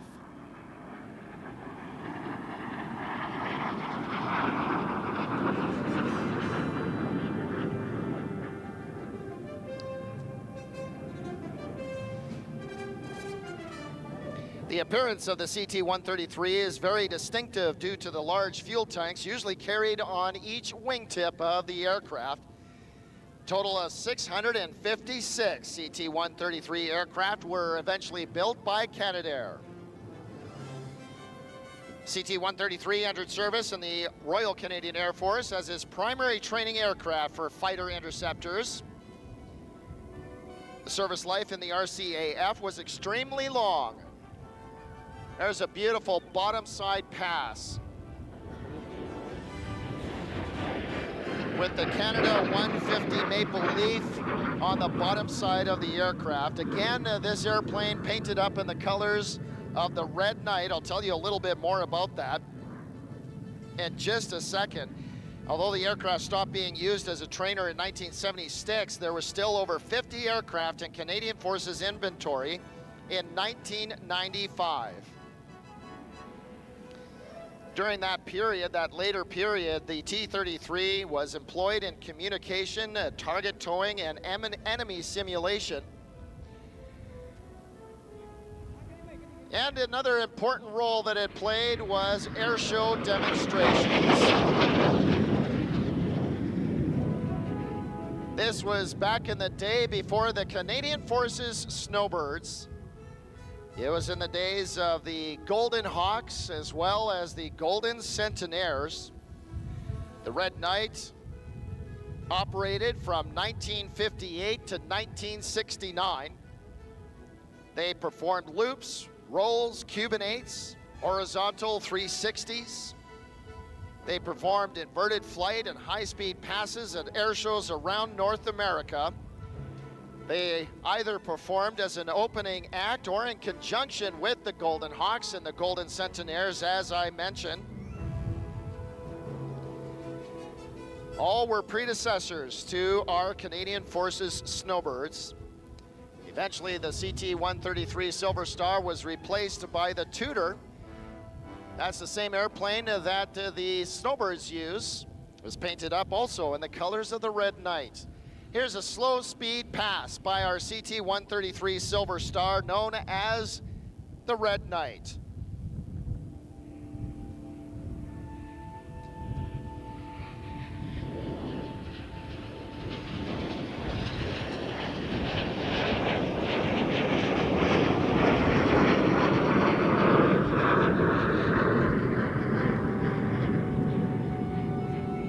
Flying our CT-133 Silver Star today is Todd Culver, born in Simcoe, Ontario, currently residing in Port Dover, Ontario. Joined the military in 1985 by attending the Royal Roads Military College, as well as the Royal Military College, graduating in '89. He got a commerce degree at that point. He was posted to Cold Lake, Alberta on the T-33, assigned to 417 Squadron, and then on to the C-130 Hercules and the 435 Squadron out of Winnipeg.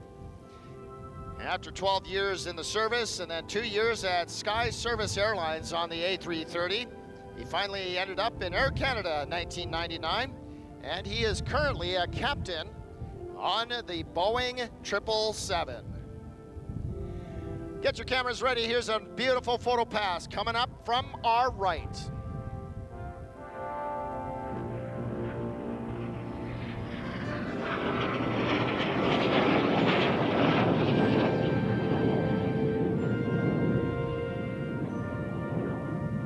As I mentioned, this aircraft belonging to the Jet Aircraft Museum, affectionately known as JAM.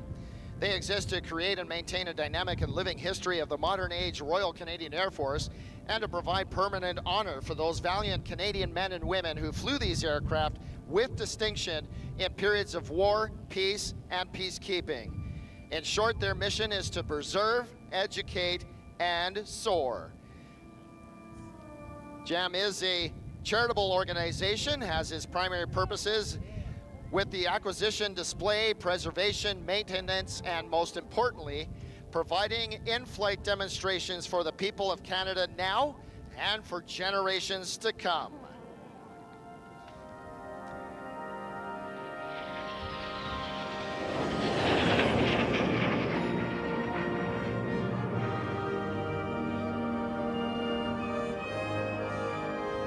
Todd would like to thank all of the hard-working volunteers at the Jet Aircraft Museum who make it possible for this piece of Canadian history to be flying in air shows today. He says he's very fortunate to be able to fly this old girl here today at SkyDrive 2024.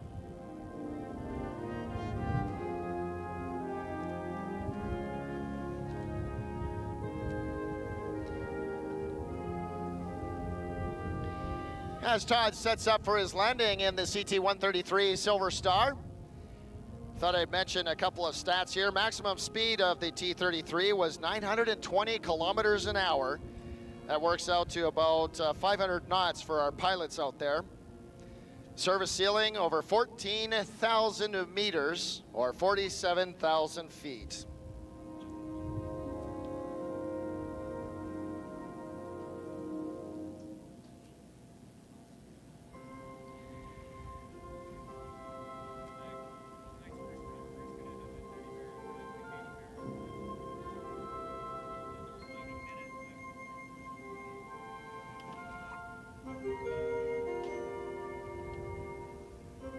As you can see, our T-33 on short final off to our left.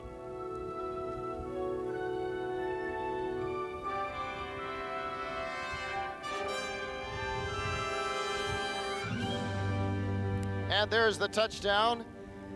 Let's give Todd a big round of applause for doing an outstanding job demonstrating this beautiful CT-133, affectionately known as the Red Knight. I'd also like to thank the Jet Aircraft Museum for displaying this airplane for us this weekend.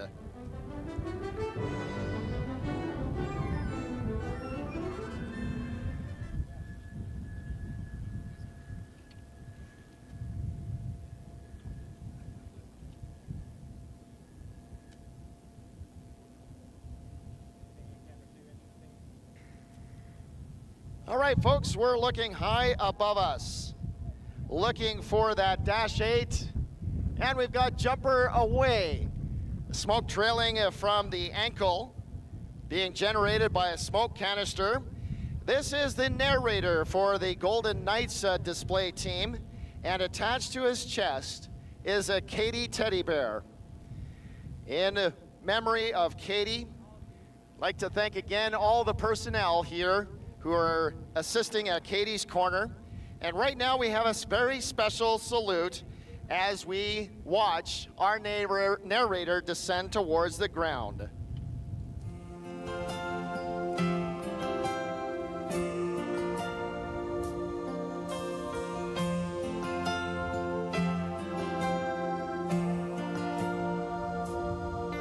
If tomorrow all the things were gone, worked for all my life, and I had to start again, just my children and my wife.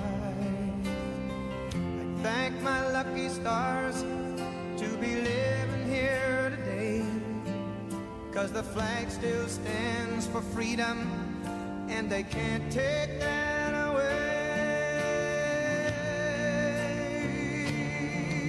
And I'm proud to be in Canada, where at least I know I'm free. And I won't forget the men who died, who gave that right to me. And I'd gladly stand up next to you and defend her still today. 'Cause there ain't no doubt I love this land. God bless you, Canada.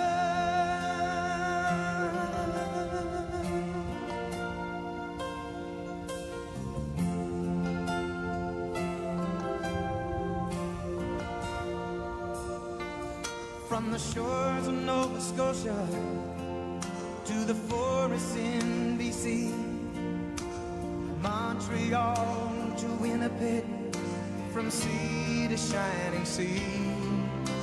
From Detroit we can see her above the USA, 'cause there's pride in every Canadian heart, and it's time you stand and say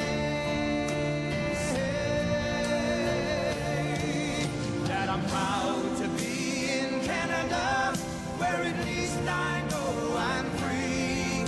And I won't forget the men who died, who gave that right to me. And I'd gladly stand up next to you and defend her still today.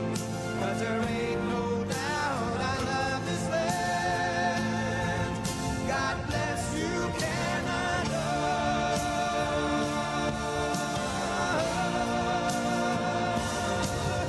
And I'm proud to be in Canada, where at least I know I'm free. And I won't forget the men who died, who gave that right to me. And I'd gladly stand up next to you and defend her still today. 'Cause there ain't no doubt I love this land. God bless you, Canada.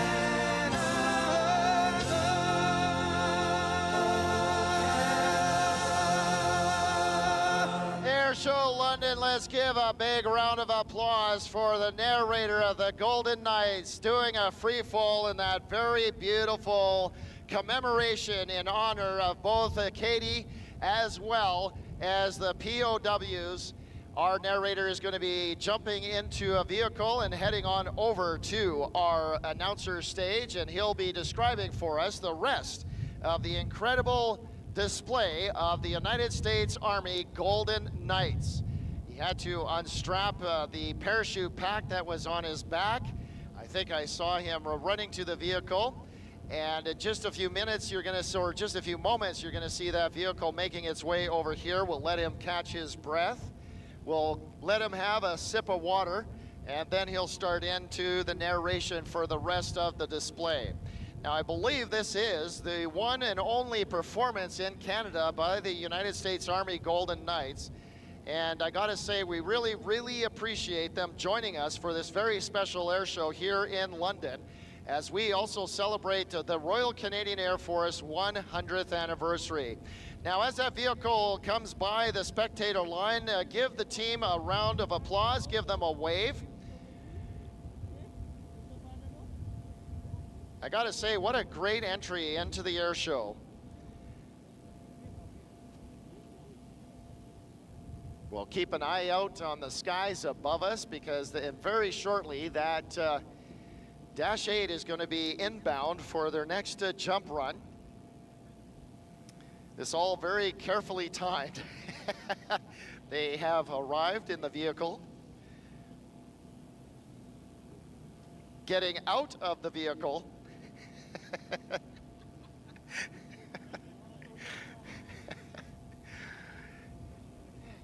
He is taking a moment at the top of the stairs to catch his breath. We're looking for the Dash 8.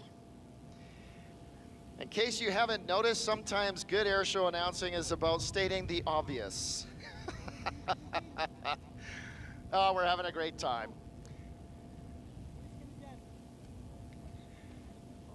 And we're looking off to the northwest in search of the Dash 8. Yes, I see him high above us. I think they're between 6,000 and 8,000 feet above the ground. On their next jump run here. Sir, are you ready to take on the microphone? All right, let's get going. Enjoy. Good afternoon, ladies and gentlemen. I'm Staff Sergeant Austin Morton, originally from Lawrenceville, Georgia.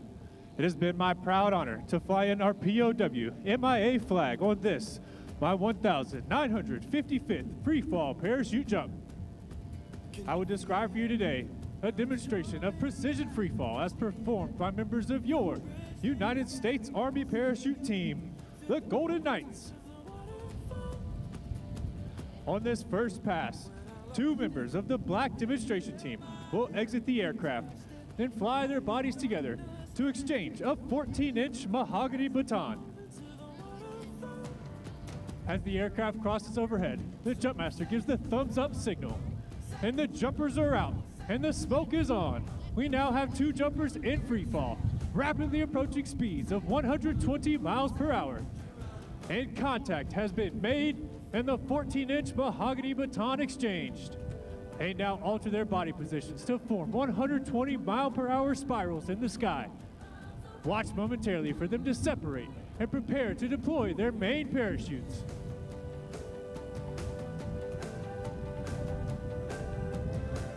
And there you have the high-flying black and gold of your United States Army parachute team, the Golden Knights. Now, as you may have guessed, these jumpers are faced with a unique situation, a traffic jam in the sky.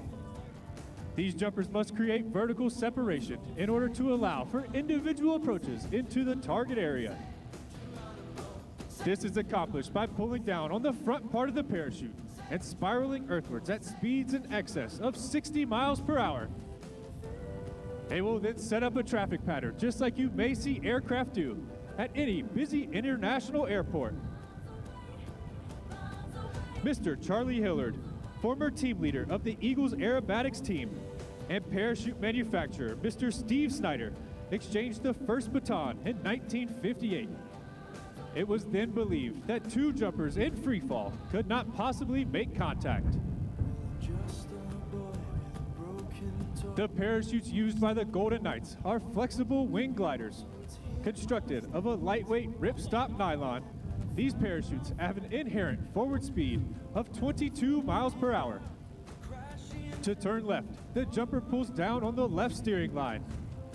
To turn right, the jumper simply pulls down on the right steering line. As the jumpers near the ground, they will pull down on both steering lines simultaneously for the safest and softest possible landing.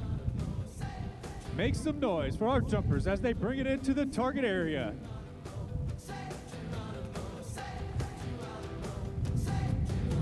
Unlike the military jet teams, the United States Army parachute team is comprised mostly of non-commissioned officers. The 89 men and women of the Golden Knights come from various jobs throughout the Army to spend 3 years on one of the 5 major sections of the team. Our administrative support section contains the Office of the Command, Operations, Logistics, Parachute Maintenance, and Media Relations. Our aviation section flies and maintains our 2 C-147 aircraft and our 3 UV-18 Viking Twin Otters. Our competition section has 2 teams, the 4-way freefall formation team and the canopy piloting team.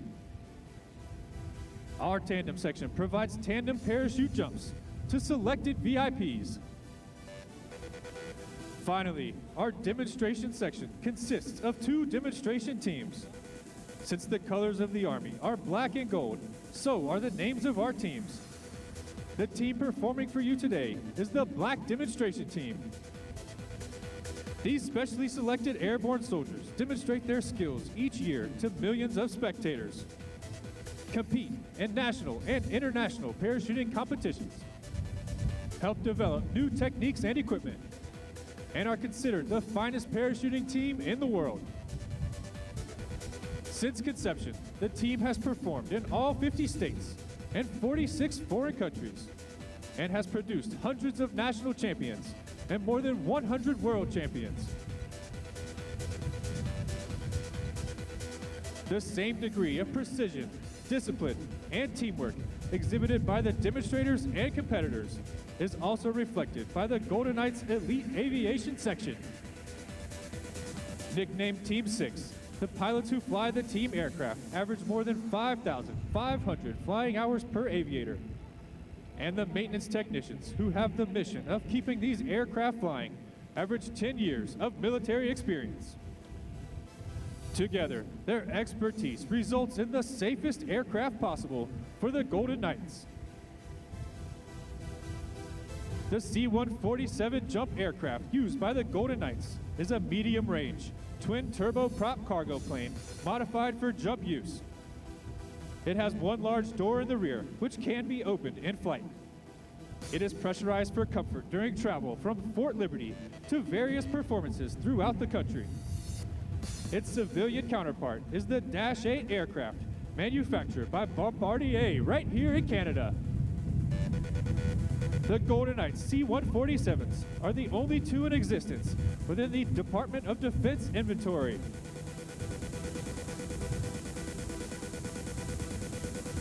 Looking high overhead, you may notice a single jumper with a large Army Star drop flag. Immediately upon exiting the aircraft, this jumper secures the flag bag with both hands, allowing for a stable and controlled exit. He then deploys his parachute at 4,000 feet. By pulling up on a single handle, he is able to release this 900 square foot U.S. Army Star drop flag. The flag bag is attached to the front of the jumper's harness by 4 attachment points, 2 at the shoulders and 2 at the hips. To orient this large flag, there is a 35-pound weight attached to the bottom. Along with the weight of the flag, this adds an additional 50 pounds to the jumper. You may also notice 2 jumpers on very small parachutes. These jumpers on their 84 square foot parachutes will come into land with a 270-degree turn and then plane out the wing and their body mere inches off the ground.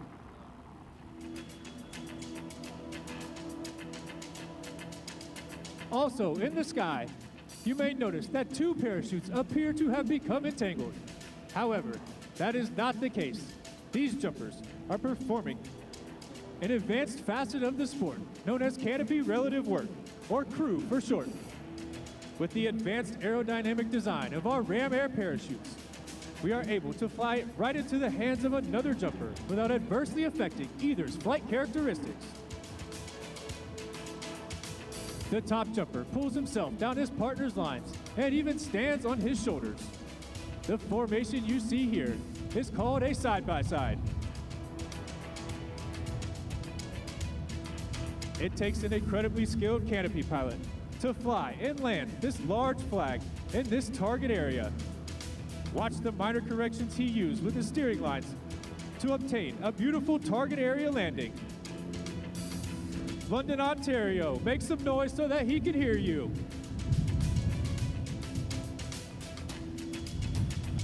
As the side-by-side approaches a specific point over the earth, the pilot will give the command to orient their parachutes downward.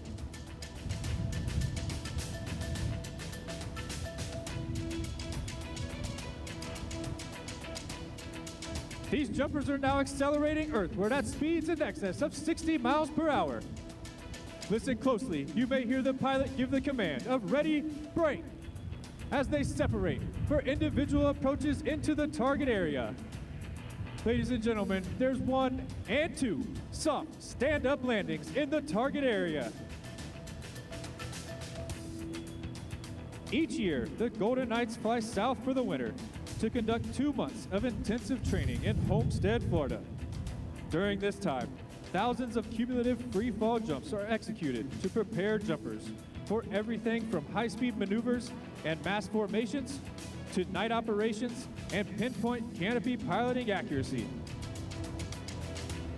Jumpers hone their skills in order to safely overcome any tricky situation the upcoming airshow season may bring. The United States Army Parachute Team was formed in 1959 at the home of the airborne, Fort Bragg, North Carolina. At that time, the team consisted of 19 original members.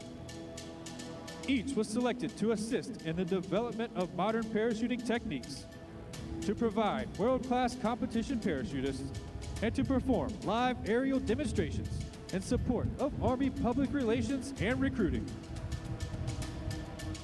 In 1961, we were designated the Army's official aerial demonstration unit. And 1 year later, we adopted our nickname, the Golden Knights. As the last of the jumpers removed their equipment and donned the distinctive maroon beret of today's modern paratrooper, I would like to introduce them to you. But first, performing the difficult duties of ground control, from Holly, Pennsylvania, he's an airborne infantryman with 700 free fall parachute jumps. Sergeant First Class Chaz Dope. And performing our extreme swooping maneuver, from Aurora, Colorado, he's an airborne mortarman with 3,700 free fall parachute jumps. Staff Sergeant Jason Bowder. And now for the jumpers. From Crozet, Virginia, he's an airborne parachute maintenance technician with 500 free fall parachute jumps. Staff Sergeant John Schmertzler. From Peoria, Illinois, he's an airborne infantryman with 854 free fall parachute jumps. Specialist Brandon Hexum. From San Diego, California, he's an airborne infantryman with 4,500 free fall parachute jumps. Sergeant First Class Dan Osorio. From Yuma, Arizona, he's an airborne parachute maintenance technician with 1,492 free fall parachute jumps. Staff Sergeant Nick Orozco. From Cedar Rapids, Iowa, there's the Golden Knights Dash 8.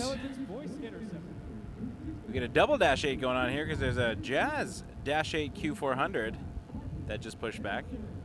Thank you all for watching today. I really appreciate you being here. This is the official stream for Airshow London Skydrive 2024. My name is Michael. I'm the creator and host of Wake Turbulence Aviation. It would mean a lot to me if you hit that subscribe button. Helps the channel out. Thanks to everyone who sent a tip or a donation, super chat throughout the stream. It means a lot to me. It goes a long way. We getting a little flyby?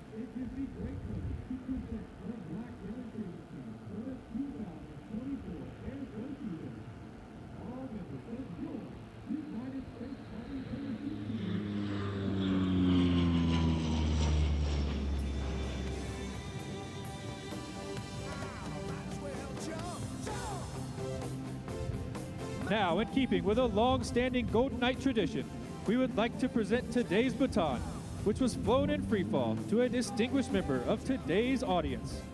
Mr. Gary Vanderhook has stepped forward and been introduced to the team leader. He will be presented with today's baton and meet each of the individual team members. Mr. Vanderhook is the Director of Flight Operations and co-founder of Airshow London, as well as the Director of Commercial and Air Service for the London International Airport. His leadership role at Airshow London began in the late 1990s when he became the air boss of the show. Gary created a special airshow area, Katie's Corner, for children from local hospitals to enjoy the show in memory of his daughter who succumbed to leukemia in 2009. Katie inspired him to create the Katie Bear program at the show to honor her love of aviation. Mr. Vanderhook, the United States Army, the Golden Knights, and the great province of Ontario proudly salutes you. Ladies and gentlemen, this concludes our performance for the weekend. And on behalf of the entire team, I would like to thank each and every one of you for being such a warm and receptive airborne audience. In closing, I leave you with this final thought. In the future, may all your days be prosperous and your nights golden. A huge round of honking horns and applause for the United States Army Golden Knights.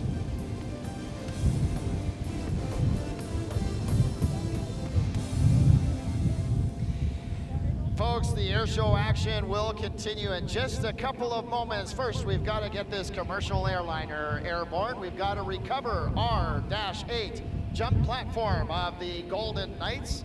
And I will take this opportunity to thank a few more sponsors. The London International Airport being one of them. CYXU currently partners with 5 airlines that are invested in London with flight schedules that change each season. WestJet, Air Canada, and Flair Airlines offer non-stop flights to Toronto, Calgary, and Vancouver to easily connect anywhere in the world. Start here, go anywhere. Book your sunny getaway directly with the airlines or your local travel agent. For the current route map and additional information, please visit flyYXU.ca.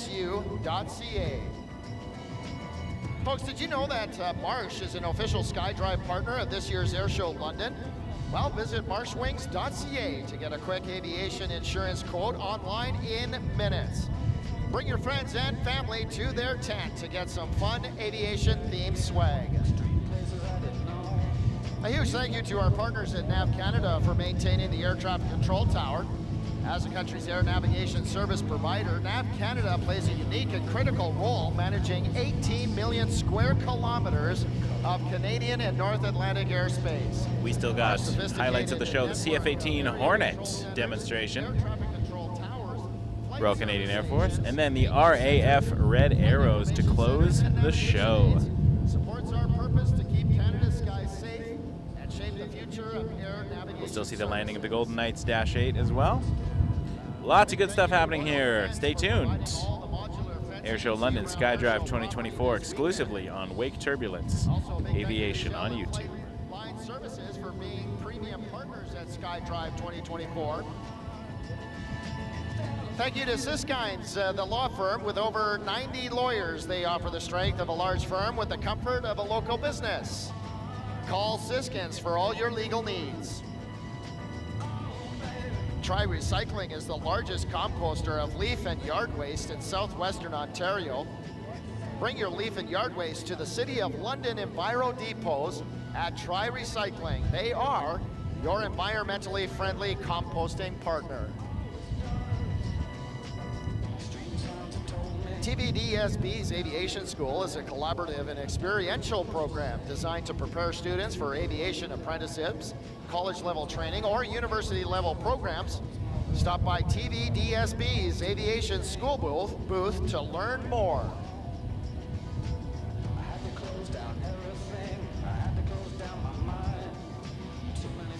VersaBank welcomes you to Airshow London. VersaBank is the world's first digital bank originating right here in London, Ontario. They've just been granted an American National Bank license and access to the entire U.S. market. VersaBank is cleared to land in the United States of America and proud to be Canadian. Thank you to Western University for being SkyDrive sponsors this year. Western offers more than 400 specializations, majors, and minors to 26,000 plus students. They make it their goal to deliver the Western experience, an exemplary learning experience that engages students to challenge themselves to meet ever higher standards in the classroom and beyond. Now, folks, it is my pleasure to turn the microphone over to Captain Christine McNeil, Public Affairs Officer and narrator for your Royal Canadian Air Force CF-18 demonstration team. Thank you, Ken. First, I would like to state that your CF-18 demonstration team dedicates today's flight to all those who flew and fought in the Battle of Britain. And now, with the century of the Royal Canadian Air Force, let's start with an appropriate song.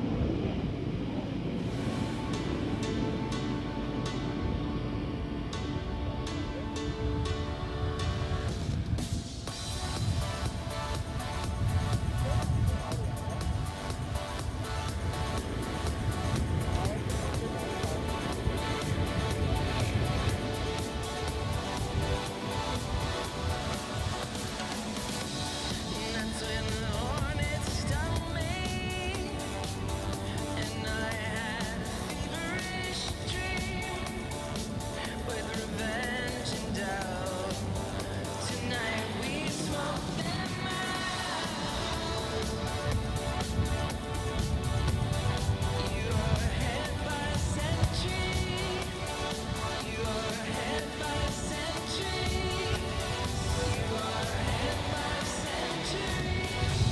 Good afternoon, London. My name is Captain Christine McNeil. I am the Public Affairs Officer and the voice of the 2024 CF-18 demonstration team.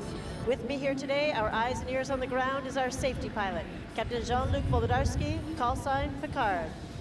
Born 100 years ago to protect and preserve the freedoms of all Canadians, to contribute to global peace and security, and to help Canadians in need, the Royal Canadian Air Force's 2024 Centennial Milestone is truly an event that all Canadians can be proud of. Aujourd'hui, votre force aérienne est un partenaire militaire respecté dans le monde entier, assurant la sécurité au pays par l'intermédiaire de NORAD et travaillant avec nos alliés et partenaires de l'OTAN pour maintenir la paix et la stabilité dans le monde. Au nom de l'aviation royale canadienne, bienvenue à la démonstration aérienne de CF-18 Hornet des Forces armées canadiennes. Join us now on a musical journey spanning the last 100 years of the Royal Canadian Air Force, starting in the 1920s and including the RCAF band's original centennial song, Tous Unis. Carrying on the Canadian tradition of excellence, flying the demo Hornet for your Air Force's centennial season is Captain Caleb Robert, call sign Tango. Tango est chef d'élément qualifié au combat à bord de CF-18 pour le 425 Escadron d'appui tactique à la 3e Escadre Vagaville en Québec. Your 2024 CF-18 demo team pilot was captivated by flight from his earliest memories, logging over 1,100 hours in military jet aircraft, including more than 700 in the CF-18. He has served on NORAD missions, deployed to Romania as part of Operation Reassurance, Canada's contribution to NATO-enhanced air policing, and participated in large force exercises with ally and partner nations around the world.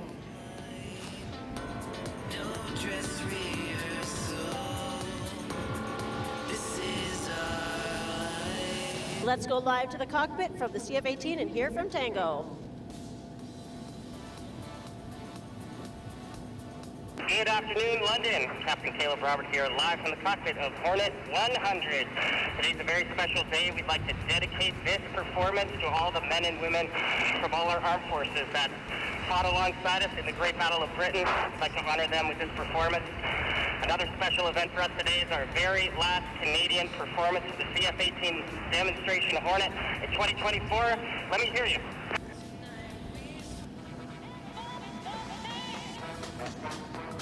The entire CF-18 demonstration team, that's that. Although we're not flying our painted jet today, this will not change the dynamic and challenging demonstration that Tango will perform, so let's watch as he lights the afterburners and demonstrates the awesome power of the CF-18 with the Takeoff dirty roll.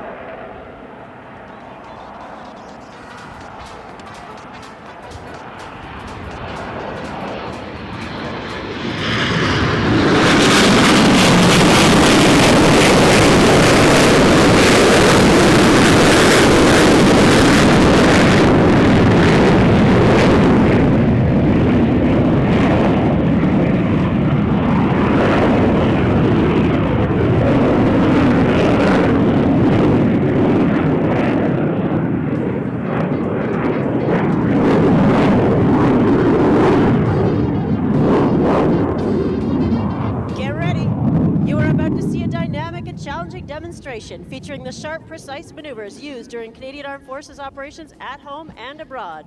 Le CF-18 qui vole ici aujourd'hui est un aéronef de combat. Dans son présente configuration, il est capable de voler à 2 fois la vitesse de son, soit 2400 km/h. Keep your eyes open and your ears covered and point when you see them.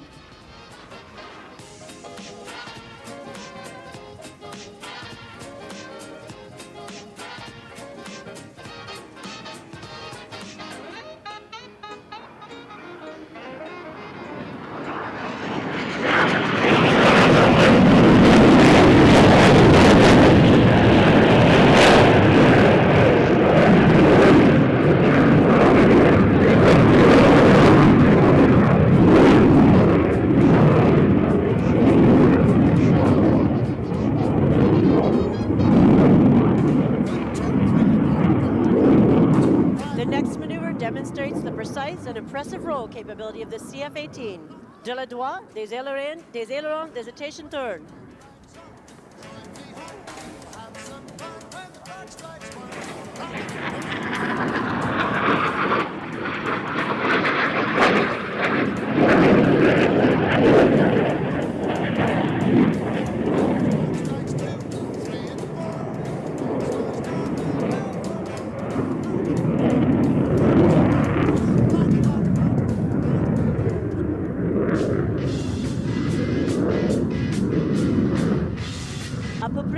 Quel aéronef peut effectuer une boucle, mais très peu pouvant faire comme le CF-18. Like the song says, Tango was born to be wild as he puts the Hornet into 4 consecutive 90-degree turns to complete this maneuver, with a 7G pull to the pure vertical, Captain Robert, and the square loop.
Pour effectuer son prochain passage, during which he'll be shaking his groove thing. And yes, Ken, that was a song reference. If you look closely, you'll be able to see the sideward aim searchlight, a Canadian modification to the standard F-18 Hornet that serves many functions, including assisting pilots and identifying aircraft during intercepts. Watch now as Captain Robert gives you a wave. And wave back, he can see you.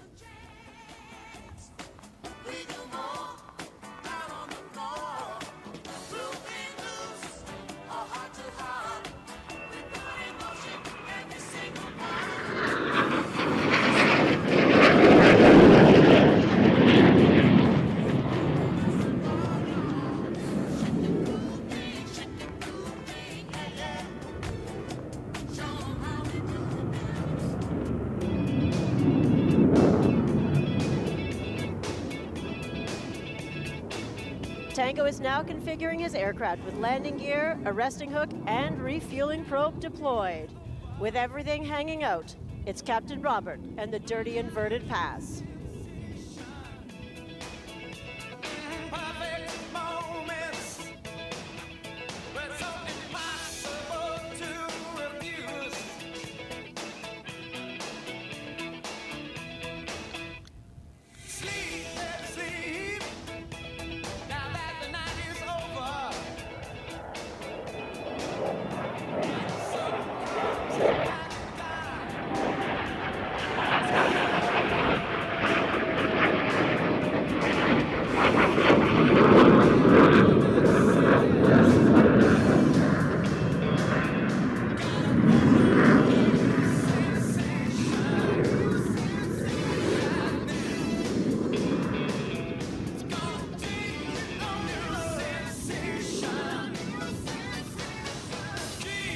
You may have noticed that Tango has left his landing gear down. He's now going to do a touch and go for you.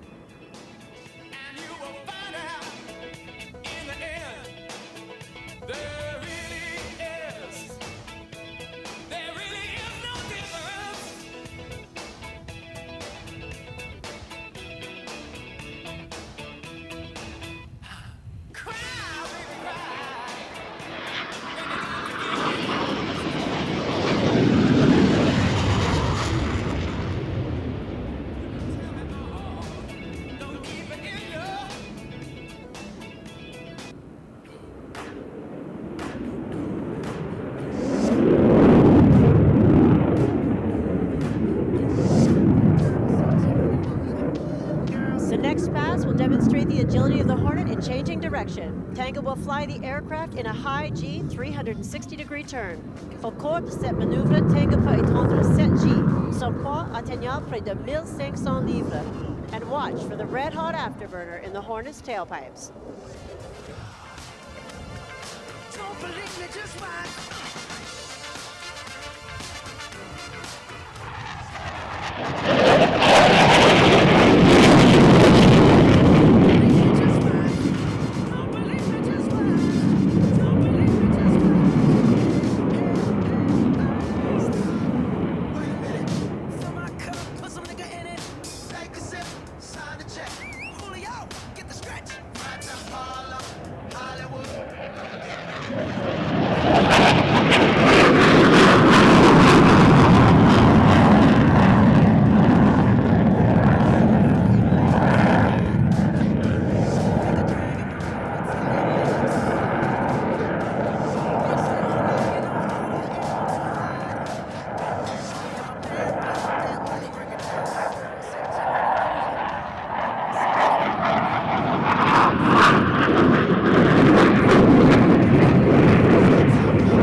L'avion qui peut voler le plus lentement gagnera l'avantage. Le capitaine Robert démontrera maintenant la capacité d'angle d'attaque élevé du Hornet, approchant le centre de spectacle à basse vitesse, seulement 190 km/h.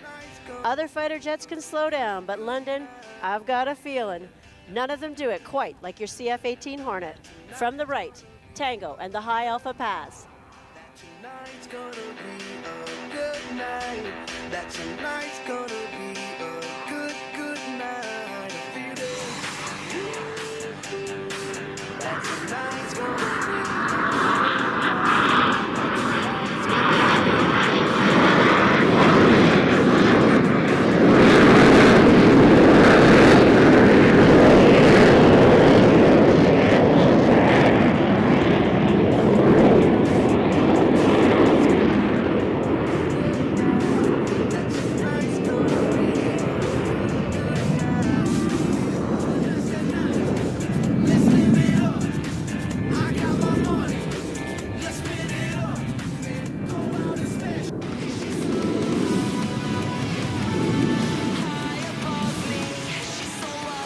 Le capitaine Robert a nouveau activé de la post-combustion.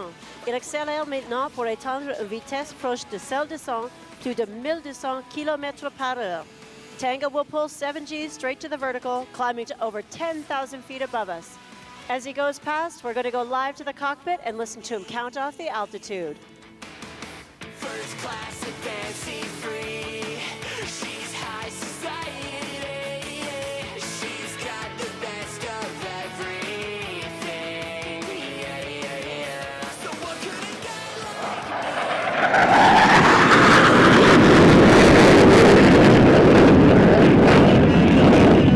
Count out the altitude with me. Your turn. 2,000. 4,000.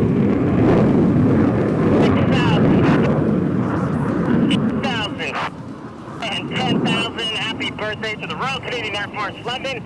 We're so happy to be here. It's our last Canadian performance. While Tango starts his descent and sets up for the high-speed pass, we want you to know that flying the Hornet is a team effort. J'aimerais de profiter de ce moment pour saluer notre incroyable équipe de maintenance de la 3e escadre Bagotville. Le chef d'équipe, caporal-chef Alex Racine. Le chef de l'équipe adjoint, caporal-chef Danny Sanssouci. Caporal Etienne Allard, Caporal Xavier Mayotte. London, put your hands together for your Air Force's CF-18 demonstration team.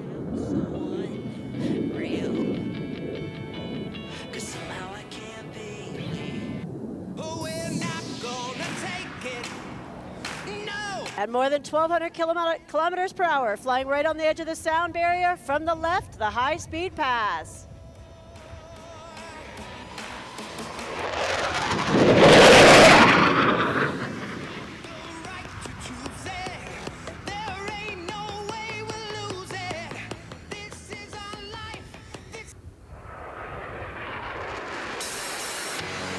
As we commemorate 100 years of the Royal Canadian Air Force, today we specifically remember the hundreds of Canadians, as well as the British and other allied nations who fought in the Battle of Britain. As Winston Churchill said, never in the field of human conflict was so much owed by so many to so few. In memory of those who fought, we salute you. We are ready to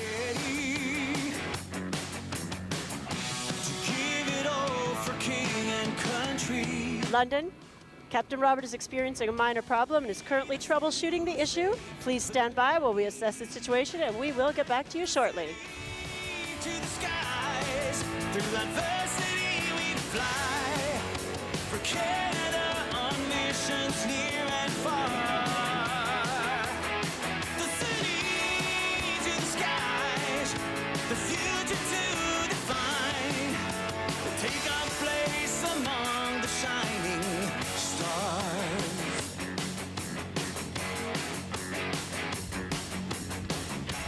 Darkness falls on stormy seas. The power lost, a crew in need. On Cormorant's wings we will be, to bring them home to their families. London, Captain Robert has been able to resolve the issue, and we will be continuing with our performance. For Canada on missions near and far. The city to the skies, the future to define. Let's go live to the cockpit one last time. Hey, folks. Tango, one last time for the cockpit. Just want to say thanks for hanging out with me today. Before I do a fly past with the Red Arrows, would you please join me in a huge round of applause for all my maintainers, keeping the aircraft serviceable and fixing them when they need to be, and to all the volunteers at Airshow London. We can't do these things without them. Let's hear it for them. Hornet 100 signing off.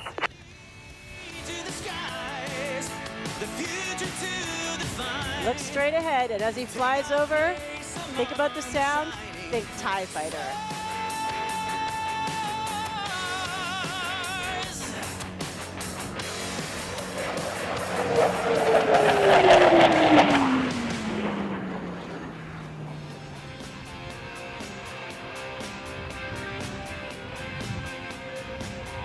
All right, London, Tango's going to go wait in the background while the Red Arrows take off, and then he's going to join up on this special day for the Commonwealth Pass. Au nom des commandants d'escadre, le colonel Philip Bredesen et le colonel Mark Hickey, the men and women of 3 and 4 Wing, and the CF-18 demo team, we hope you enjoyed this demonstration today as much as we enjoyed performing it for you. And remember that we look forward to your comments and photos on our Canadian Forces CF-18 demo team pages using the hashtag CF-18 demo, or en français, hashtag demo CF18. And now back to your Airshow announcer, Ken. Thank you very much, Captain Christine McNeil, doing a great job on the narration for your Royal Canadian Air Force CF-18 Hornet. Now, folks, it's my pleasure to describe for you a very special flight pass featuring the Royal Air Force Red Arrows and your Royal Canadian Air Force CF-18 Hornet. This flight pass will be a symbol of our long-standing partnership in both wartime and peace, and a commemoration of the 100th anniversary of the Royal Canadian Air Force. What's going to happen here is our Red Arrows are going to taxi down to the end of the runway. They will get turned around, and in just a moment or two, they will spool up their engines and they will launch from here, and they will join up in formation with Tango in the CF-18 Hornet.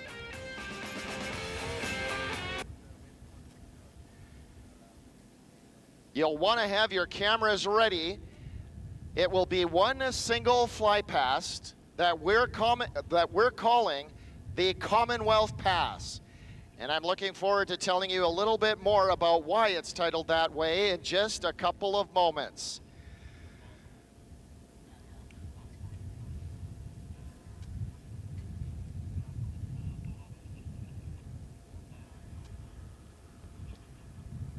Again,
Check one. Check, check.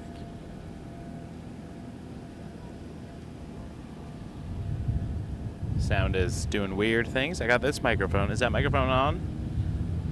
Microphone? Tap it. Tap it. The Red Arrows now ready for takeoff, doing a last moment checks of their instrument panels to make sure both pilot and aircraft are ready for their display in this very special flight pass that we have here for you today.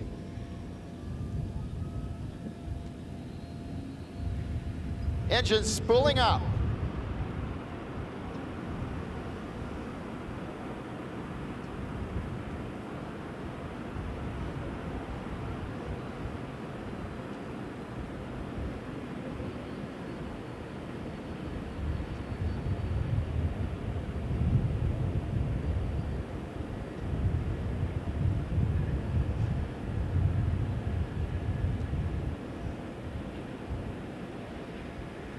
And the Red Arrows are rolling.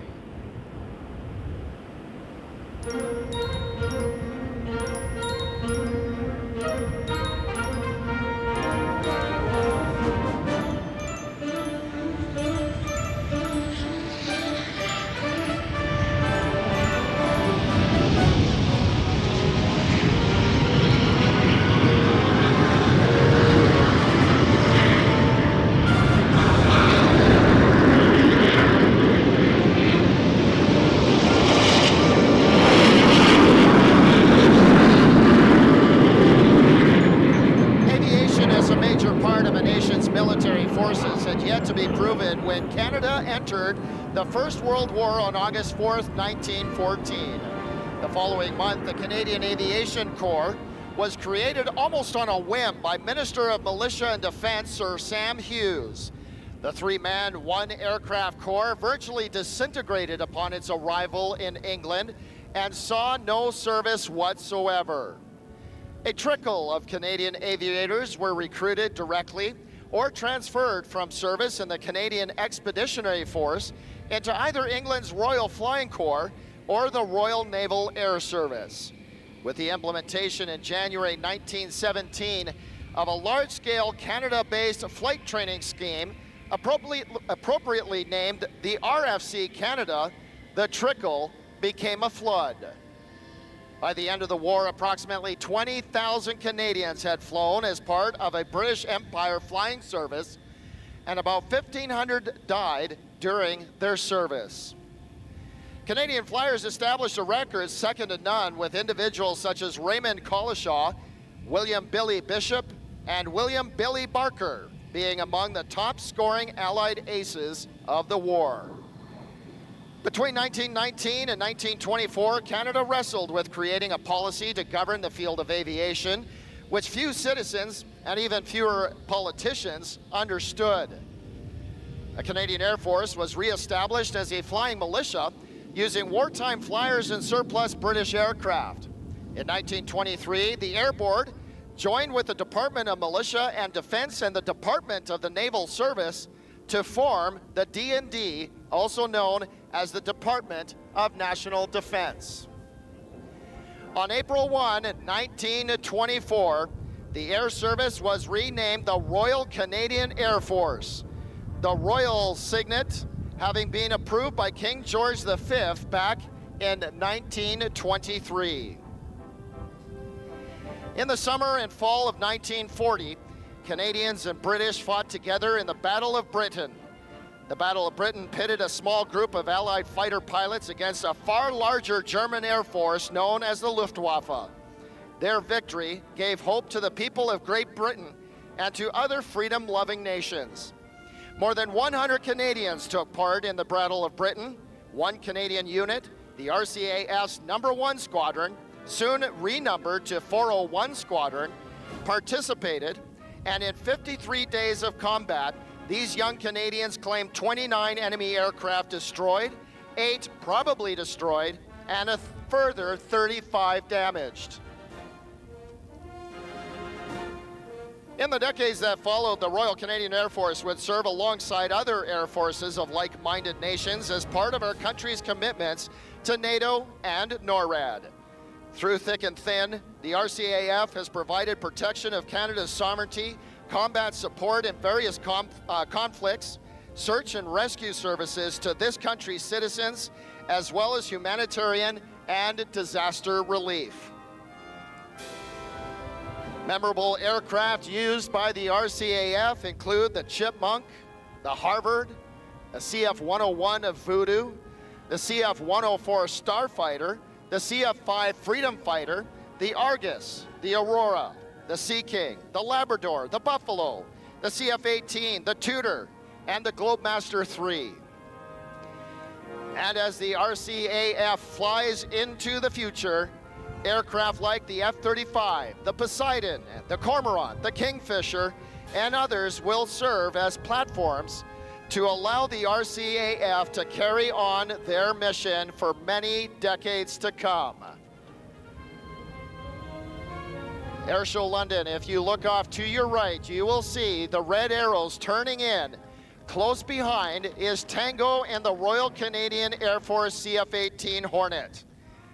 We are calling this flight pass the Commonwealth Pass because it reminds us of a fledgling RCAF as Canada answered the call to serve alongside England during World War I. But it also is a salute to those who served and continue to serve this distinguished institution and symbolizes our continued partnership with the United Kingdom today. Ladies and gentlemen, boys and girls, from the right, featuring the RAF Red Arrows and the CF-18 Hornet, the Commonwealth Pass.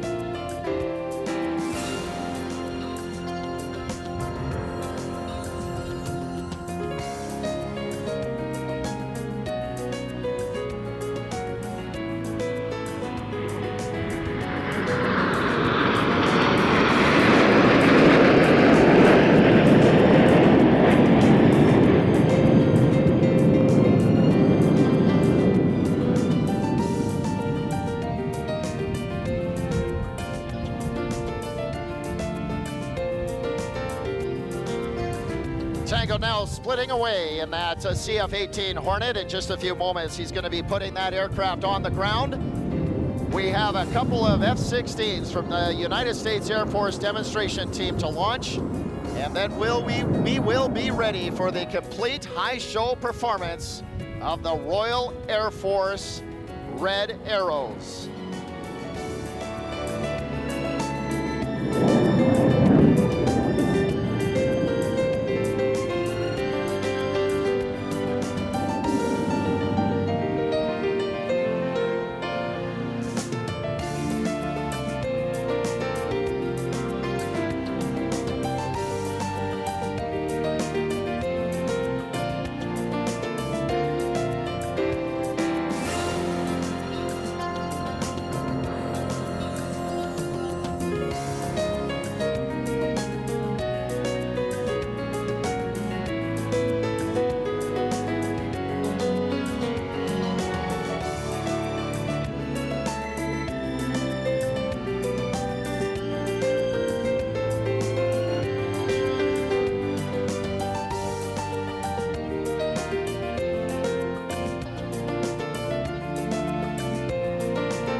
As Tango very gently touches down on the runway, let's give the entire CF-18 demonstration team a big round of applause in their final Canadian performance of the 2024 Airshow season.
Those were the jets belonging to the United States Air Force F-16 demonstration team. They are heading back to South Carolina after a great weekend here at Airshow London, and we really appreciate them coming up here to SkyDrive 2024 to help us celebrate the 100th anniversary of the Royal Canadian Air Force, as well as the 50th anniversary of the F-16 Fighting Falcon.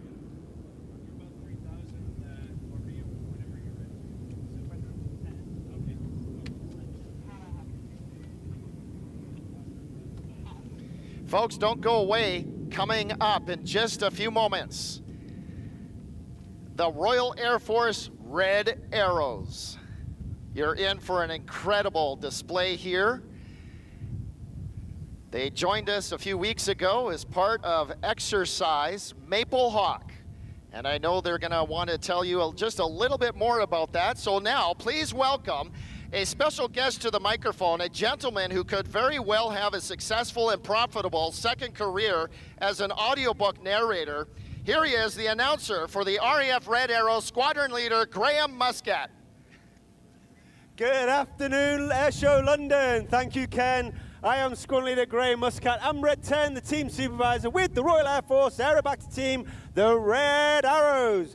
And it's an absolute honour and a pleasure to be here at Airshow London for our final display of our Canadian Tour Exercise Maple Hawk. We've been in Canada now for approximately 4 to 4.5 weeks. We've got about a week and a half left after we leave London. We'll do some fly pass over Montreal and St. John's in Newfoundland before making our way to Goose Bay and then making our way over back across the Atlantic to the UK. As I said, it's an honour and a pleasure. I'll give you some more information about the Red Arrows, about the wider team, the pilots, and I'll also, most importantly, get your eyes into the correct piece of sky so you do not miss a single second of the action. 2024, we celebrate our own anniversary, our 60th display season, our 60th anniversary, our Diamond Jubilee season. And we've been celebrating that all year with our future through our 9 new aircraft aerobatic display, our colourful fly pass and engaging ground events. When the team arrive, we'll be arriving at our world-famous Diamond 9, our trailing our red, white and blue. So make sure you give them a huge round of applause, a huge cheer, honk those horns, and give them a massive warm welcome to Airshow London. But ladies and gentlemen, boys and girls, please put your hands together for the 2024 Royal Air Force Aerobatic Team, the Red Arrow!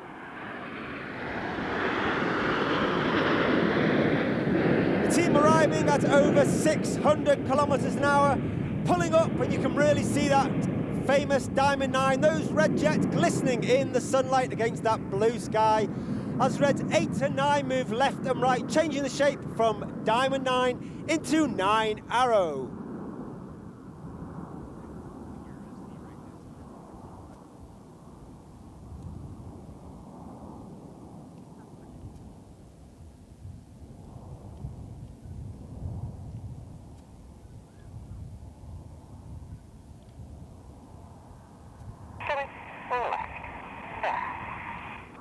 Red 1 bringing the team around to the left. Red 1 is a new team leader for 2024. Squadron leader John Bond, known as Bondy. He was previously in the team for 5 years. He took a year out last year before coming back as Red 1, the team leader for this year. He's a former Typhoon pilot. He's a qualified flying instructor on the Tucano, where he was the demo pilot in 2012. And Bondy would also like to say a massive hello to his wife, Anna, who is back in the UK and watching this live on the internet. From the left, the smoke will come on as 6 and 7 split at the rear for Big Vixen.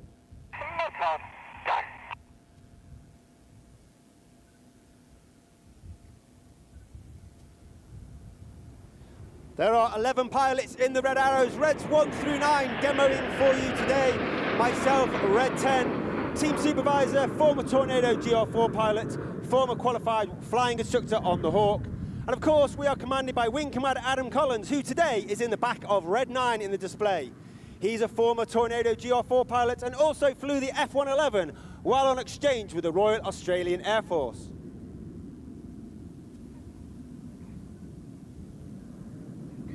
You'll see Reds 8 and 9 make their way rearwards now. And on the 6th of June 2024, we celebrated the 80th anniversary of D-Day. And of course, today, we celebrate Battle of Britain. And to both those events, we pay a significant celebration and commemoration to all those individuals that took part and paid the ultimate sacrifice. Therefore, from the right, this is Spitfire.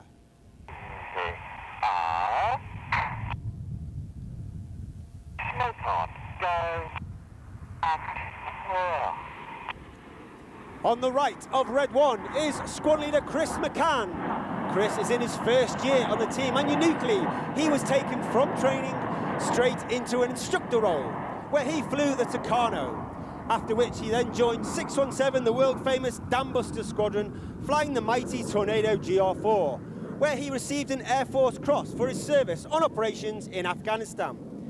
His opposite number on the left-hand side is Red 3, Flight Lieutenant Dustin Wales, known as Dusty. He's originally from Zimbabwe, a former Typhoon pilot, having flown with 11 Squadron, an instructor on 29 Squadron, and also a test pilot with 41 Squadron, all based at RAF Coningsby in Lincolnshire. Reds 4 and 5 now smoke as either side of that centre section make their way rearwards. And in November 2023, it was the 20th anniversary of one of the most iconic aircraft in aviation history. As the team roll out, there is no mistaking the wonderful, the majestic, and the iconic shape of the Concorde.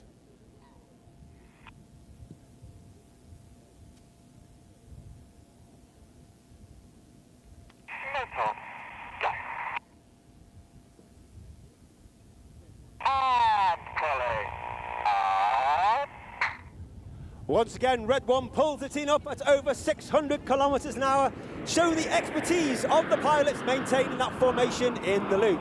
But just to make it even more difficult, they'll now change, making 8 and 9 move left and right, changing the shape from Concorde to Cygnet.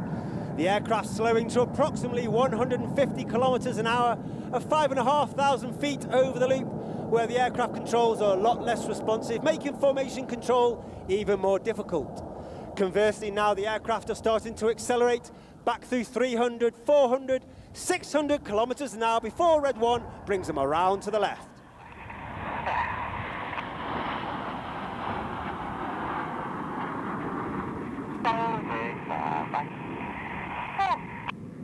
You can hear those commands from Red 1. They're almost monotonous and robotic in his delivery, and that's purposefully done because we fly our formation by ear rather than by eye. And that means the guys on the outside of the formation are starting to put their input into the controls just a little bit earlier than those on the inside, with them having more airspace to get through. And that allows the whole formation to move as one, rather than a ripple effect down the wing. You now see the wings of the Cygnet flex forward, 6 and 7 at the rear. Ladies and gentlemen, boys and girls, get your cameras ready for the colourful Phoenix.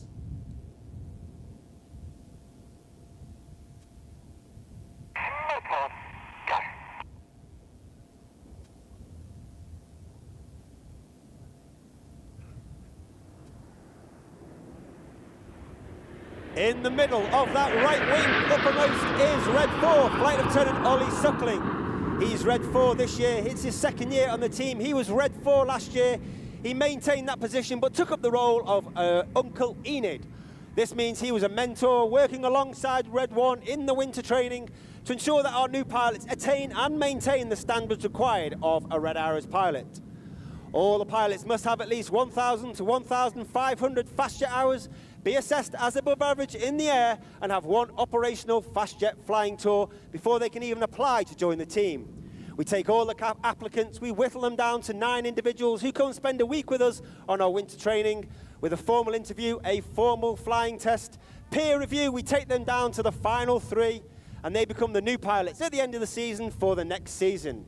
From the right, in 2 distinctive rows, the chevron roll.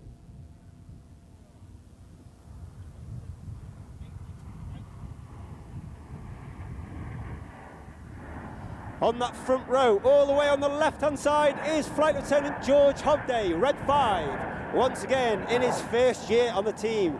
He's a former instructor, he's a former frontline pilot with the Typhoon, where he served on operational service in Iraq and Afghanistan and Syria. He's also taken part in the Eastern European Air Policing Patrol in the face of the aggressive Russia. But of course, the Red Arrows is not just about the pilots. We have a team of over 140 personnel. We have the operations staff, the mechanics, the engineers, the logisticians, the administrators, and they are known as the Blues, due to the colour of their flying coveralls that they wear. And there are a number of Blues here around the site and on our public relations tent. So please pop along, have a word with them, find about their role in the Red Arrows and their wider role in the Royal Air Force. You'll now see Reds 8 and 9 to your front left 45 dropping in trail to the rest of the formation for one of the most popular, if not the most popular manoeuvre that the Red Arrows fly.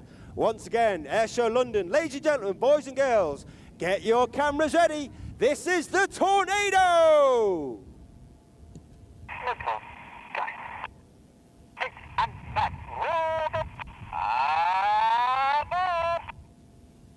The aboard call is made by Red 9 as Reds 8 and 9 roll around the rest of the formation, but watch for the colour change as Red 1 brings that formation down the line. A little bit left. Now.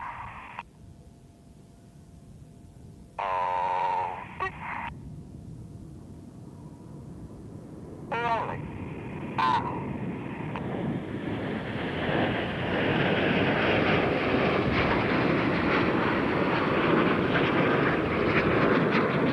In that front section of aircraft, you may be able to see they were flying with their air brakes out. That's a small door underneath the aircraft towards the rear.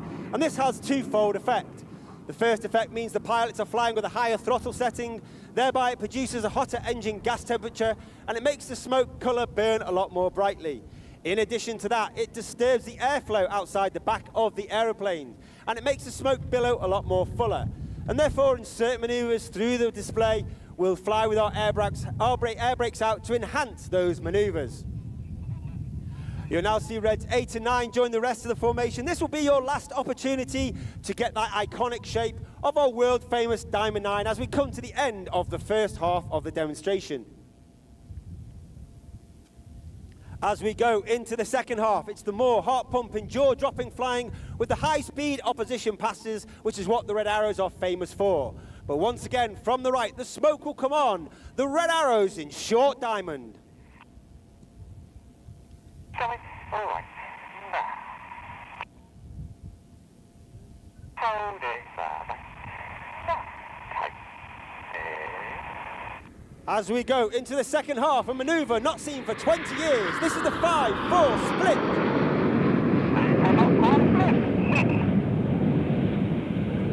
And as we start that second half, we now break down to two distinct sections. Off to your right are Reds 1 through 5, now known as Enid, named after Enid Blyton's famous 5 from the children's books. Off to the left, Reds 6, 7, 8 and 9, known as Hannah, named after Squadron Leader Ray Hannah, one of the most famous RAF aviators. He was in the team from the very start. He's the only team leader to lead the team for 4 consecutive years. He took the team from a 7-ship to a 9-ship and created our world-famous Diamond 9. Hannah from the left, Enid from the right for the 5-4 cross.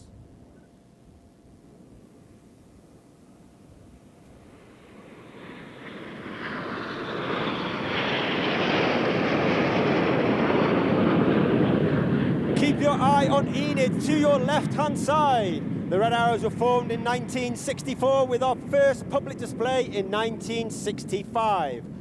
We were actually formed from 3 teams that were around at the time. We had the Red Pelicans, the Black Arrows, and the Yellow Jacks. We took the red from the Red Pelicans, the arrows from the Black Arrows, and we took the aircraft from the Yellow Jacks. And in commemoration to that aircraft, from the right, Enid flying the Gnat.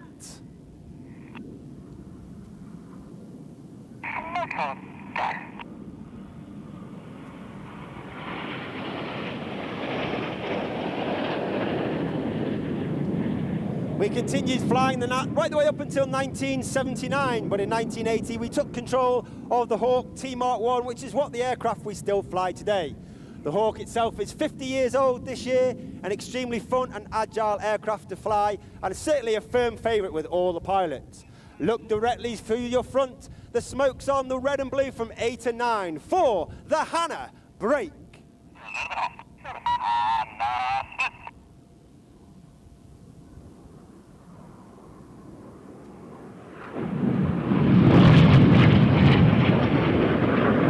Red 7 and 8 to the left-hand side, Red 6 and 9 to the right-hand side. Hannah and the Synchro pair are led by the Synchro leader, that is Red 6 to your right, smoking white. Red 6 is Flight Lieutenant Stuart Roberts. Stu is in his 3rd and final year on the Red Arrows. He's a former Typhoon pilot, having flown with 11 and 12 Squadron, once again based at RAF Coningsby in Lincolnshire. Each pair will now dive down to 100 feet above the airfield. They have a closing speed of over 1,200 kilometers an hour in the Hannah Pass.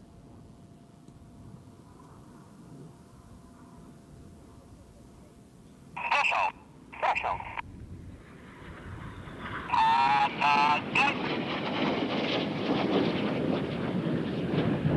Reds 8 and 9 go vertically, Reds 6 and 7 staying flat. Red 6 to the left, Red 7 off to the right. Red 7 is squad leader Tom Hansford, second year on the team. He was Red 3 last year. He's a winner of a distinguished flying cross for his service on operations in the Typhoon. As they turn towards each other to complete the maneuver called the Cyclone.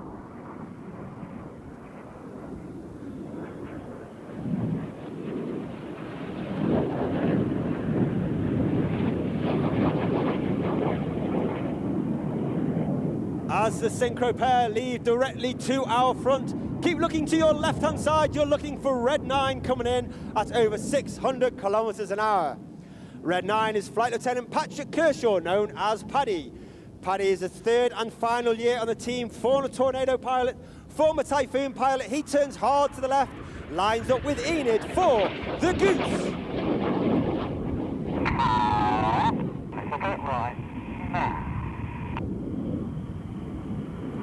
Red 9 climbing high into the sky with that blue and white smoking trail as Red 1 brings Enid around to our left, once again smoking our red, white and blue.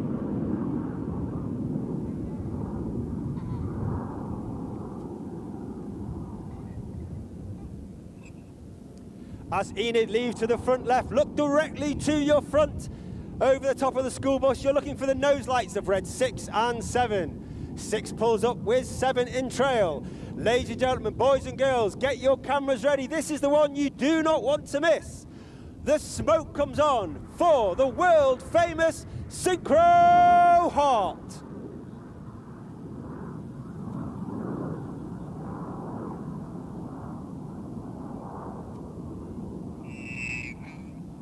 Keep your eye out to the top right of the Heart. You're looking for Red 8 as the smoke comes on to spear the Heart. Red 8 is Flight Lieutenant Rich Walker, former Harrier pilot, Typhoon pilot and instructor on the Hawk. And the Red Arrows, of course, would like to dedicate today's Heart to the relationship the UK and Canada have enjoyed for many years in the past, and we hope to enjoy for many years in the future. But keep your eyes once again on Red 6 and 7. They'll dive down to 100 feet. They're looking to pass each other with only 30 meters, what's 100 feet from wingtip to wingtip. They'll go unsighted at the very last second in the opposition barrel rolls.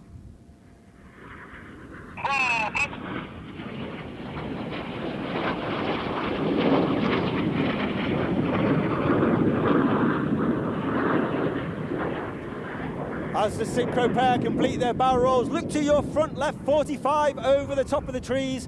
Enid now joined by Reds 8 and 9.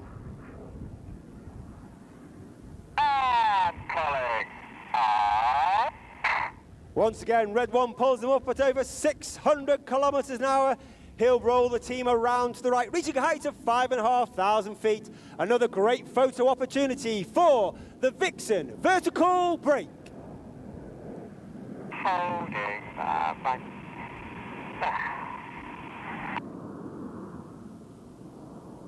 Red. Break, break, go.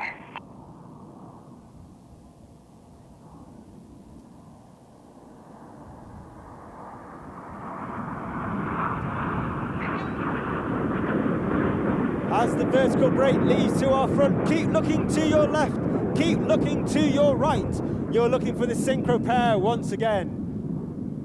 Once again at that 100 feet, looking to pass each other with only 30 meters, 100 feet from wingtip to wingtip, with that closing speed of over 1,200 kilometers an hour. Each aircraft will conduct a 360-degree roll after they cross in the middle of the display area.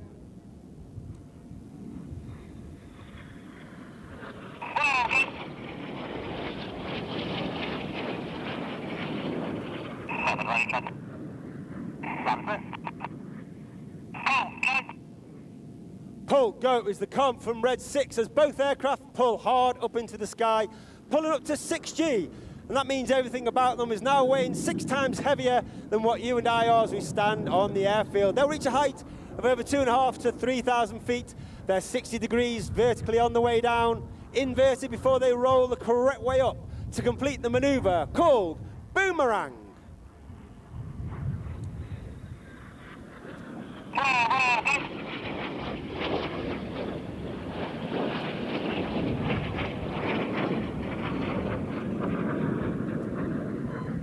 As the synchro pair once again leave to our rear, coming in from your front right 45, you're looking for Enid and the white smoke as they start to pull up just by to the left of the golf ball.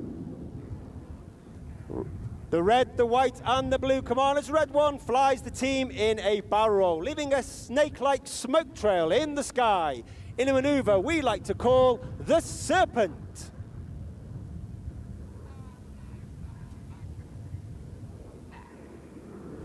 And you can really see that red, white and blue of our smoke, only capable due to the smoke pod under the belly of the aeroplane.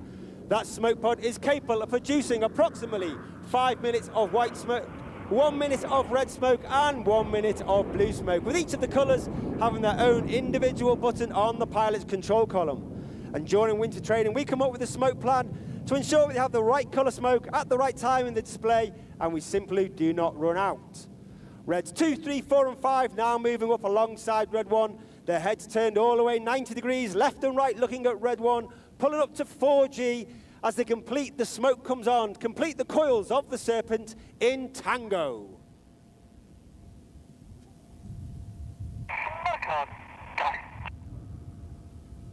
I mentioned earlier about the blues on the team, and there are 11 individuals who get to fly in the back of our aircraft when we cannot take the full engineering complement, and they are known as Circus. One individual with me at every display is Circus 10. That's the Royal Air Force Aerobatic Team, the Red Arrows photographer. And today that is AS1 Lewis. And they are responsible for filming the display for safety and debriefing purposes. In from the left, Red 6, 7, 8 and 9. Red 6 rolls inverted and eases up as Red 6 pushes negative G up to 3 negative Gs and performs a barrel roll. Red 6 working hard against those negative Gs, trying to stop all the blood from rushing into his head as Red 7, 8 and 9 hold on to his wing for the mirror roll.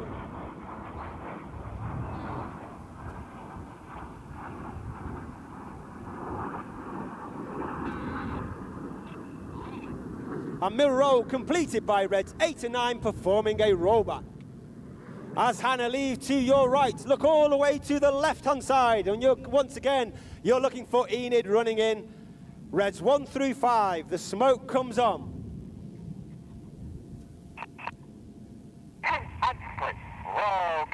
2 and 3, roll go, as 2 and 3 roll to the outside.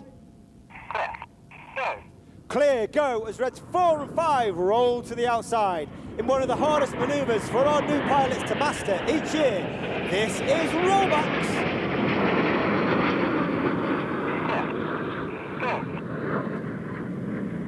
The motto of the Red Arrows is Eclat, which means excellence, and that means every single member from the officer commanding all the way down to its newest member is striving for Eclat in everything that we do, and we like to think we leave the team in a better place than where we found it. Look directly to your front. You're looking for Red 6, 7, 8 and 9 once again. 2024, as I mentioned earlier, celebrates 60th anniversary, 60 display seasons of the Red Arrows. And to celebrate our Diamond Jubilee, keep your eye on Red 8, smoking blue, Red 9, smoking red, as they draw a wonderful 60 in the sky to celebrate 60 display seasons of the Red Arrows.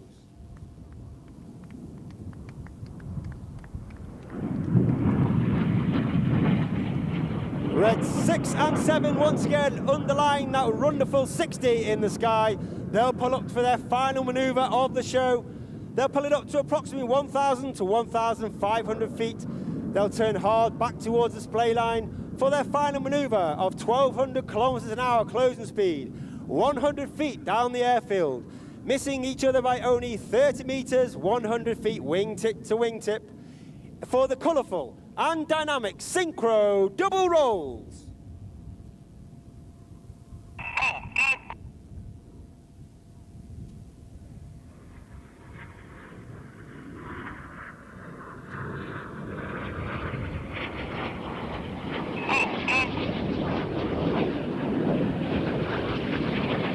As the synchro pair complete their double rolls and move to the rear, look directly to your front over the central school bus. You're looking for Enid, reds 8 and 9. The smoke comes on for the Vixen break.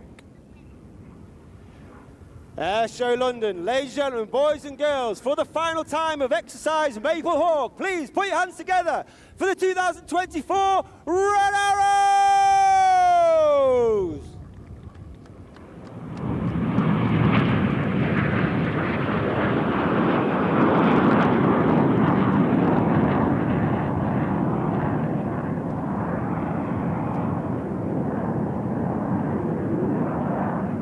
Red 1 puts his smoke on. He'll gather the rest of the formation.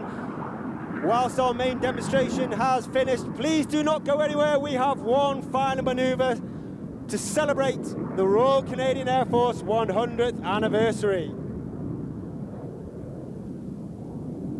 As I said, we have been here for approximately 4.5 weeks. The aim of exercise Maple Hawk was to celebrate the Royal Canadian Air Force 100th.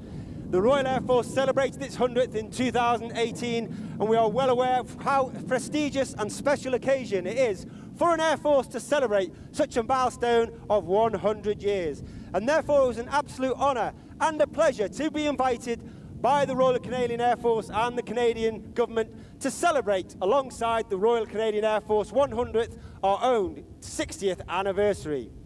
Coming in from the right, you'll see red 6, 7 and 9. Ladies and gentlemen, get your cameras ready for one special final manoeuvre.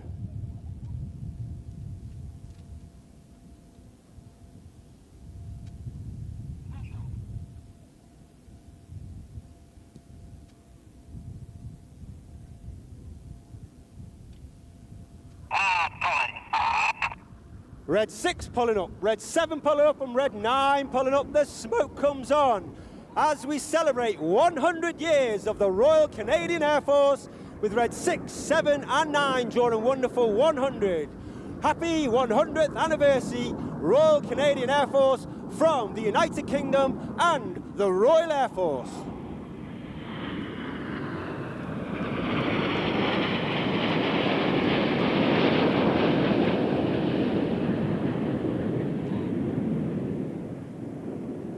The team will now gather. They'll set themselves up for their final break to land here at London. If you'd like any more information about the Royal Air Force or the Royal Air Force Aerobatic Team Red Arrows, you can find us on the internet on our Facebook and Instagram pages, RAF Red Arrows. All the pilots have their own Instagram account. Find me, RAF Red 10, and you'll find all the other pilots. If you have any images or videos, hashtag Red Arrows, we'll pick them up and share them all across social media. But on behalf of the Red Arrows, as I said, our final full display here in Canada. We have one more display at one more fly past in Montreal, then St. John's before we go home. It's been an absolute honour, a pleasure, an extremely warm welcome from all the Canadians that we have met all across the country.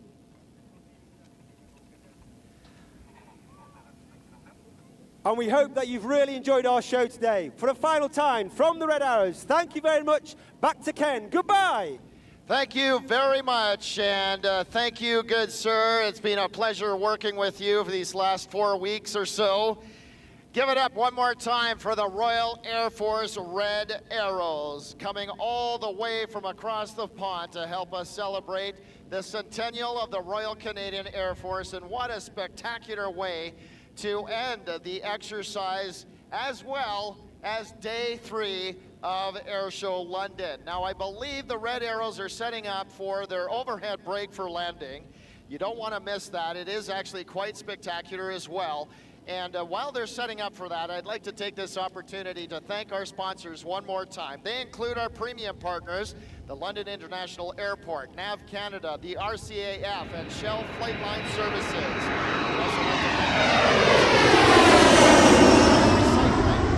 We'd also like to thank Bell Media, Diamond Aircraft Industries, Huron Tractor, Royal Fence, Siskins, the law firm, and Chris Collins, the TVDSB, VersaBank, and Western University.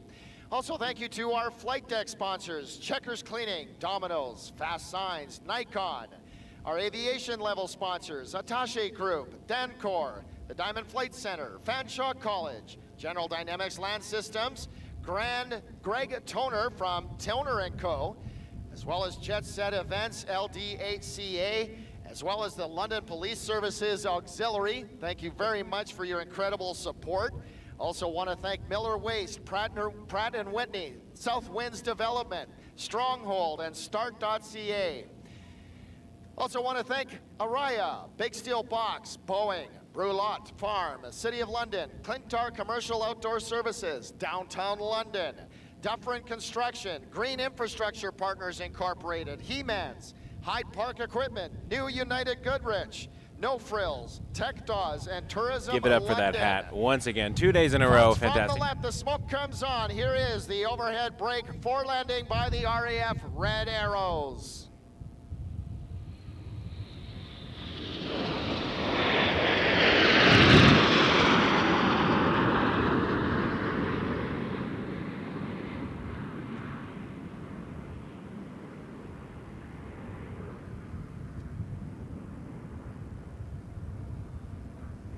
And as Red Arrow set up for landing, we'd also like to thank our Airshow community sponsors, Beck Hearing, Bluestone Properties, Can-Am, the Canada Border Services Agency, Cargo Jet, Casera, Dowler Carn, Ernst & Young LLP, the Forest City National, Good Life Fitness, IMP Solutions, John Dendecker, McDonald's, Ross Towing, Smart Aviation, TD Bank, The Better Ben, and Toromont.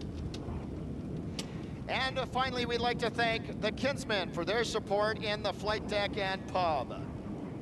It's a kind of magic. It's a kind of magic. A kind of magic. Undreamed.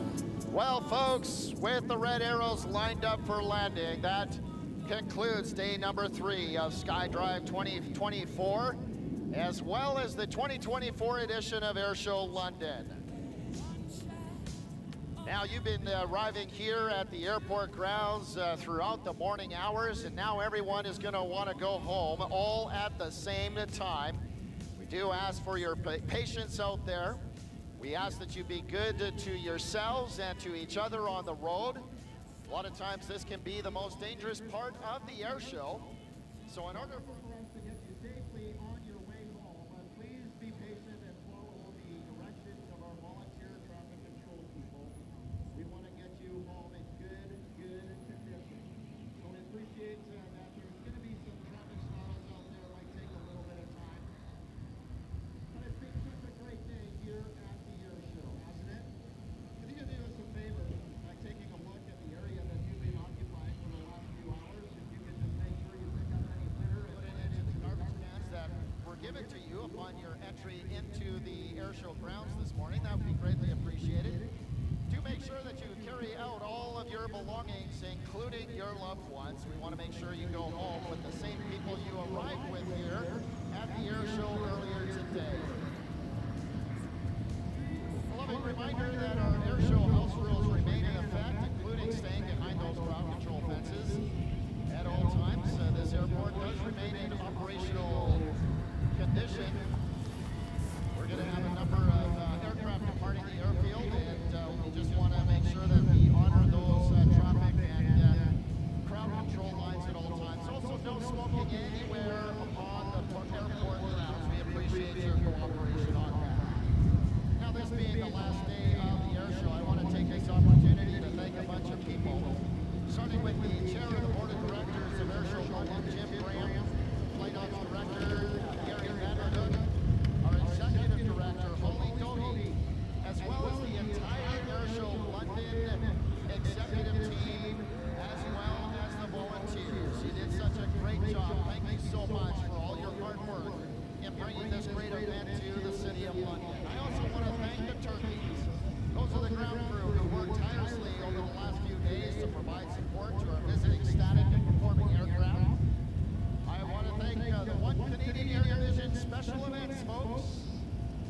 Thank you very much, Volky, as well as Major Ken Mick.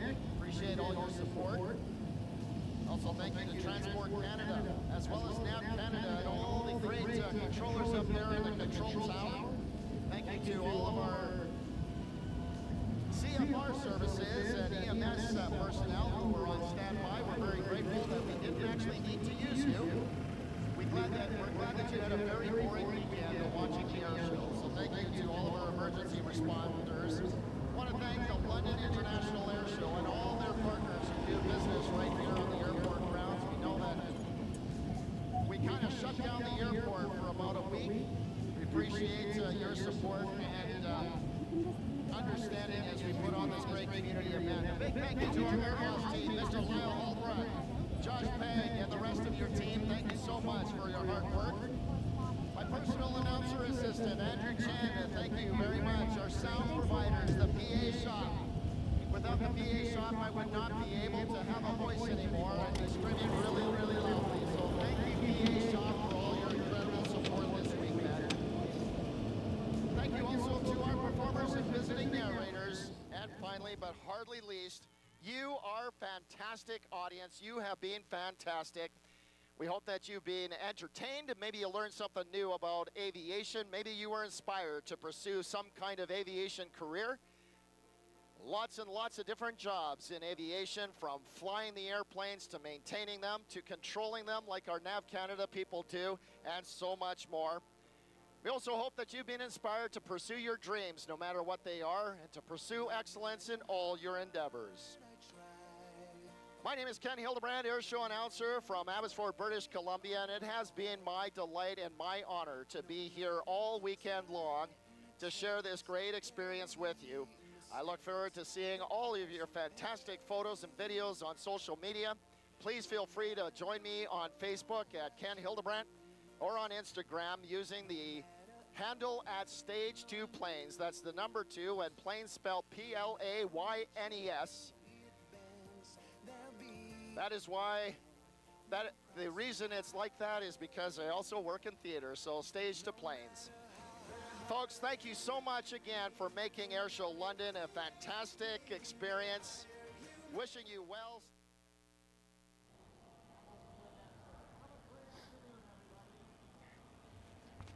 Folks, thank you so much for joining us. It's been an absolute honor and a thrill to be the official live stream for Airshow London SkyDrive 2024.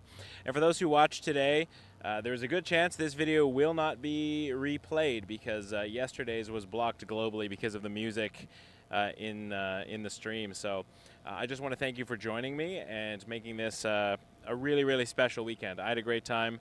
Thank you to Mandy for all of her hard work on the audio, in the chat, as well as troubleshooting while I was trying to go live.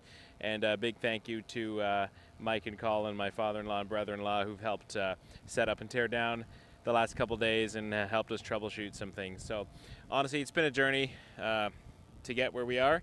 That's why my motto is embrace the journey, because sometimes we're so focused on the end goal that we don't enjoy the ride. And I've been enjoying every last minute of this. And I really want to thank everyone who's sent a tip or a super chat to help the channel grow. And hit that subscribe button if you have not done so already. And if you want to check out some other airshow action, 2 weeks ago we did the Canadian International Air Show from Maryland Bell Park in Toronto. F-22, Snowbirds, Red Arrows. There's some really cool stuff going on, including a flyby by the Lancaster. So if you're into the World War II era aircraft, it was a really, really special moment.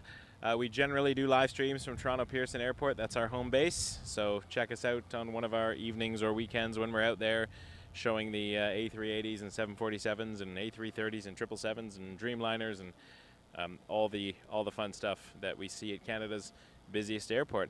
Once again, my name is Michael, and this is Wake Turbulence Aviation. Please subscribe. Thank you so much. Embrace the journey. We're just going to do a static shot and see if we can see any cool things while we wrap up. So it's been an honor. Thank you so much.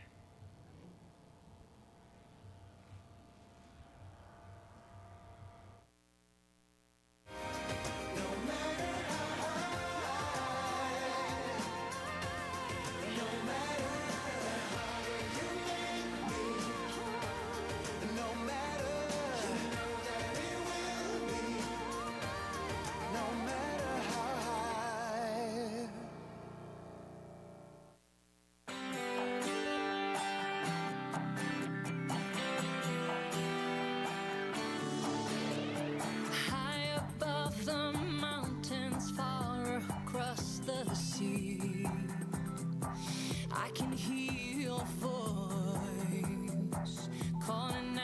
to me.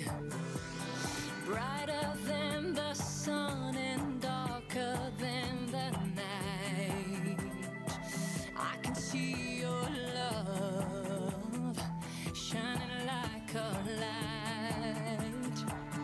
And on this earth spins like a carousel. If I could travel across the world, the secrets I would tell. You and I were meant to fly higher than the clouds. We'll sail across the sky. So come with me.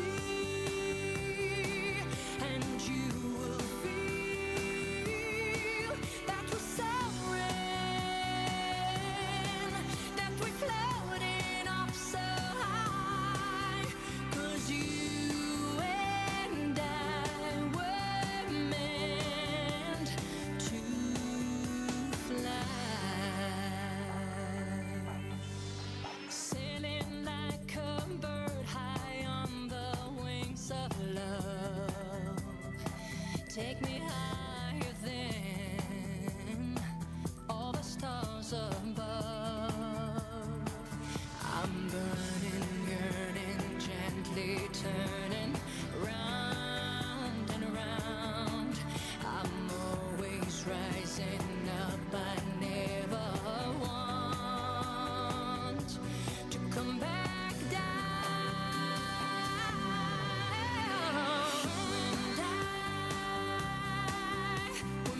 To fly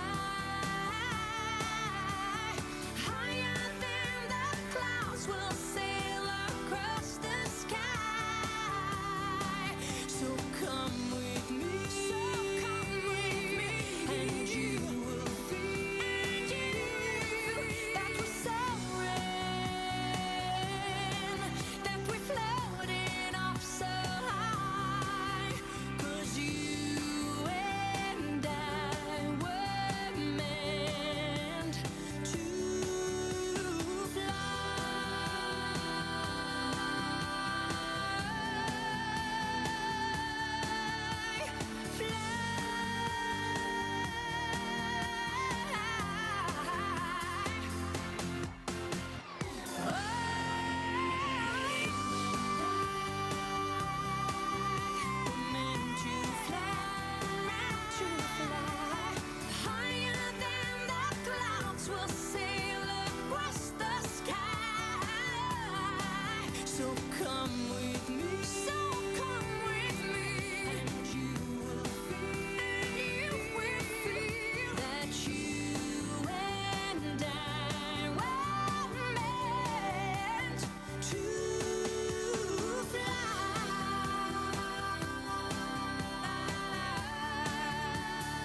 to fly.